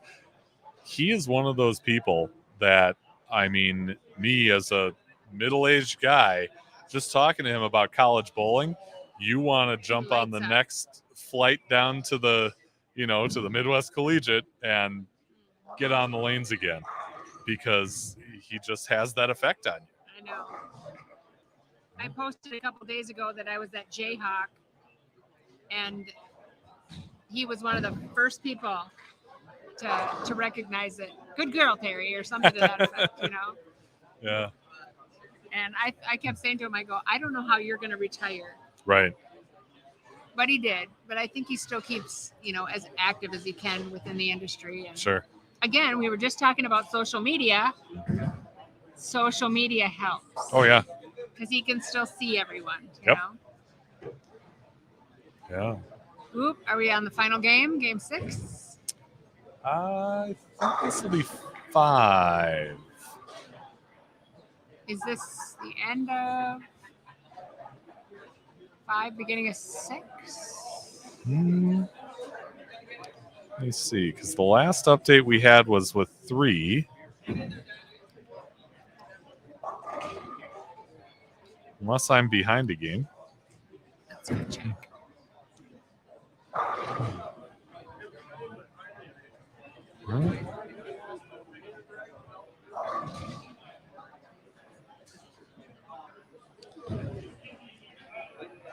So again, you've got some pairs of 5, some of 6. We had 5 on our live stream pair here before we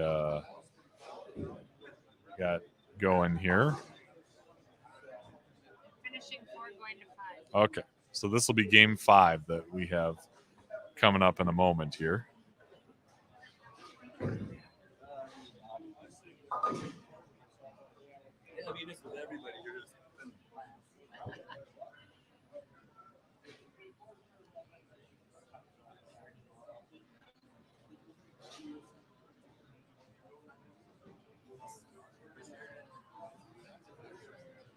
thought we maybe talked through a game. We tried.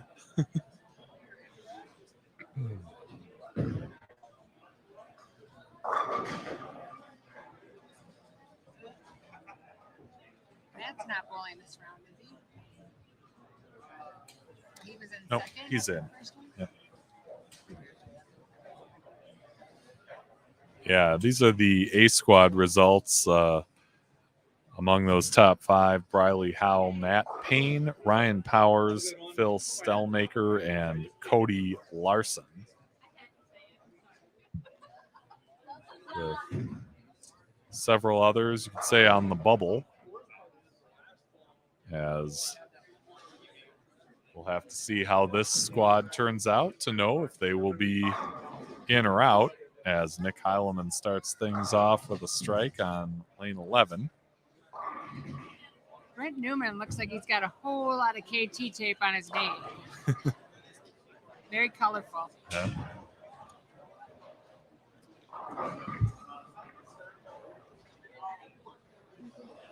And there goes Al Houston again, collecting scores.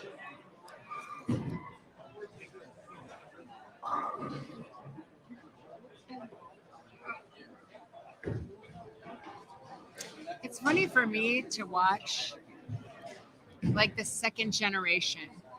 You know, I'm at the other end of the scope now, and you see like Brandon Cryer. You know, it used to be John Cryer. Yep. Eric Schott. Used to be Terry Schott. And I'm sure there's a million more here. Well, Matt Flum. Used to be Brian Flum. Brian Flum. Yeah. Justin Prino used to be Bobby Prino. A lot of second generation people here. Yep. Brady Stearns. Oh, yeah. I forgot about that.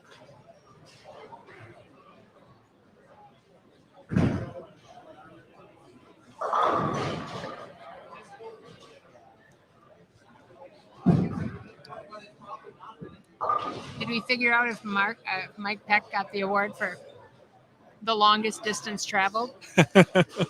I'm not sure. I mean, If he's not, he's got to be close. Yeah.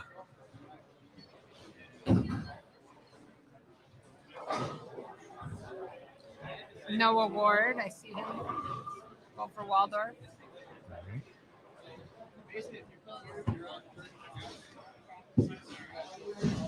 Who is on our pair this time? Well, you've got Josh Kennedy on the left. Eric Schott, who's bowling back. Nick Heileman. Alex Reyes. And this is one of the gentlemen that have Superior Lanes on his shirt. So he must be from, I would assume, Superior, Wisconsin. Yeah.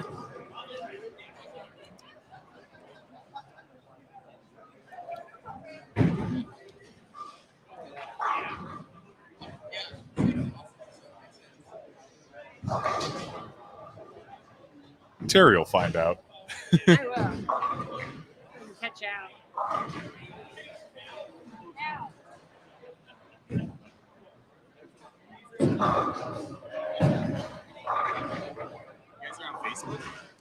On YouTube. Yeah. Hang on 1 second. I'll get you a QR code here. If I can find it.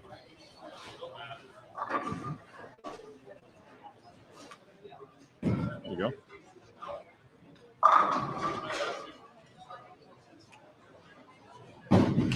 You bet. Come on, one of those too. One of what's? Your QR code. Oh, you want a QR code? Well, we can figure that out. Yeah. in the day when you only thought like grocery stores got those cool. Now you can go on with your app and go. Yep.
So we are in game 5 of our B squad of qualifying here at the Champions Pro Shop Open.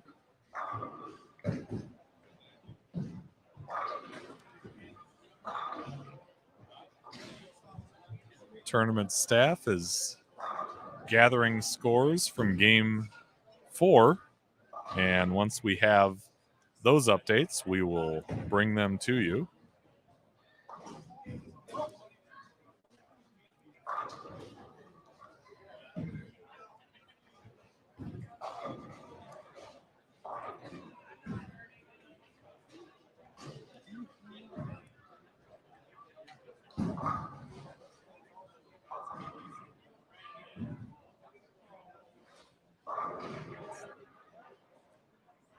Standing's better. Standing is better. As I said it. I'm trying to stand up and stretch. We can't wear ourselves out, so we're not right on the ball for the final. Right, yeah, we've got Wait, there's an advancers round and a step ladder. Yeah. Who invented this tournament? Hey, I thought it was a good idea.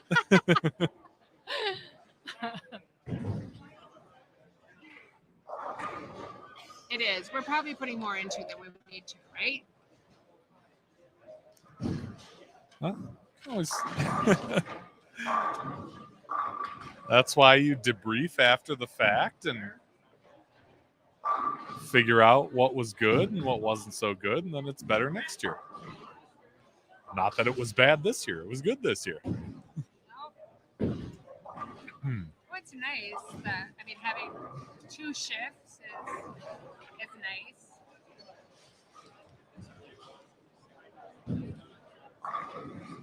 It's kind of interesting on 13. We're looking at a guy shooting at the 1-8-10. Mr. South Dakota, Mr. Plaza Bowl. Oh, yeah. And the advancer round is 4 games. Yep. As Elijah Raymond, who bowled the first shift, has announced that he's going to be really mad if he makes the final cut because he's maybe had a couple beers. Oh.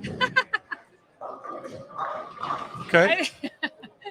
So at the IPSIA convention, the convention happens like right before Bowl Expo, the Pro Shop convention.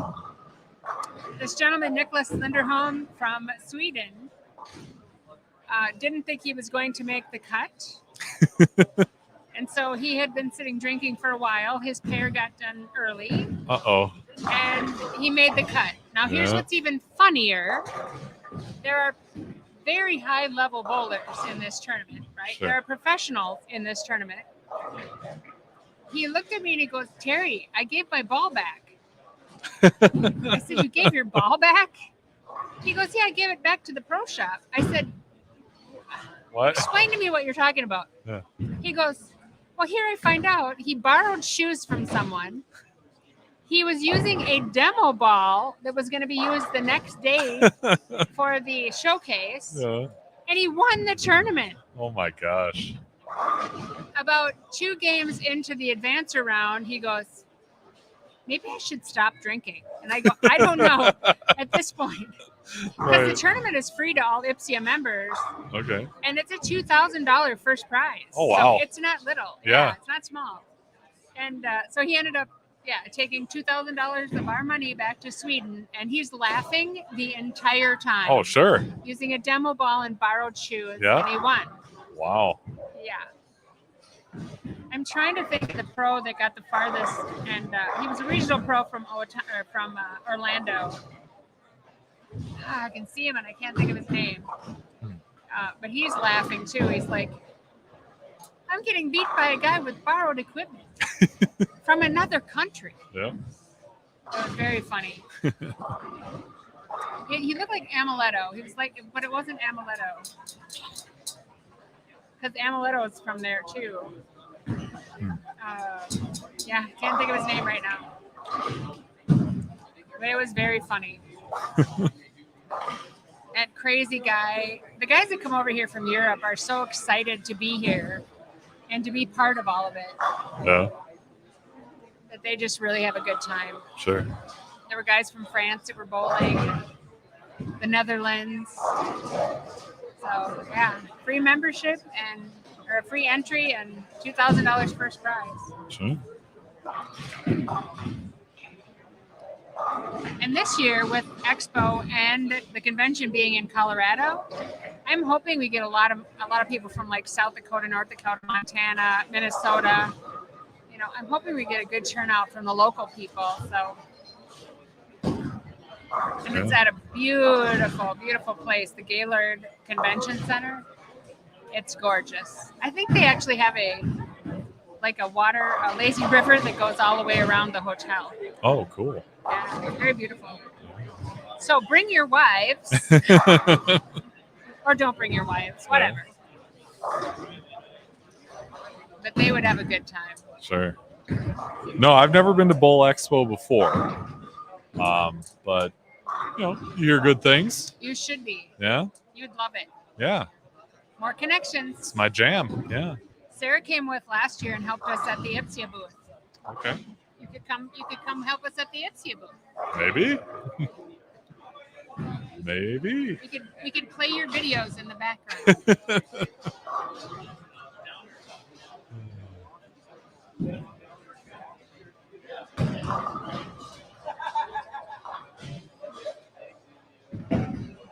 Eric bowled the first shift too, right? He did.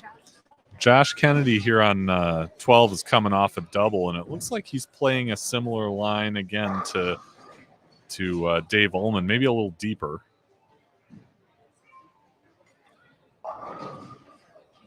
That one came up a little high. Tighter that time. Yep. Come on, give a tournament update. Quick. Oh, is that what you want me to do? I'll sit down for a little bit. Yeah, sit down. Come on in. Let me switch up Scoring camera. pace is a little bit higher this shift, it seems like. Yeah. We switch up cameras here so we can actually see you. And look, I created a little graphic that has your name on it and everything. Oh, nice. Oh, you're ready for Pretty me. I got slick, you. huh? Yeah. Al Houston, the director of the tournament. So tell me about how things are going so far. I mean, They're going well. They're playing tough as expected. You know, this squad's a little bit higher scoring. I think maybe having a few more bowlers on the lanes, breaking the lanes down a little bit more. You know, it's going slow scoring, but everything's going well. And yeah. First time around. I think we had 66 bowlers altogether.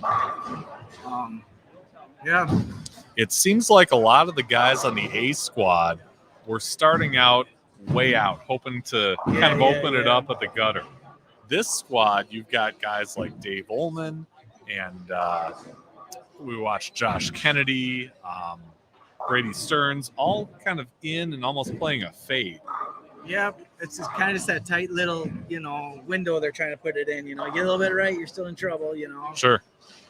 fortunate. I mean, the carries here pretty good. So, sometimes if you tickle the head pin, they'll fall, Yeah. Especially if you're one of the aforementioned Yep, bowlers, yep. because they know how to do it. But no, it's it's been a great turnout for this squad for sure. Yep. And Briley was kind of running us through some of the changes that he saw. Once we get past this qualifying squad, then we're in the advancers round. So the pins carry over. Right? Yep, pins carry over. Top 17 make it, so we're guaranteed top 5 from each squad. Then after that, overall, we're taking 1 and 4, so we're taking 17 bowlers. So the top 10 will be locked in, and then it'll be the top 7 with combined standings will make it. And they proceed to bowl 4 games. The pins carry.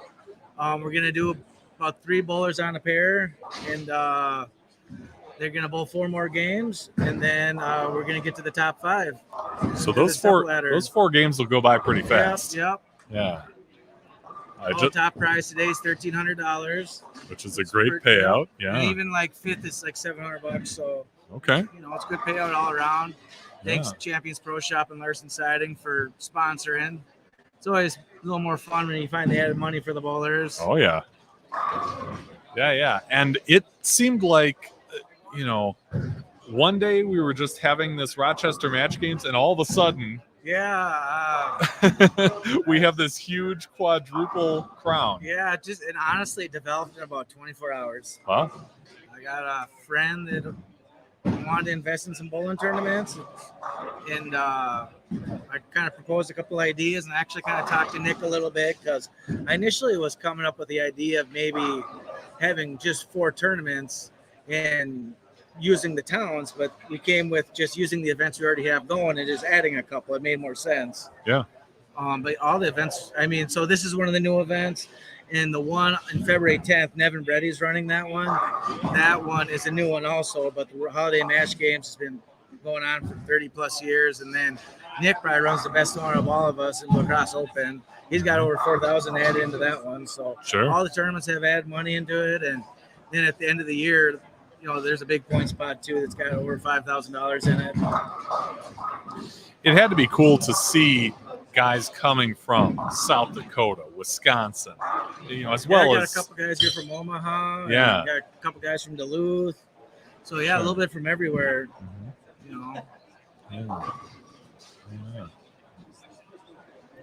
Yeah, it's kind of fun. That first shift though, it's like everyone's kind of playing different angles, and this shift's definitely been. People are just generally a little bit more in right now. There's not too many people fighting the right. Yeah. So looks like we got the update after 4 games. Yeah. Pull that up here.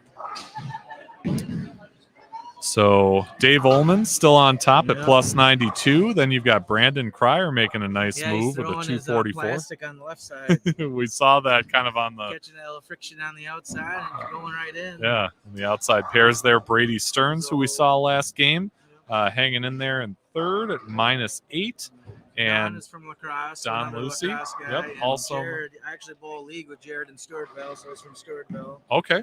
Yep. And Jared and Doug Updegraft were both here last game. Yep. Okay. So they're kind of right on the cusp there at -15 and -19. So yeah. I want to bring that back up for a sec. I wanted to see what. So if we go 7 back. So 6 was -70 the last squad. Okay. So that might be kind of close. I mean, it depends if the number drops a little bit. It might be 7 guys from this squad that make it on, on top of the 5 from both. Sure. I think it's a little combination of just a little more knowledge on lane play, and I think there's some, just as a whole, I think the squad's a little more talented. You got the Braves and Chaz of the world and the Daves of the world, and those guys just about make everything. So. Yep. And it's amazing to see a guy like Dave with the ball speed and not quite as rev dominance as some of the others playing that fade and just, snapping out 7s and 5s. Yeah. Yeah. When you talk about the point system for this, how does that factor in? What we're doing is we're paying 15 spots at the end of the year, so it's all It's this, the Lacrosse Open, Rochester Holiday Match Games, and then we're calling it St. Cloud-a-Palooza right now. We're still working on confirming a title sponsor for that, but I think Nevin's got some leads. Okay. But you have to bowl at least 3 of them to qualify.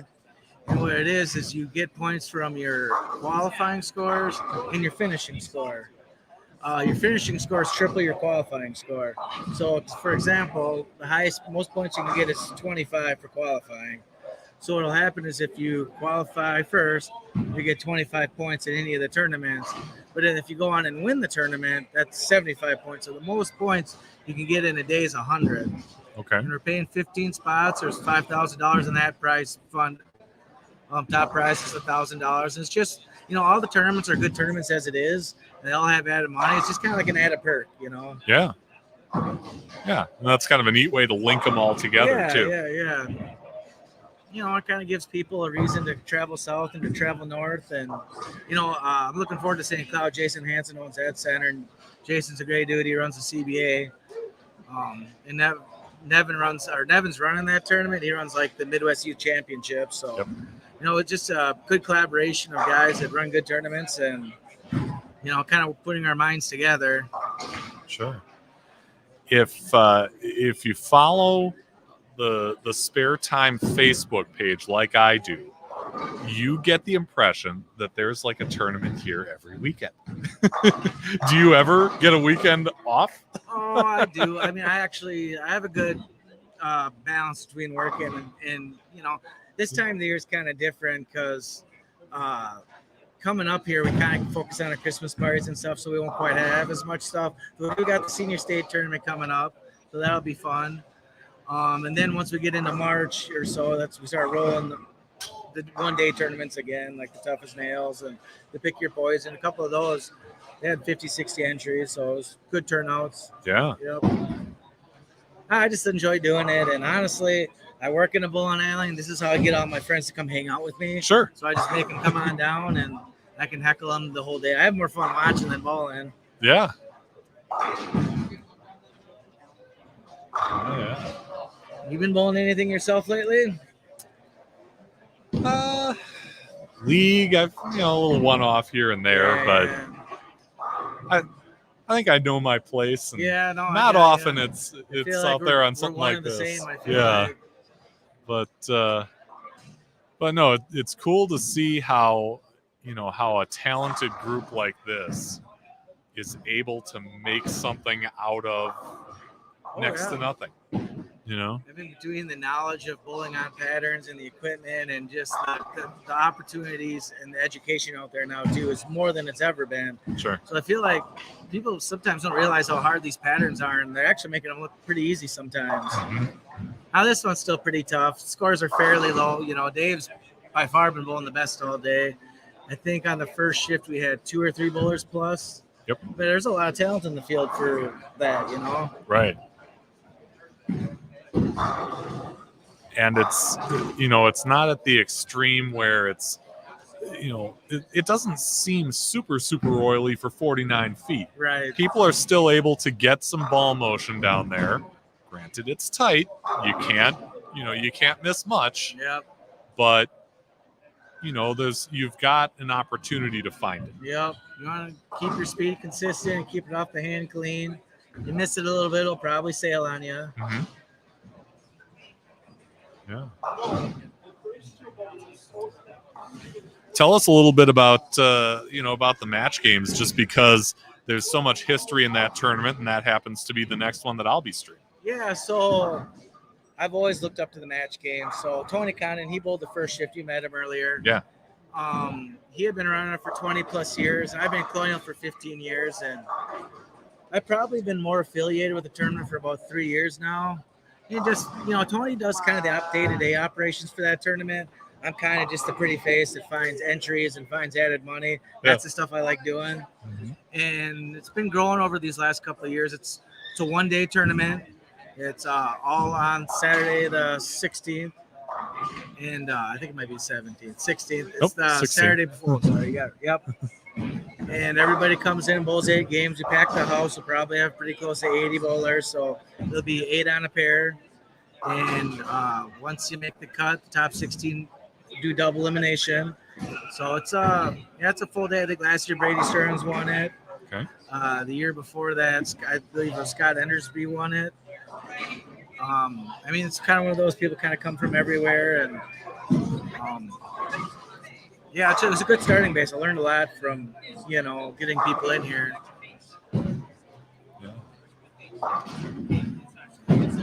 And I know you guys worked on cranking up the internet speed here, so I've been working pretty good thank you for today. that. It seems like it's been good. As far as I can I was tell, a little it's concerned, but smooth sailing. So yeah, I mean, I thought it looked like it was pretty good. I brought it up a couple times. Yep. But yeah, that makes a huge difference for live streaming. You gotta have that, otherwise,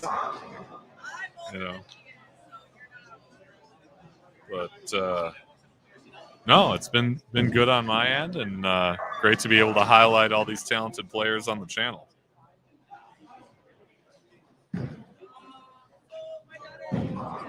Yeah. Actually, Nick here is on lane 11. He's the one that runs the lookout. You know Nick, you're from Wisconsin. I do, yeah. You're Eau Claire native, is that what it is? That's where I live. Okay. I'm kind of from all over the place, born in Milwaukee. I like Wagner's. Wagner's is a nice venue. Yeah. I've bowled the Chippewa Valley match games a couple times okay. through the years. There you go. I've never really done well. Though there's one time I almost made the cut, and on the 8th game, last game, in the 9th and 10th frame, I flagged 2 10-pins back to back to miss the cut by 2 pins. Oh no! Didn't miss a spare all day, right? Oh. And I was I'm a number watcher, and I try not to be. Yep. I'm the ultimate tournament anxiety guy, It Sure. takes me a little while to calm down. And the guy that passed me is actually a friend of mine. I bowl league with him on Wednesday nights in Stewartville also. He ended up he snuck in right above me and went on and finished second in my grow. Oh wow! Yeah, I don't feel so bad, Yeah. I probably wouldn't have taken second. I was pretty sore after the 8 games. See, I remember Mike from college. He bowled at WL. Yep. So, yeah.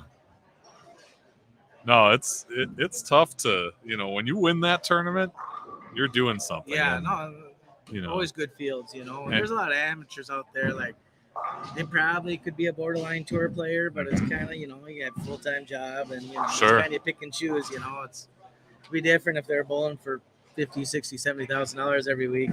Right. But yeah, I mean it's one of the more talented fields around, kind of like Lacrosse Open in the match games, and Yeah. I just think there's a lot of good scratch bowling in the Midwest right now. Yep. There has been for a long time, but I feel like it's just more booming again. Right. It's just a total young wave of talent. I tell you what, I feel like I was hoping for a little more entries this weekend. I didn't realize that today is like the first big college tournament, and so I was like, if that wasn't going on, that'd be 10 or 20 entries. Yeah.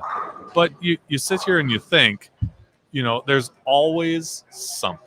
Yep. There's always something that's gonna be on that weekend in the vicinity, and you do your best. You're not going to be able to have your own weekend, but you put on a great event and word gets around.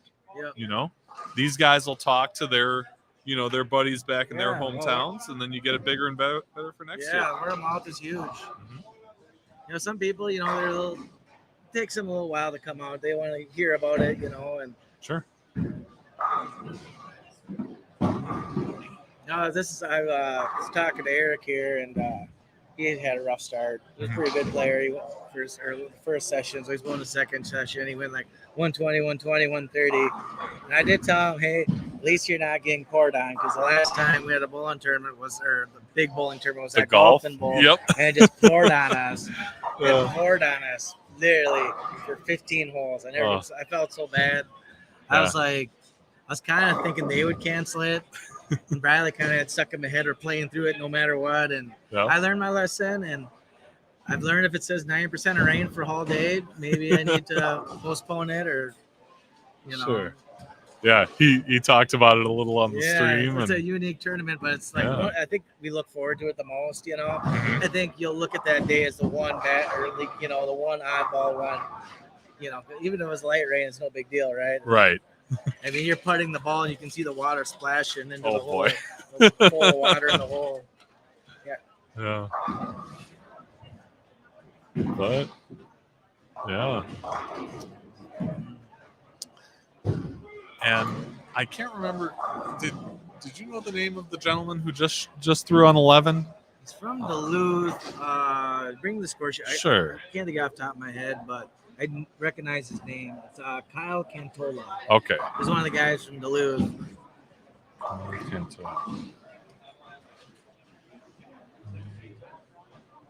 It's pretty funny right before I got on here. So you can see way down at the bottom of the list, my friend Shelby, he's one of the title sponsors. He owns the Larson Siding. Okay.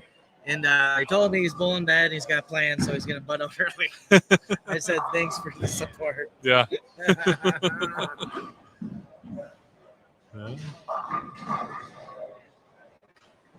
What's going on here? Knock a pin over.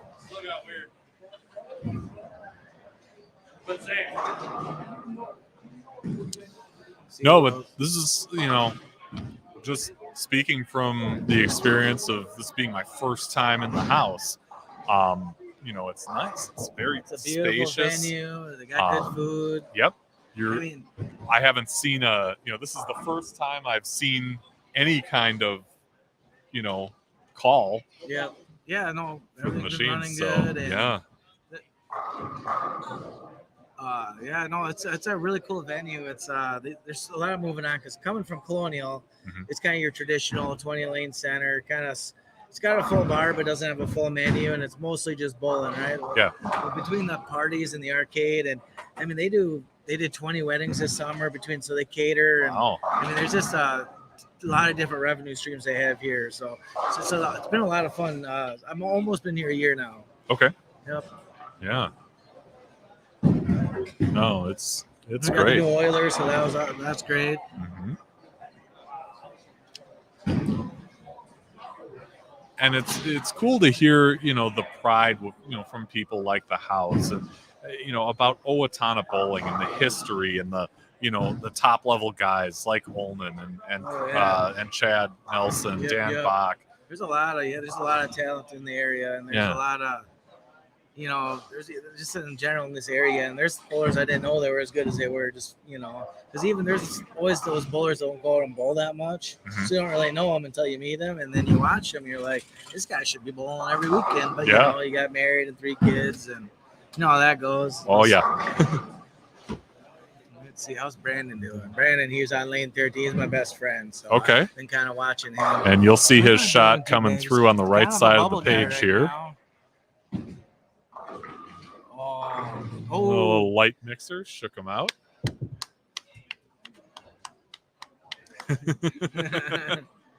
Yep. Yeah.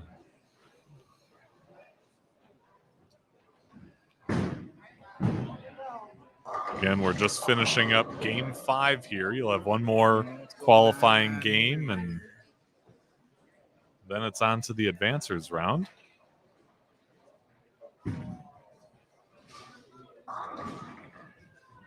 I'll give you a moment, Andy. Yeah, go ahead.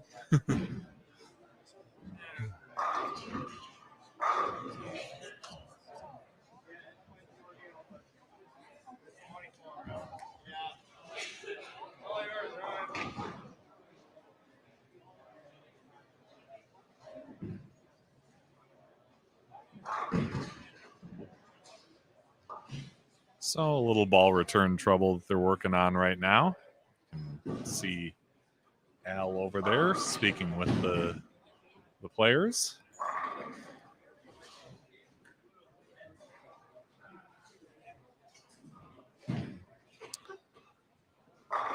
After we're done with this block of qualifying, we'll probably take a little break here and then move on to our advancers round and step ladder.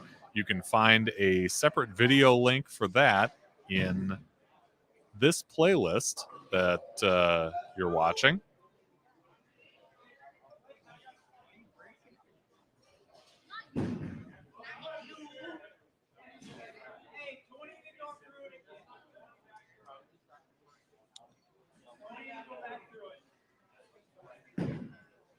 You can find all these videos, both live and on replay, in the playlist called the 10K Larson Siding, Windows, and Roofing.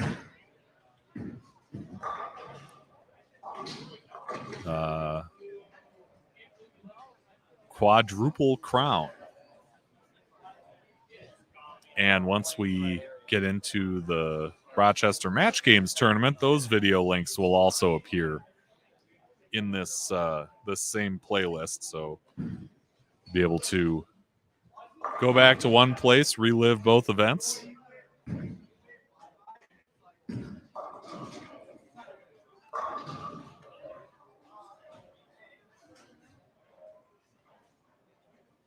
And go from there.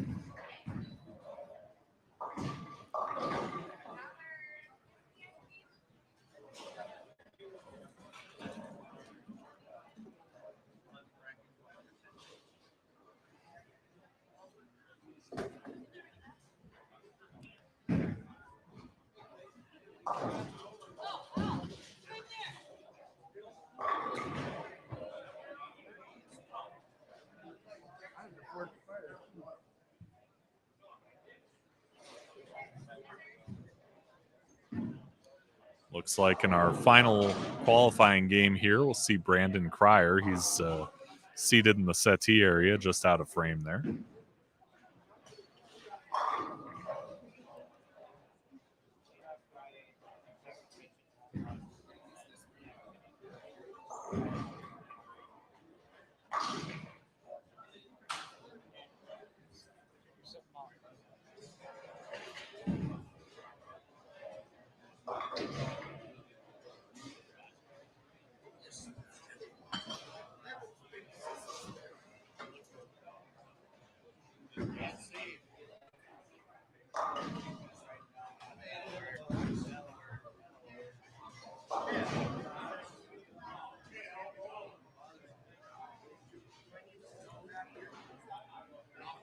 I was trying to find Al to remind him that we're going to be on 11 and 12.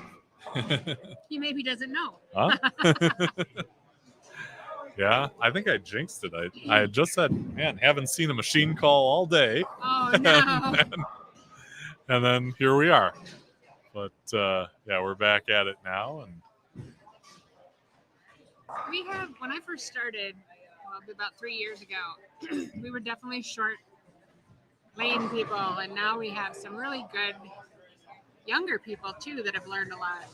And we had an A2 school here in the spring, and that helped a whole lot, too, just knowledge-wise. Sure. So we saw Kyle Cantola finish with 159, and he was Eric Schott. Working on a string of 4 here on lane 11. The finals are going to be here on 11 and 12? Yes. Yes, now we're going to leave it right here. And we got the advancers round. I was going to talk to you about it. So when you got a second, I'll talk to you a little Yeah. bit. You want to take it home here? Sure.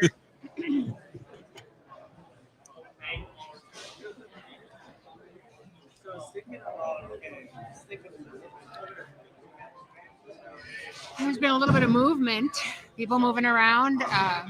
Josh Kennedy is minus 49, and he said he's thinking if he can get a good game here, he's going to be in it.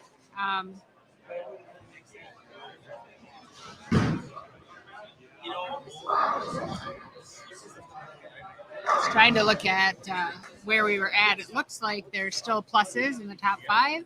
A lot of frustration by the group here. Not been an easy pattern today. This B squad, though, seemed like it scored a little bit higher than the A squad. I know Dave Ullman at one point was about plus 100, but then it did drop to about plus 20 something, and I think that's where the A squad was. So maybe it isn't that different. It just seems like there are a few more strikes that have been strong in this B squad.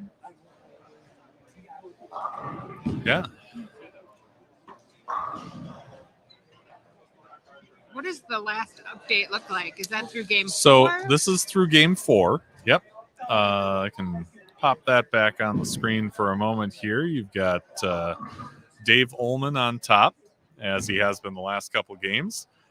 Brandon Cryer, who it looks like we'll see in this final qualifying game here on our live stream pair at plus 30. He's made a jump up. Yeah. And Brady Stearns, Don Lucy, Jared Bushman, 3, 4, 5. So it did drop quite a bit though, because we were plus 100 or plus. We were plus in the top 5 prior to. And now you've only got 2 plus. Dave's kind of lapping the field, and well, and I was just talking to Josh Kennedy, and he was saying that he was minus 49, but he thought with a good game he could get up into it. Well, just about anyone here could say that, I guess, with a good game. Yeah. But he said he was feeling confident, but the scores have fallen. Yeah. And how many did we have plus the first squad? I think just 2. Riley and Matt. Let's see.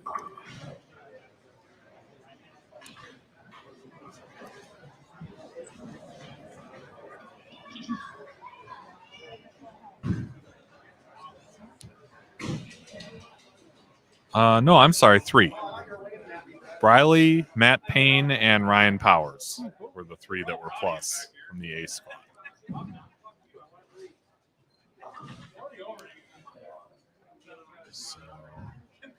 So one more game to see where everybody's sitting. Yeah. You can see the frustration, especially in some of the better players. Sure.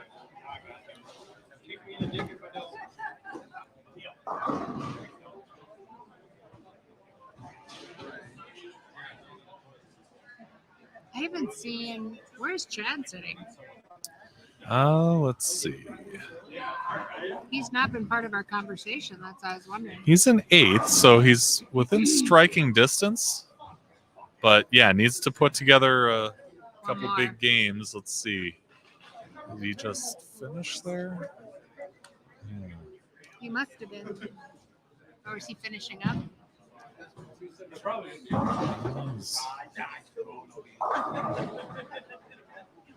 Looking at his spare ball. Yeah.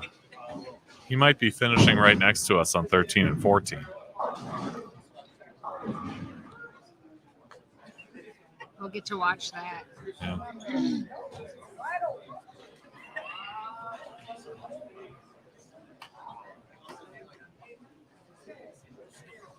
A lot of juggling.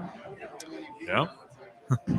Well, when it's only a 6-game qualifier, it's pretty easy to juggle. Yeah. Like Chad had a 150 and a 160 game, or 160 and a 170 game. That's just enough to drop him that 50 pins out. Mm-hmm. Which it surprises me, because he's one that runs kind of with the old adage, if the shot is tough, throw it on the middle and pick up your 9 spare. Yeah. Pick up your back row somewhere. Mm-hmm. So I'm surprised that he had those games, but Sure. he's another one too that'll try to line up for the finals. Mm-hmm. We're not ruling him out. Oh no.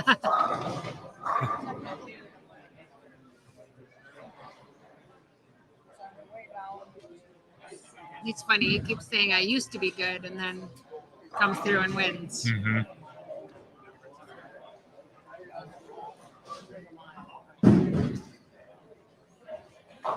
And that pinfall you might have seen on 14 on the right side of your screen was Andy Mills.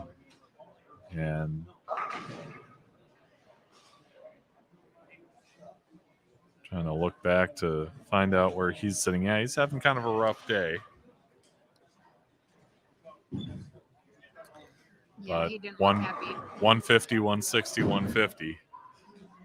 That's a tough way to start. Oh, we have Brandon, Noah Ward. I'm not sure. This gentleman, I believe, is from Albert Lee. Okay. And the other one is from Superior, but I'm not sure who they are. All right.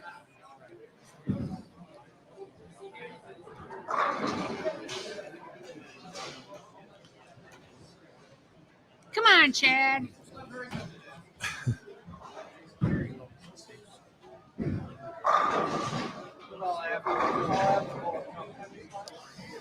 It's fun though. You see, they're the true cream of the crop, let's say, that are here are wonderfully humble. Makes it nice.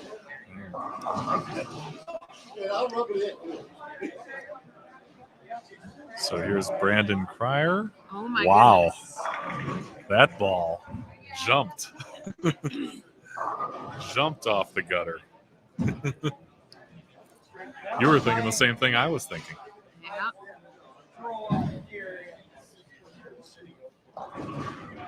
To get a plastic ball to move that far.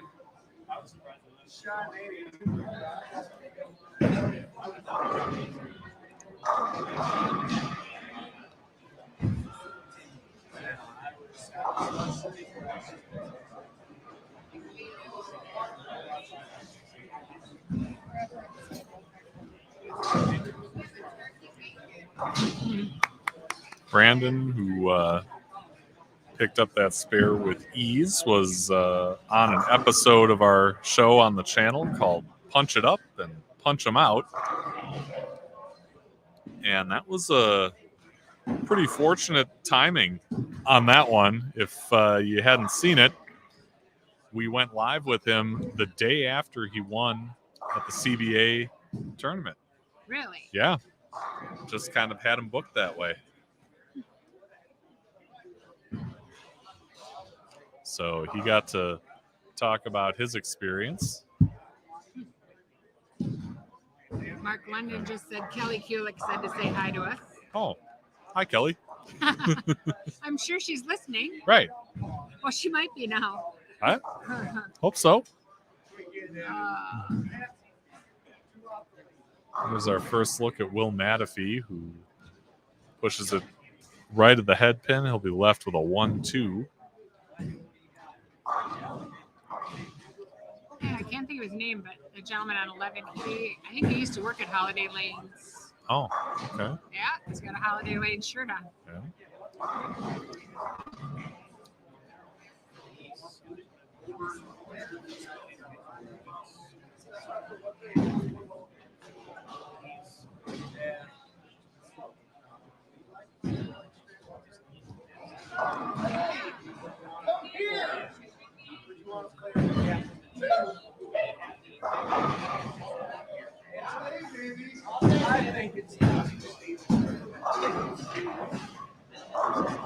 I think the crazy is coming out. It's been a day for some people.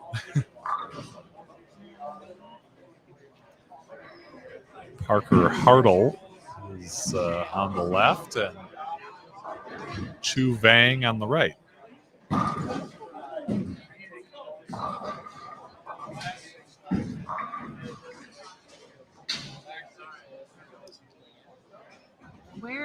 Do you know where Chu Vang is from? I don't. Nope.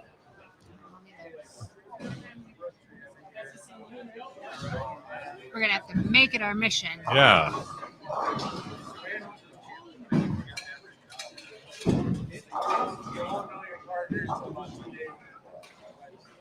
I wonder if we have an update from the Midwest.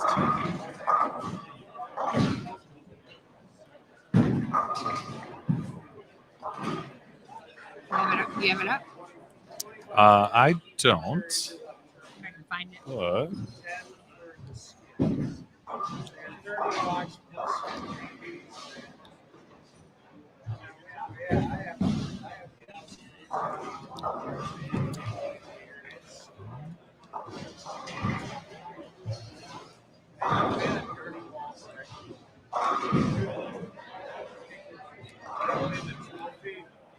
so it looks like after game 5 there, you've got Weber on top, the men's varsity.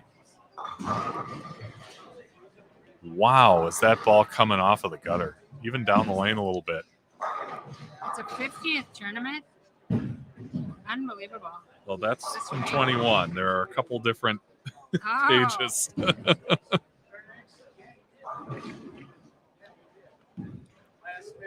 So 52nd. So yeah, Game 5, you've got Weber International, St. Xavier, St. Ambrose, Concordia, and Marion. Top 5. On the girls, you said? That's on the men's.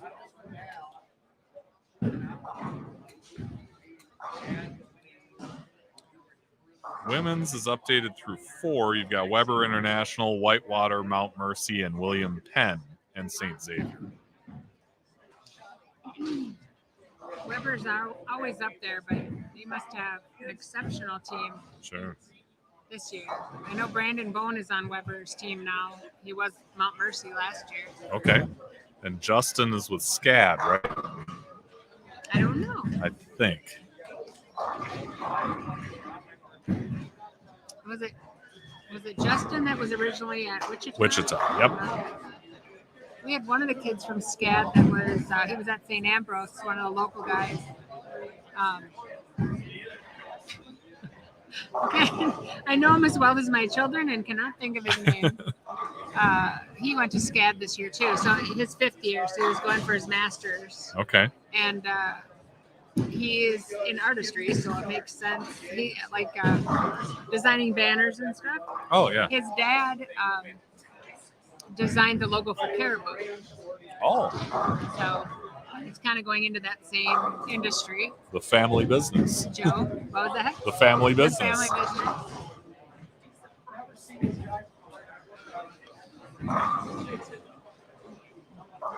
But yeah, new look to some of those programs. I know you got Rory Clark at Marion, used to be at Whitewater.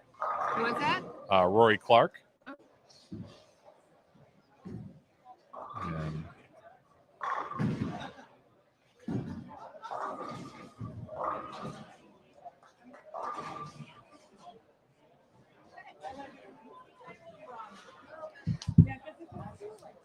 Jordan Monin went to SCAD. okay. Very good. Two-hander from Ham Lake area. Ah, Very, very, very nice kid. I think he was on TV twice with St. Ambrose. oh, I love Eric as a coach too. Eric Ledig runs the GISBT too, the youth tournament in Iowa, and also coaches St. Ambrose, and he's just an amazing, genuine guy. I just love him as a mentor. You know, even more so than above a coach or Sure. above a coach.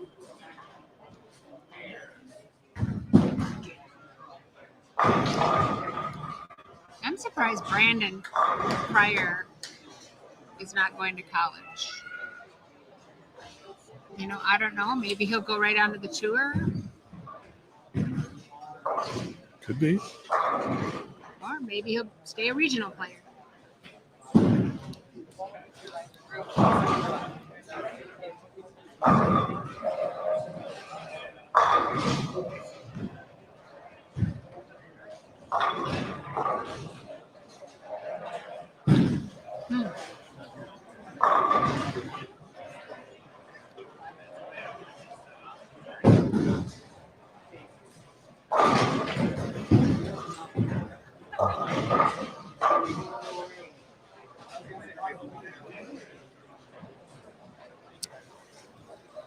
This is our 6th game of qualifying in the B squad, and after the final results are tallied, we'll get ready for our advancers round, which I'm told will include 11 and 12, which is also where the stepladder will be tonight.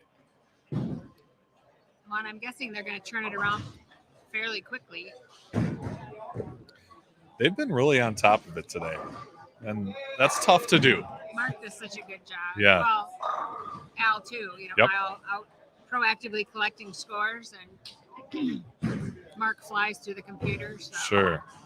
So I said it's nice. No matter what we put on here, we have a team. Mm-hmm. So And I think back to the tournaments that I've done this on, Chippewa Valley Match Games, the Peacock Classic in Iowa when that was the thing. And I've really been kind of spoiled with these great scorekeepers who are on the ball. And it makes it easier to, to get that information to those of you viewing, which is awesome for everybody. But yeah, kudos to the tournament staff, Al and his guys, and what they're doing with this event, because it's really run very smoothly today. And then he called me or texted me yesterday, and he's like, "You're coming in, right?" I come in, I go, "What do you want me to do?" He goes, "Just look good." Because I want you to go do live stream. I'm like, okay. Yeah. That I can do. But this is a long day. Applause to you in being able to stick with it. It's a cool event, and like I was telling Al, this is my first time in this center, so it was neat to see, a new to me place, and especially one that's kept up this well. So.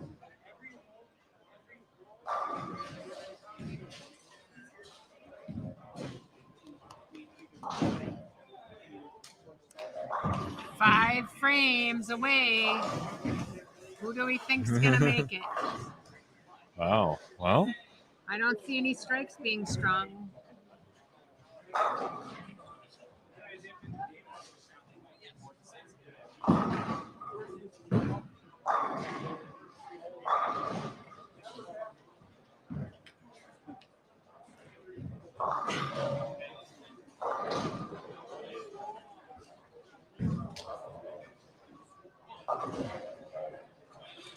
You always look like you're up to something.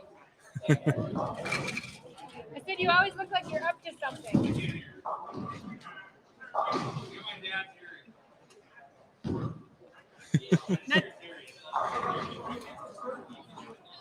I will. Taylor Corner is now attempting a turkey.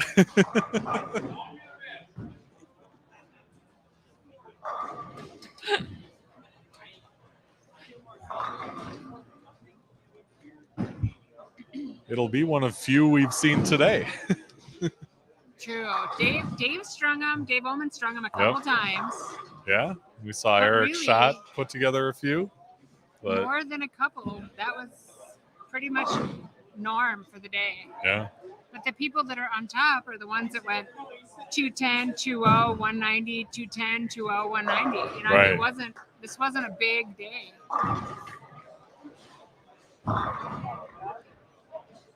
The way this shift started out, I thought for sure the scores were going to be way bigger. Yeah.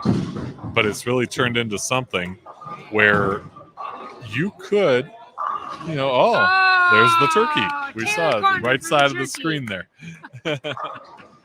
I mean, it's turned into something where if you were fortunate enough to get that good look for a game, get a 240 or 250, you could ride that to the cut. Yeah, keep it clean and ride it to the cut.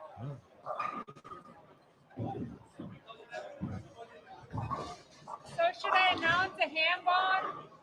Do I need to announce the ham bone ahead of time?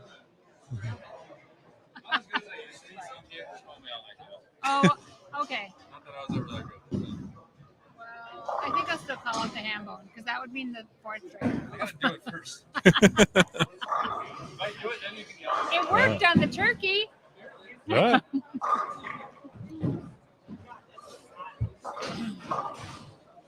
I can pick on him. He's one of my kids. Yeah.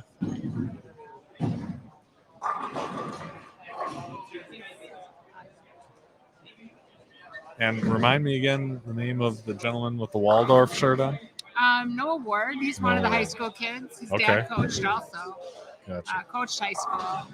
I'm thinking he's not, I don't know. I may have lost track of time, but I feel like he's not that far out of high school. Okay.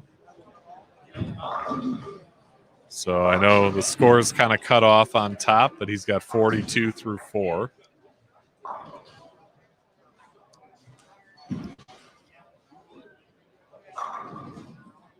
I was trying to figure out Andy Mills' outfit because he usually always matches really well. Mm-hmm.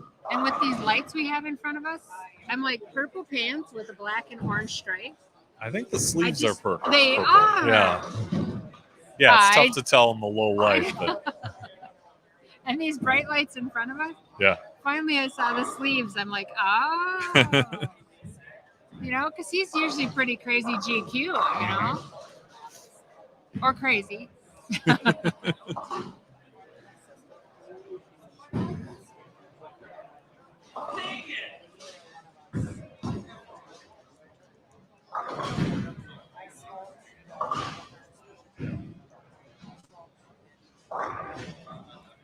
Now is when the group is kind of they're kind of separating here. Now. You can see it. Yeah, Some of them are still taking it serious, and some of them are just kind of goofing off. sure.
No ham bone for the Taylor corner. Oh. 8 count.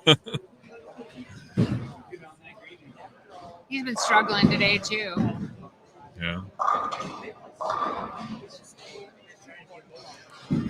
So Brandon, again, another one whose score you can't really see. It's 53 through 3 with a spare up in the fourth.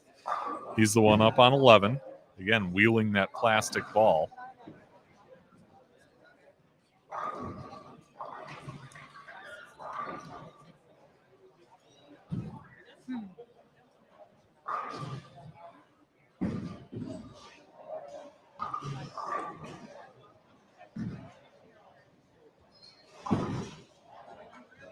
I kind of feel like the thought is there, like he's trying to keep it really simple and pick up his spares. And I understand that with the scoring the way it is today. Mm-hmm.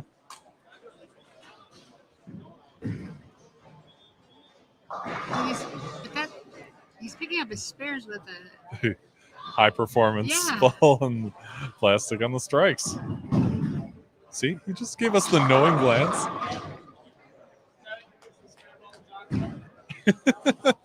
I'm trying to figure out. No, the spare ball isn't the talk. I love it. It's interesting. Makes for good entertainment, This is Brandon. team content.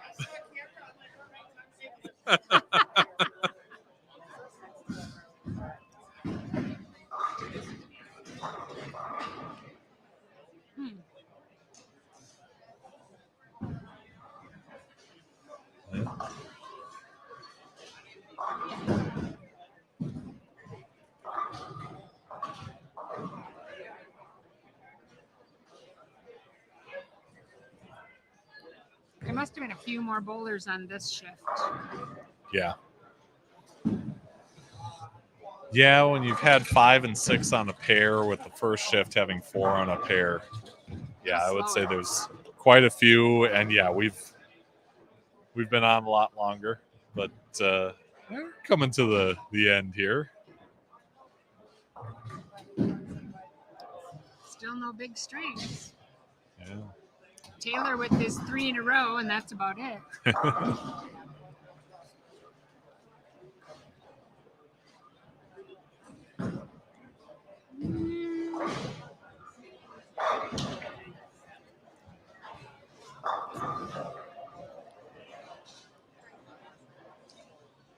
Brandon is over the ball return. Yep. He's like standing 41 on a Yep. on the ball return. Wow. Yeah. Just strange looking.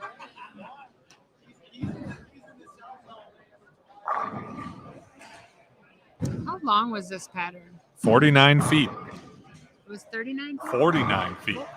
Yeah. And how is he getting that reaction on that I back don't end? know. I don't know, but I'm intrigued.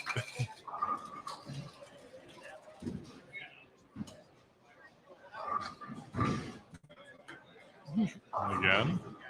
High Oh, Lord. performance He's ball doing on the it. spare. Yep. Could you please use just a little more of the lane, Brandon? Just a little more. I'm sure there was Yeah. there were but there's 40 and I think you only used 38 and a half.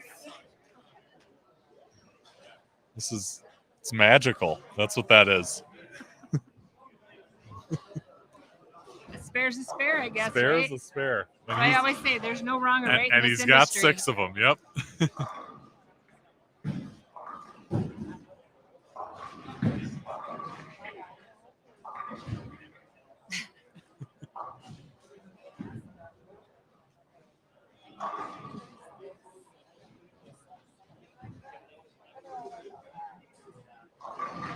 Oh, there we go.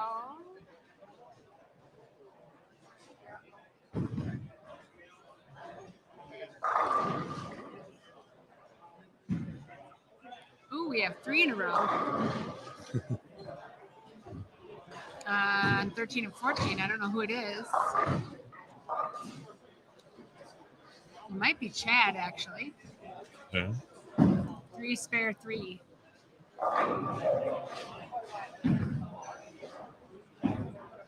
And it is, I think.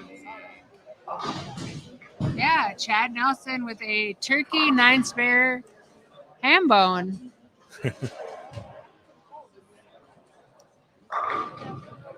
He's making a run for it. Yeah.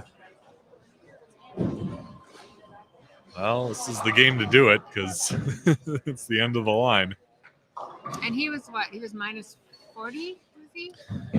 After 4, he was minus 28. Minus 38? 28. 28?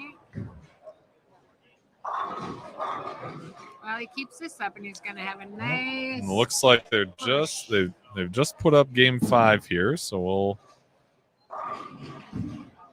we'll get that on the screen for you so you can see the updated results. So you've got Dave Ullman, holding course plus 112. Brandon is behind him at plus 32, so a big gap between 1 and 2. And then Brady Stearns at minus 5, Brandon Hasley at minus 16, and Nick Heileman at minus 21. Don Lucy is also at minus 21. So it'll be interesting to see which one of them gets that, we'll call it an automatic bid to the advancers round. Well, Chad's only minus 44. Yep. So He's got an awfully nice game going here. Sure. He gets up to even, and it puts him in the top 5. Yep. Sometimes I think he calculates it out. You know what I mean? Right. Just so that he doesn't hurt anybody's feelings. Both bad for the first 3, okay for the 4th one, and then 5th and 6th he makes the cut. Turn it up. Yeah. And do I believe he has the ability to do that? Absolutely.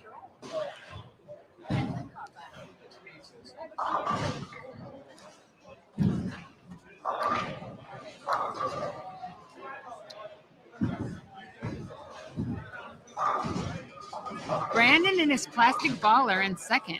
Unbelievable. Yeah. I'll take that down so you can see him throw this shot. Oh. Uh-oh. A little distracted, so he'll start things over.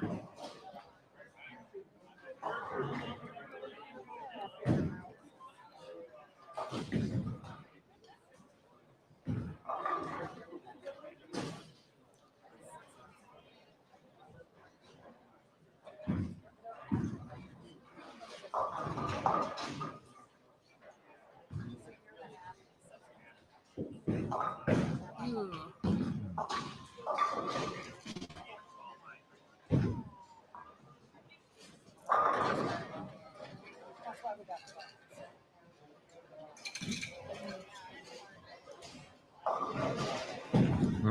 Up He's high not getting and the reaction on this we pair that he split. got the last pair, I think. Yeah.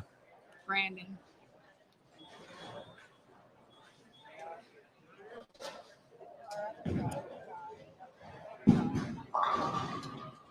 And that would be 5 in a row for Chad. Meanwhile, Dave Ullman's up in the 9th over here. He can casually go spare, strike, spare for 220. Oh my gosh.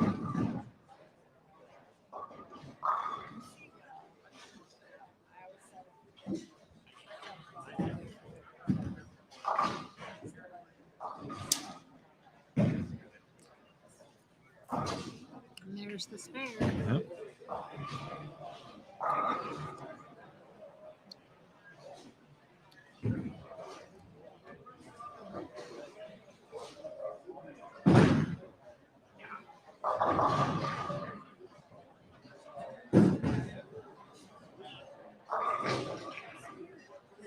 Chad still has a shot at 269. 269 would bump him up to second place, possibly. Well, meanwhile, Lucy Jr. needs to punch out for 160. For what? 160. Wow. That's if he gets these next two in the 10th.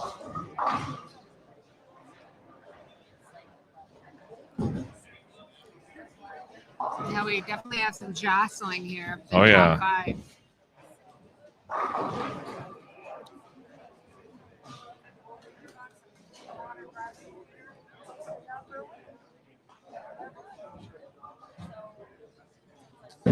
And I'm not sure where. Oh, there's Nick. Must be done already. He's up in the concourse.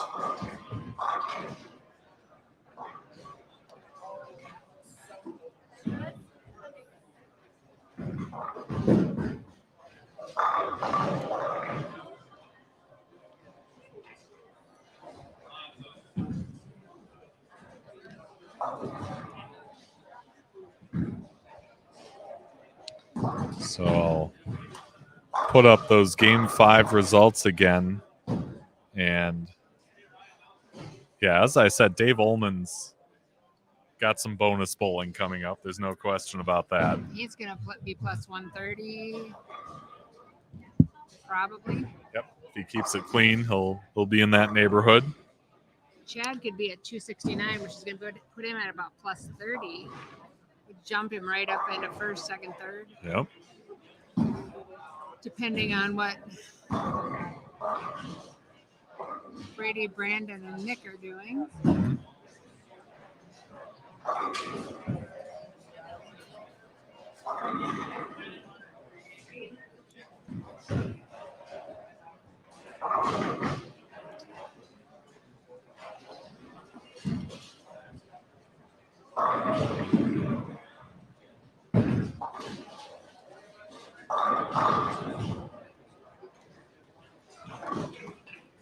Well, let's see what Chad can do. See if he's got 6. So that's Chad Can go Nelson. Up the sheet for 269. And he's on 14, about to start his 10th frame. So you'll see the pinfall on the right side of your screen. And Brandon picks up a pretty tough spare there. 3, 5, 6, 9, 10. Oh, 10 pin. That has got to be the ringingest of all ringing 10s. It tipped both ways. 50, 58 still makes him plus.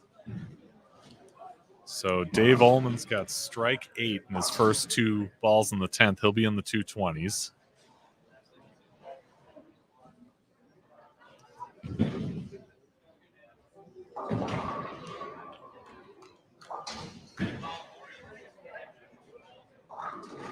Trying to see the other guys, but I can't find them. Well, Well, Nick is done. He's up sitting on the concourse over there. Not sure what he had his last game.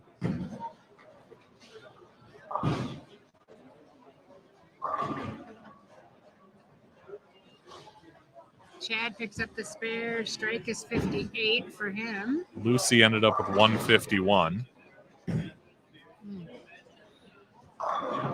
That's going to drop him to about minus 30.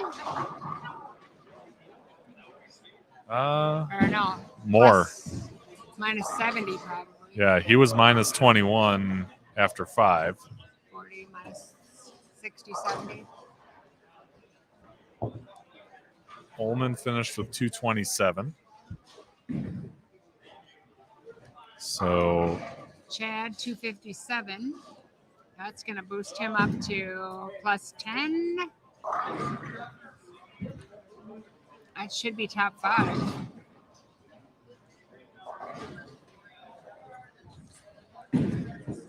yeah, Brandon.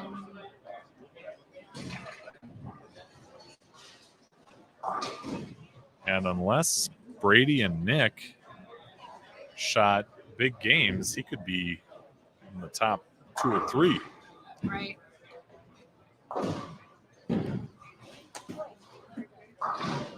Going into 6 plus 22 was in second, so potentially in third place.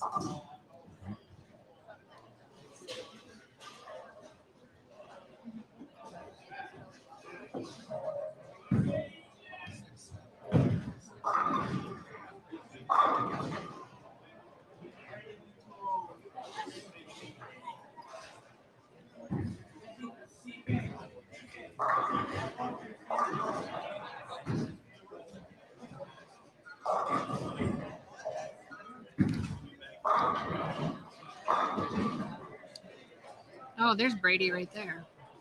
Okay. Brady could So- have 238, I believe. 228. No, yeah, Can't see around the 228. camera. Yep.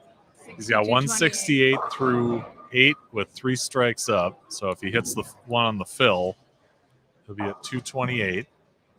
That'll put him in third. Well, depending on what Brandon does here. Yep. You leaving already?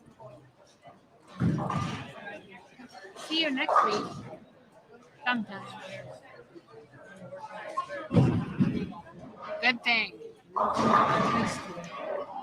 Okay, and 8 on the 226. fill ball. So 226, and he was minus 5, so he'll be plus 21, which is probably good for third or fourth.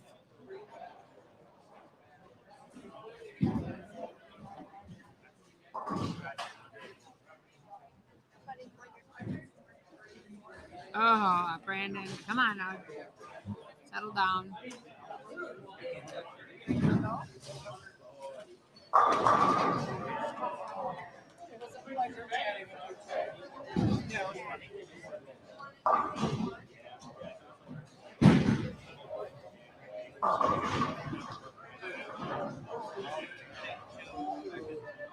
What's minus, if he goes minus 40?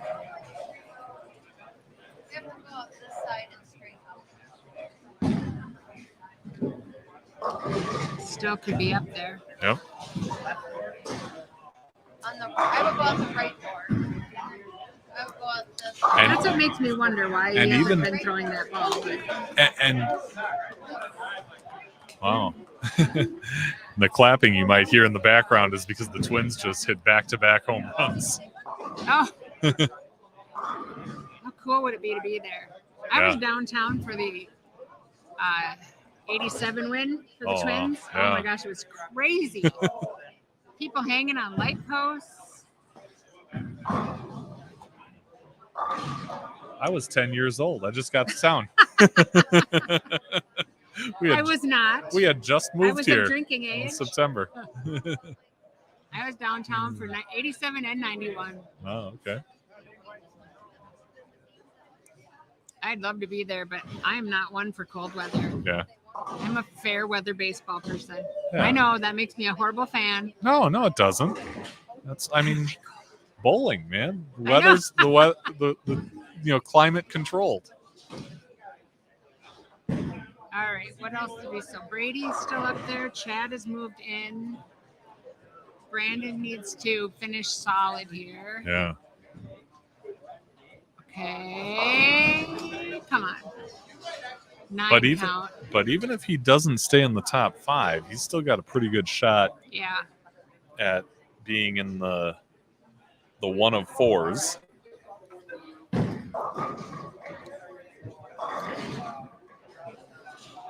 So who else is up there? You said. So we know where Brady is. I don't know what Brandon Hasley did. And Nick Heilman, you said. I didn't catch what his last game was.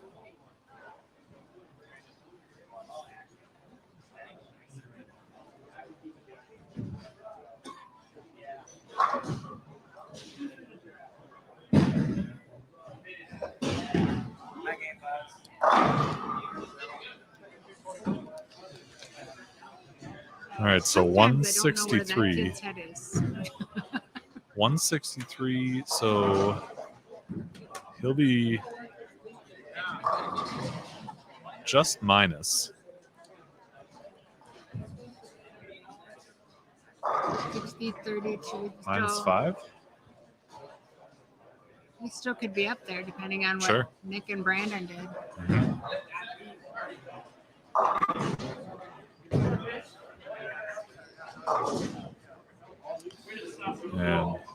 yeah, that's really what it comes down to is how those scores shake out. And you got to think that, being right around even is going to be good. I mean, there were only 3 even in the first squad. Right. It's fine. It felt nice.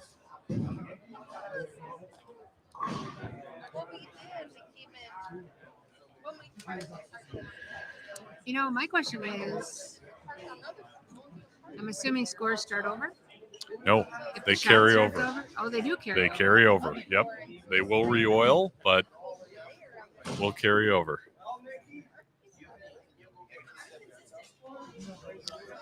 So to catch up to a guy like Dave Ullman, That's going to take that's a little going bit. to take some work. Especially in 4 games. Yeah. He's having pizza. Maybe it'll weigh him down a little bit so he'll be normal. I just thought. Yeah.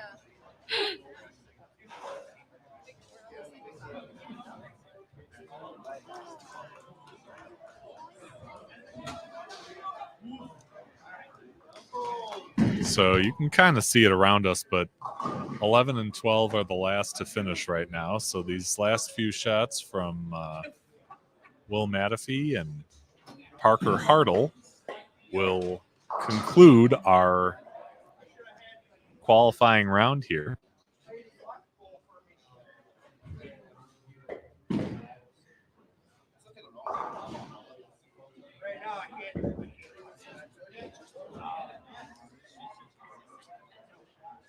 As you guys finish up, just make sure you get your score sheet up here to the counter.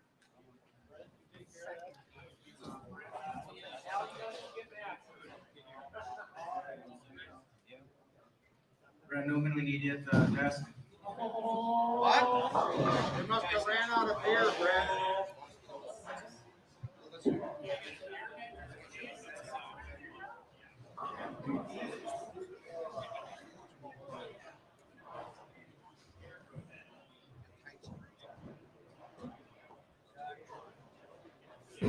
So 184 for Matafee and Chow Vang.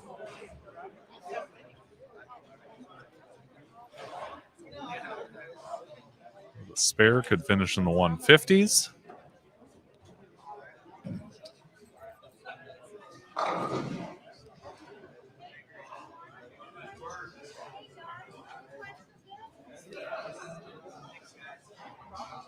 But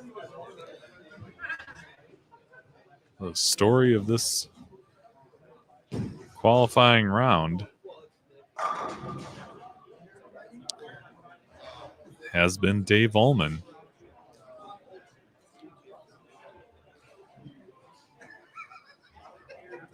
plus 139 after the 6 games, and easily in the top seed going into the advancers round. And remember, the pins carry over, so he will be, I would say, at least 100 pins out in front going into this next 4-game block.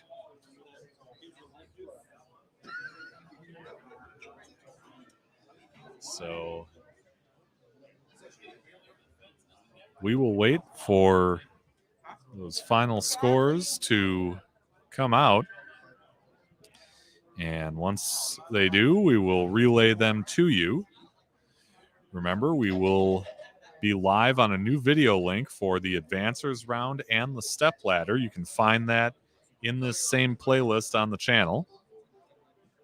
And you will see that live. 4 more games to determine our top 5 who will advance to a stepladder final. That will be right here on our live stream pair of 11 and 12. Tough.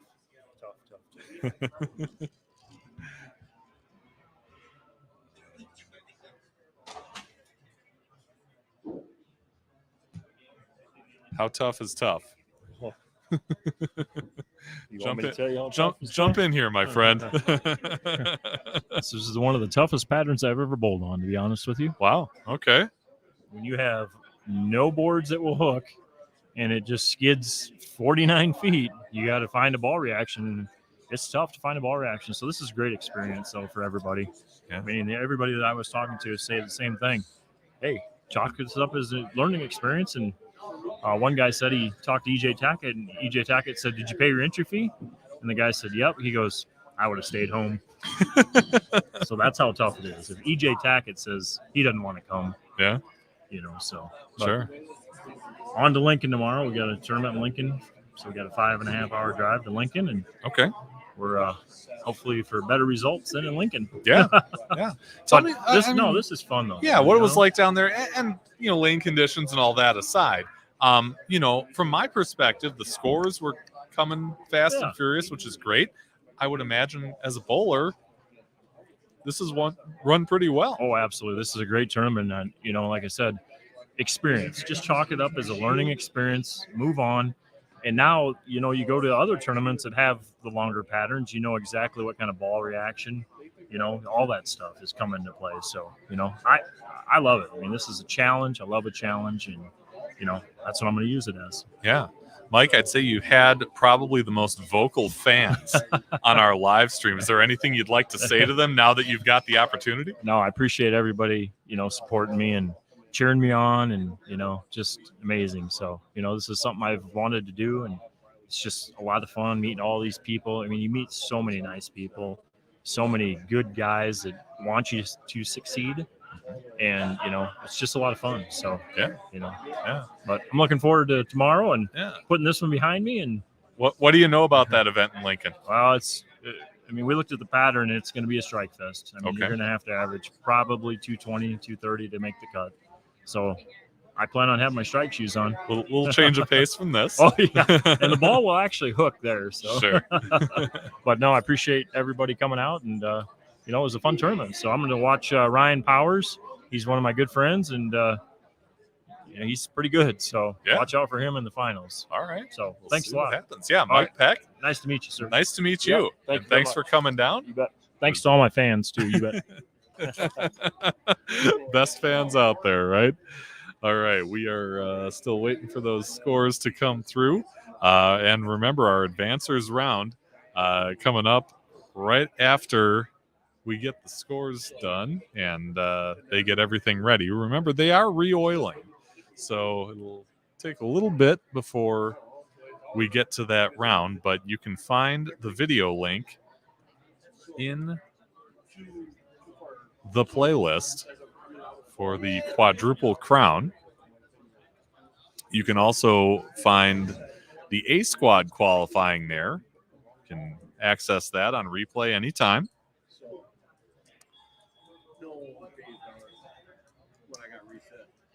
And then we kind of go from there. So Terry's back. Nick Heilman did have a 200 his last game, so Okay. So he he'll be should in the stay mix. right where he's at. Yeah. I think they're thinking maybe minus 60 is going to make the cut. Okay. To me, that seems a little low, but Right. they know they're looking at everything. So Yeah. now they're just gathering the last sheets here, and we'll see what happens. And wow, it's like you come in and you wonder how it's going to go, but I mean, to be at even and to be safe, I know. it's that kind of event. Well, you could almost call it when you looked at that pattern at the beginning, because there was no place to start. Right. It was just flat, It was flat. buff, done. You Mhm. know, that's why I was really surprised that Brandon Cryer could get that ball to move as much as he did in that short distance on the shot. And I don't know. Our lane machine is brand new and working wonderfully, so they all have to be the same. But it could be a little topography difference, I guess, Yeah. because he shot 244 on the pair he came off of. This one he struggled a little bit with it, but kind of crazy. I don't know. And I was saying the story of the day is Dave Ullman. Yeah, He whacked him. absolutely. Pure whacked and him. simple. Yeah. And he just kept it very simple and Mhm. very close and very just with enough rotation to carry through. Yeah. Yep. And then there's Chad. I think he just plays with us. Who does Chad things? He does. Yeah. All the time. Yeah. You think he's out, count him out, and whoosh, he's back Mhm. in. Yeah. And I think he does that for crowd appeal. I don't know. But it's like any good bowler, any good team, you know the run is coming. You're not sure when, but the run is always coming because that's what those folks do. I Mhm. know. Yeah.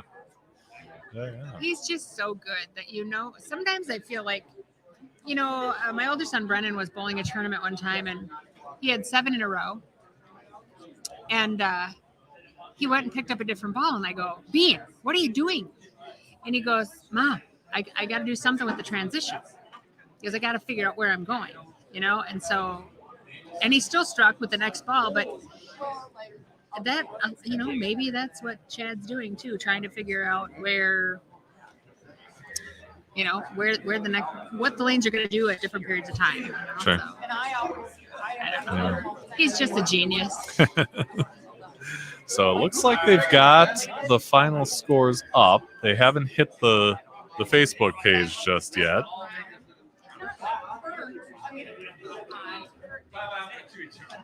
But it's got to be coming soon.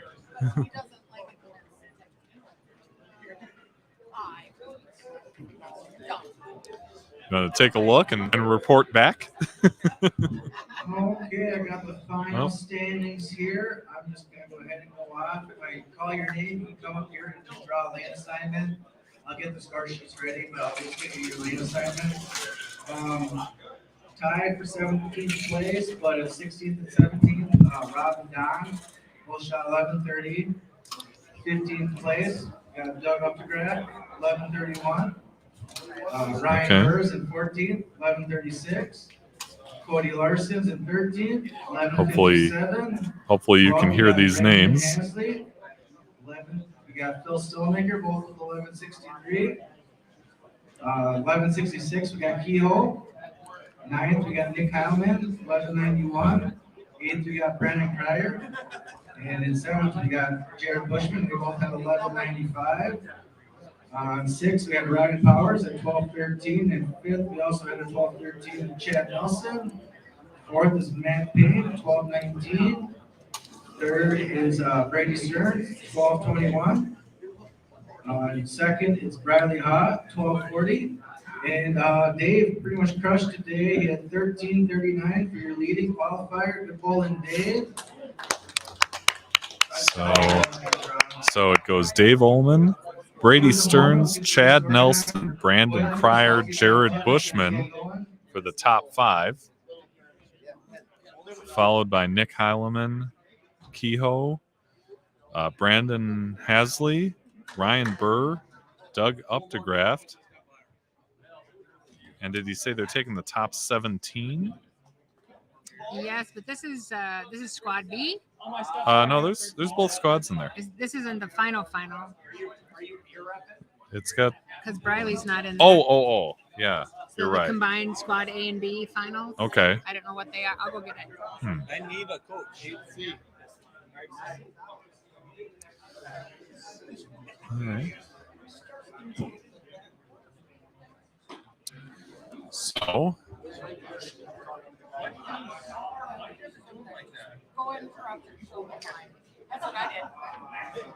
okay, so here's a combined sheet here with I glanced at it. I'm like, yeah, that's what I'm goes gonna get. Dave Ullman, Briley Howe, Brady Stearns, Matt Payne, Chad Nelson, and Chad and Ryan Powers, both at plus 13.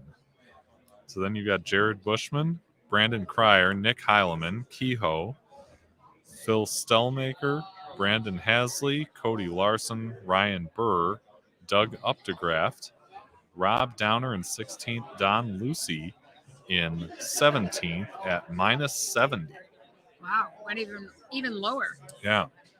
So Well, now Chris is out re-oiling. yeah, so they oiling will again. re-oil the lanes, and we will bid you adieu for the moment.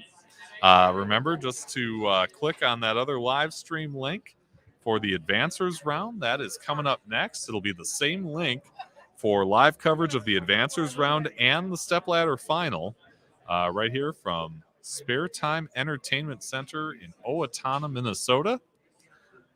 Until then, for Terry Howe, I'm Andrew Pfeffer. We'll see you in a moment.